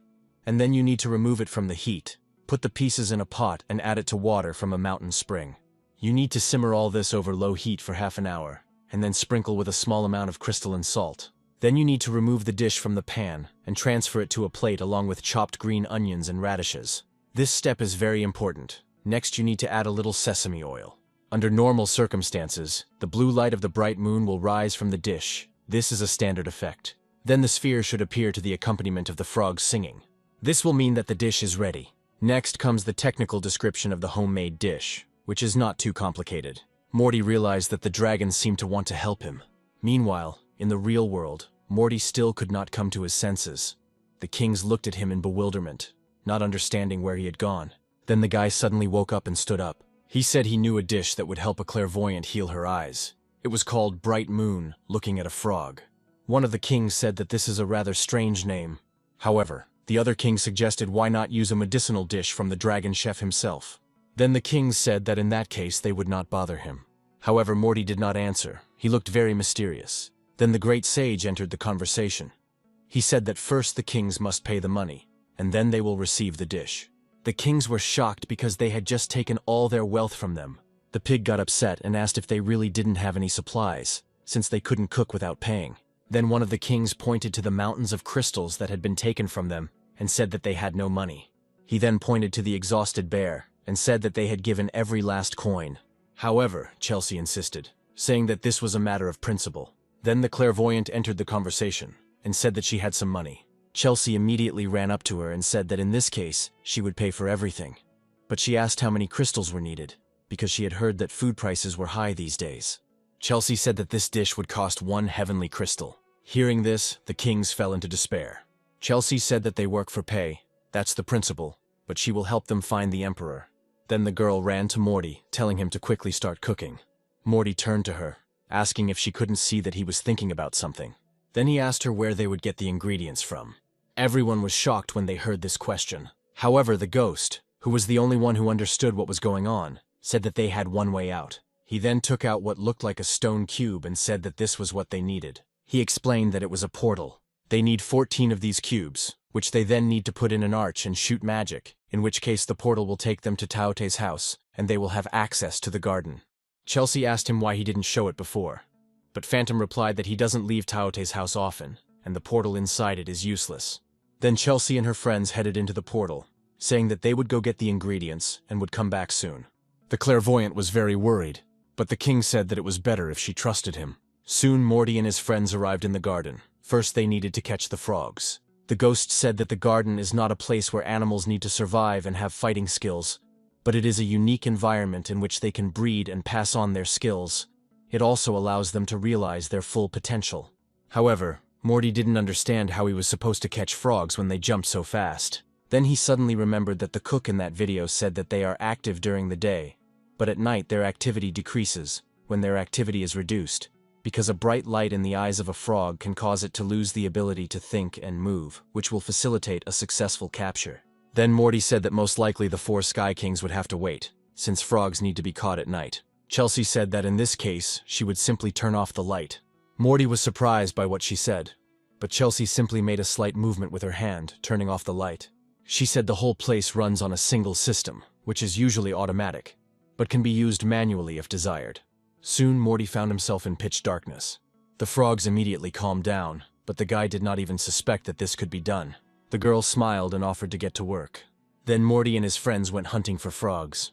Meanwhile, the kings and their brothers played mahjong to pass the time. However, Morty worked tirelessly, and soon the dish was ready. Chelsea noticed that it smells just wonderful.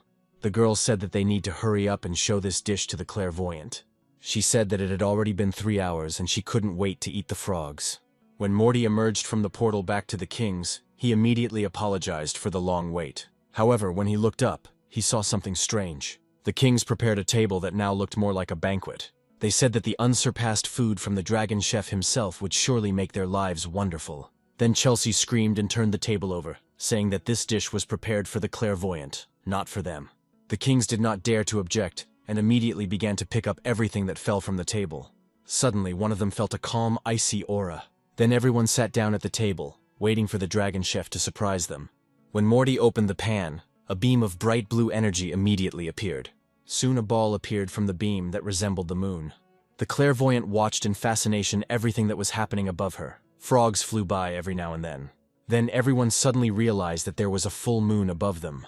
Morty realized that the king of gourmets had not deceived him, so he invited the clairvoyant to try his creation.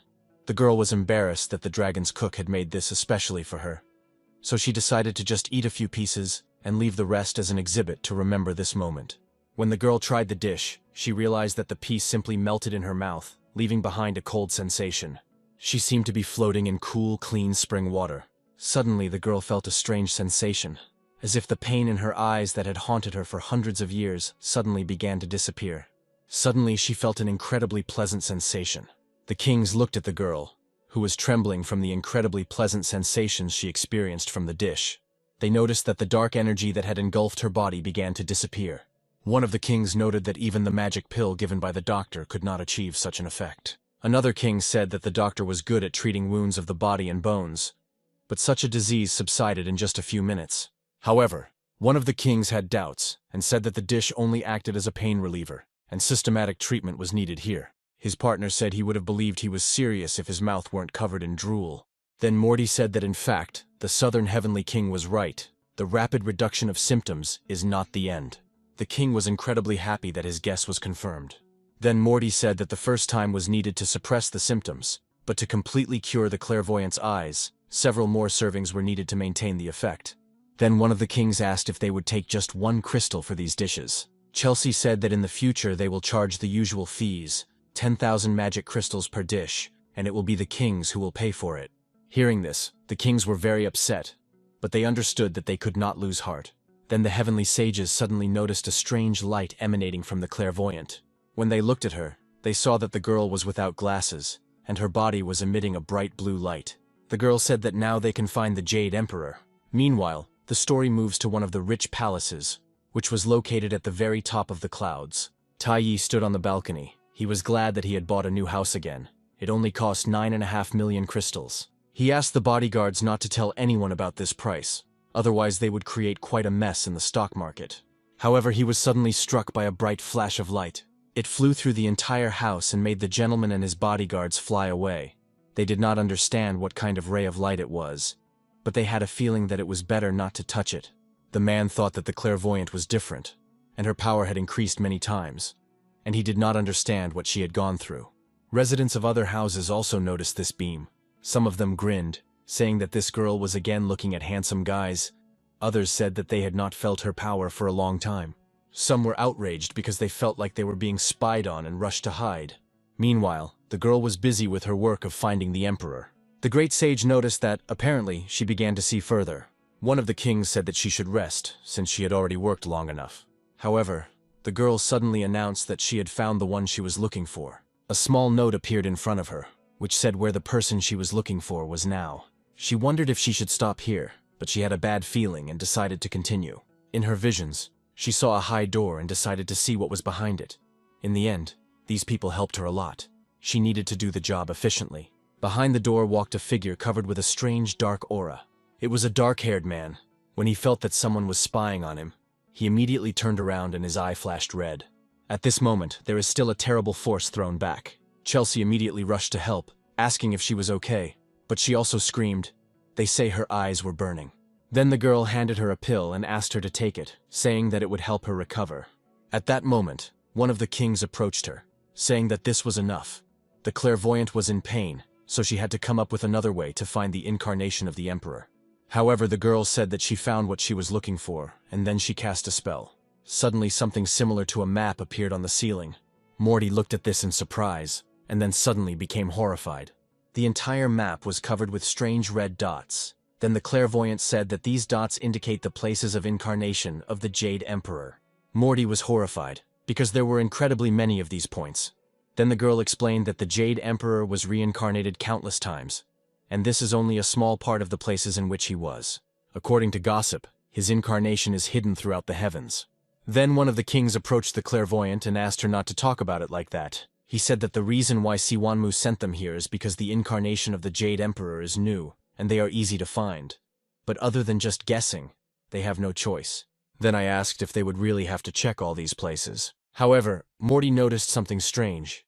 He poked at one of the parts of the map and asked them why the color was blue. The clairvoyant explained that the blue color means that the energy of the Jade Emperor itself is there, and its movement has not been there for about 100 years. Morty chuckled. Since he hasn't moved in 100 years, it's no wonder he didn't tell him exactly where he was reincarnated. Chelsea and Poe were surprised by what their friend said.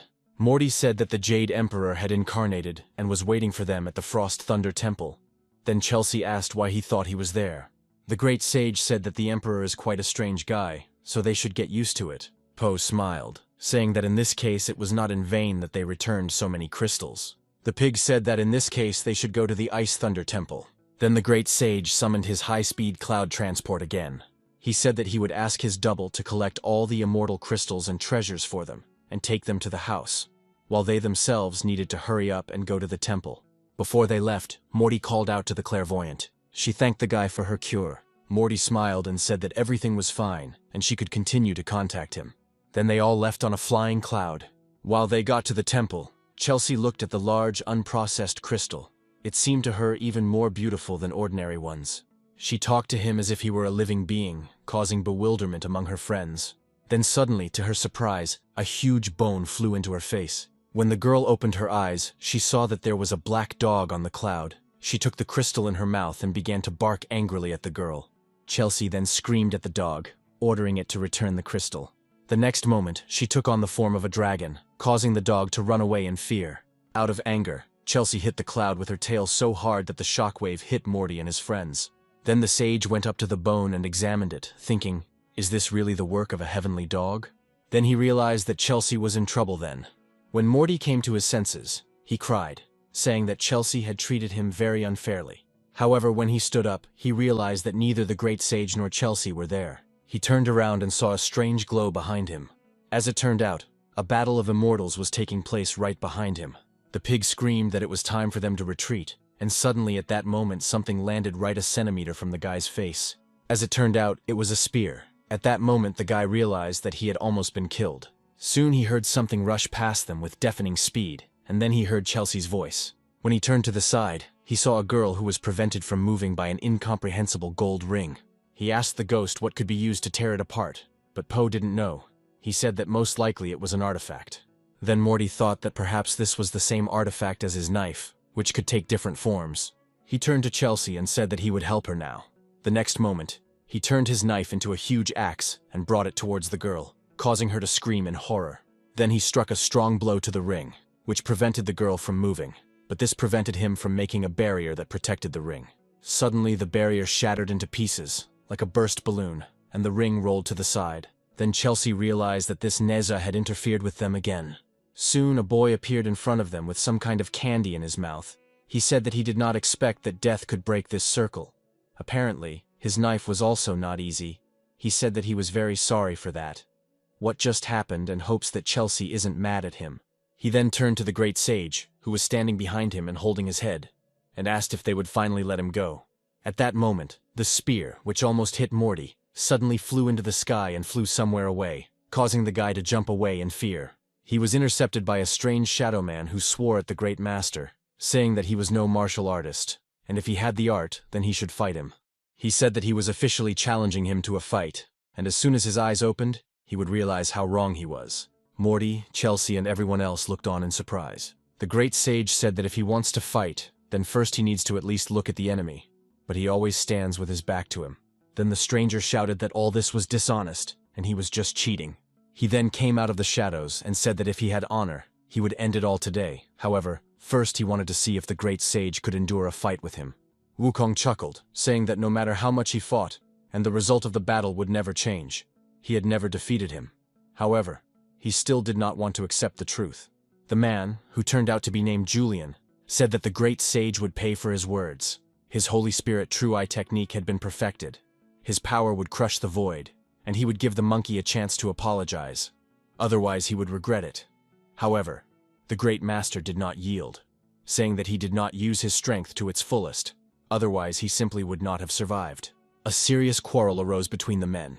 Then Chelsea said it was time for them to get down to business. She said that fighting is good, but the main theme is food. They should remember that. Julian said he didn't care about food and was going to fight to the death. Then Chelsea took out her list of debtors and said that he owed the Tauta house a decent amount of money and asked when he was going to pay it back. Julian and Neja turned away, saying that this was the first time they had heard about it. Then Chelsea turned to the great sage for help. She handed him the book and told him on which pages the information with their debts was located. Then the great sage approached them and laughed slyly, intending to collect debts from them. The men ran away in horror, and Wukong immediately ran after them. Morty chuckled, saying that the name of the great sage was on par with the name of the Jade Emperor. In the end, Neja and Julian stated that they have a life that is more expensive than any crystals, and they are not going to bend under the system. Chelsea said that was exactly what she expected from the old scoundrel, the head of the heavenly court. The great sage chuckled, and then suddenly began to spin at an incredible speed. Julian asked him what he was doing, because he could see him, and there was no way he could hide from him. However, when he suddenly looked at his hand, he noticed that he had no weapon.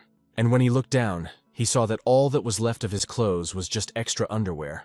She said that if they don't have money, they take advantage of it. Then Julian gave the command to the heavenly dog to attack his enemies. The dog, who had just been a small dog, turned into a huge Cerberus, whose head was smoking with anger.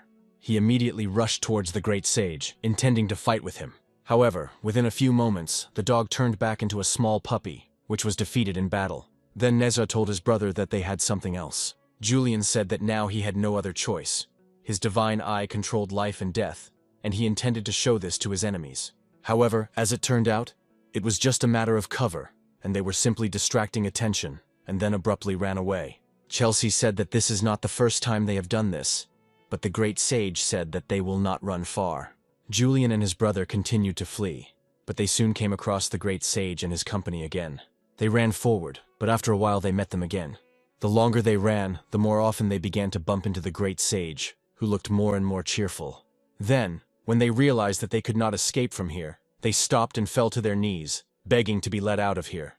Chelsea then approached them and said she would give them a chance. If they don't have immortal crystals to pay off their debts, they can use their magical treasures as collateral. The rest will be exchanged for immortality crystals or debt reduction. When the debt is paid off, she will return their weapons and armor to them. Then she said that in fact, the Taute house has been short of hands for a long time. They could use their help.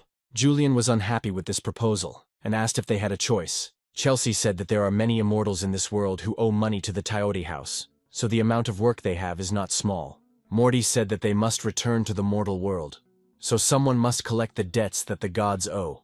They cannot be allowed to go unpunished. Then Julian said that this had nothing to do with him, so he refused to work for them. Then the great sage intervened in the conversation. He said that nothing interesting had happened in heaven for 100 years, but there was plenty of entertainment to be had along the way to get out of debt. The great sage said that while they were paying off their debts, he was having fun, and this was not really for the Taute house. Then Julian said that he was with them only for pleasure, and it would definitely not be considered part-time work. Chelsea then handed them 2 employment contracts to sign, so she left them no escape route. The pig asked her why they didn't have contracts before, and the girl replied that she had drawn them up especially for this couple, so that they would not run away again. Julian, along with his brother, were forced to sign a contract saying that they had their flesh, but they would never have their soul, and they would also file a complaint against them for illegal child labor. After this, Morty and his comrades continued on their way to the temple. As it turned out, when Julian and Neja tried the food at Taute's house, they decided to renew their contract. The boy said that if they wanted to go to the Ice Thunder Temple, he would not accompany them. The last time he went to report on his work, the Jade Emperor left him there reading a book for 3 years. The pig said that this is not a disaster and can be survived, but Neja said that if they don't believe in it, then they should just forget about it. They'll never go there anyway. Soon, the great sage reported that the Ice Thunder Temple was directly ahead. Soon the guys saw the outlines of a huge building that was right in front of them, hidden among the clouds. The great sage said that this is not an ordinary temple. The consciousnesses and treasures of the entire heavenly realm are stored inside it, as well as all kinds of immortal weapons and magical treasures, pills and exotic animals. In any case, they can understand this place as a separate small dimension. Then he said that he needed to do something, and the guys could go inside. He asked them not to worry about anything, to take their pass and go through. Morty then asked Neja, Poe, and the pig if they would go with him. but they refused. Julian told them the door was open. Soon Morty saw that the huge tall doors had indeed opened, revealing a bright light. Julian asked how to follow him without getting lost, because the Ice Thunder Temple is very large, so they need to be careful. Chelsea told Morty to be careful, saying she had a bad feeling about it. Suddenly, some kind of spell flashed in front of Morty's face. He saw blue energy in front of him. Meanwhile, the temple gates were closed. Neza and the pig were left alone outside the building. Then the boy asked them if they believed him, to which the phantom replied that it was better to believe than not to believe. The pig said they didn't go in so they didn't lose anything, and so they could play poker. Suddenly, Morty heard someone loudly knock something on the ground behind him. As it turned out, it was the great sage. He brought the gaming table and put it on the ground, saying that it was better for them to play mahjong, because this is a real source of joy. As it turned out, he took this table from the mahjong house right under the noses of the 4 kings. Meanwhile, something strange was happening inside the temple. Morty tried to call Chelsea and Julian, but no one answered him. As soon as they entered here, they immediately disappeared somewhere, and the guy did not know what to do. The person who made such powerful gods disappear must be someone incredibly powerful. This place was quite creepy, so the guy hoped that he wouldn't get lost here. Suddenly a man appeared behind him, his eyes glowing with a blue light. He greeted Morty, calling him his dear friend. He said that the guy should not worry, because these guys are right under his feet. At that moment, the floor became transparent, and Morty saw under his feet the room in which Chelsea and Julian were located. They read books and tears flowed from their eyes. An unfamiliar black-haired man said that they were developing themselves. He then asked Morty to forget about them for now and come to him. He then opened his cape, which had a lot of business cards hanging on it, and asked Morty what kind of pass he wanted. The guy asked if he could even choose the design style. The man said that these are the rules, and now the guy just needs to wait a little. He then said that everything was ready, and Morty thanked the Jade Emperor for his help. However, the man got angry, ordering him not to call him that. So Morty asked if he could cook something for him. The man grinned, saying that this was not a bad idea. He had just prepared the kitchen for this. He also said that he prepared many ingredients. The man was incredibly pleased with himself. He then leaned over to Morty and asked if he was from Sichuan, to which the guy replied in the affirmative. Then he asked the guy to cook him Sichuan cuisine, saying that he had not tried it for a long time. Morty immediately rushed to the kitchen, saying that everything would be done soon. While he was working in the kitchen, the Emperor thought to himself that this dragon cook was different from the others, as he had been told. But this great teaching plan was not ready yet. Morty soon prepared a variety of dishes for the Emperor, including fried beans with hot sauce, boiled sliced meat, shrimp, bamboo shoot soup, and shiitake mushrooms. He said that the Emperor could try each of these dishes. The man then picked up one of the shrimp with his chopsticks, noting that they were firm and full of flavor, retaining the freshness of the river flavor that paired beautifully with the fresh cucumber. The beans were crispy, but not too soggy, cooked just right, even better than the beans he ate 100 years ago. There was also a new dish in the mortal world that had only been around for about 100 years. Pieces of boiled pork in a spicy sauce. Sichuanese. The Emperor said that he had never tried this before. When he had tasted all the dishes, he handed several passes to the guy. He said he eventually remembered to activate the health code. Then Morty asked what about Chelsea. The man asked if he was planning to leave right now. He asked if he was not concerned about the heavenly feast. Morty realized that if the Emperor had not said this now, he would not even remember about him. So he handed him the book, and asked him to remove the seal from it. The Emperor said that this was nothing for him, and did it with one movement of his hand.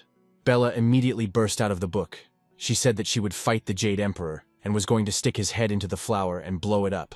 Then she suddenly noticed that he looked somehow different, and asked if it was his doppelganger brother. She then asked where they were. When she found out that they were in the Frost Thunder Temple, she screamed, asking how she ended up in this place.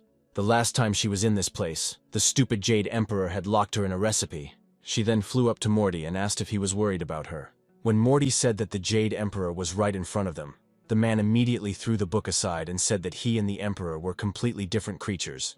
He is not the Jade Emperor, he is him. Then Bella walked up to him and said that being the Jade Emperor's obedient dog isn't so bad. The man hit her and silenced her, and then turned to Morty, saying that what he just heard, he should not know anyone else, and he will be watching Bella from now on. Then he handed him the pendant, telling him to take it with him, because in the world of dangers, the jade pendant would protect him.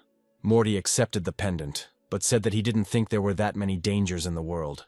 The man said that now that they were almost ready, they should go straight to the southern heavenly gate. Then he made one movement with his hand, and Morty and Chelsea felt a strange sensation. He then wished him a good trip and disappeared. He headed towards the doors, leaving dense clouds of smoke behind him. He decided to keep Julian with him, deciding that it would be useful for him to read books. Soon, Chelsea and Morty made it out of the temple and found themselves outside again, and what they saw amazed them greatly. The great sage and his brother Nazir and Po sat at the table and played mahjong. They were a little annoyed that their friends had returned so quickly. Then Neza asked where his brother had gone, to which Morty replied that when he was cooking for the Jade Emperor, he saw him in the library, and the Emperor said that he wanted him to, he read more books. While Morty was showing his friends passes to the earthly kingdom, the 4 kings appeared behind him, saying that it was very good that they now had every right to leave. Having just been told by the Jade Emperor to wait here and check their tickets, Morty turned to the kings and thanked them for their help, and also apologized for the trouble. One of the kings said that before they got down to business, they had to get their mahjong table back. Then he gave them all the lists of debtors and said that they should keep them very carefully. They are provided with unlimited cola and milk tea and will not be mistreated. Then the king said that the passes had been examined. Chelsea said that usually the heavenly soldiers do the checking. They are the 4 heavenly kings. Then the kings said that they would witness a big event in history. And most importantly, Chelsea had finally officially walked through the gates with a pass. However, they understood that it was necessary to end these formalities, and asked to quickly open the heavenly gates for the 9th princess and the dragon chef. Soon, a huge portal appeared in front of them, which almost reached the heavens. The kings said that when they walked through this door, they would return to the mortal world. Morty turned around to take another look at his comrades. Behind him stood everyone with whom he had walked this difficult path as a dragon cook. Chelsea and his closest friends in this kingdom stood closest to him. Memories of all the events that he lived during the entire time he was here flashed before his eyes. He thanked everyone for being with him throughout this journey, and promised to be with them until the end. He then took Chelsea's hand and asked if she was ready. The girl squeezed the guy's hand tightly in hers and nodded. After that, they stepped into the portal together towards future adventures.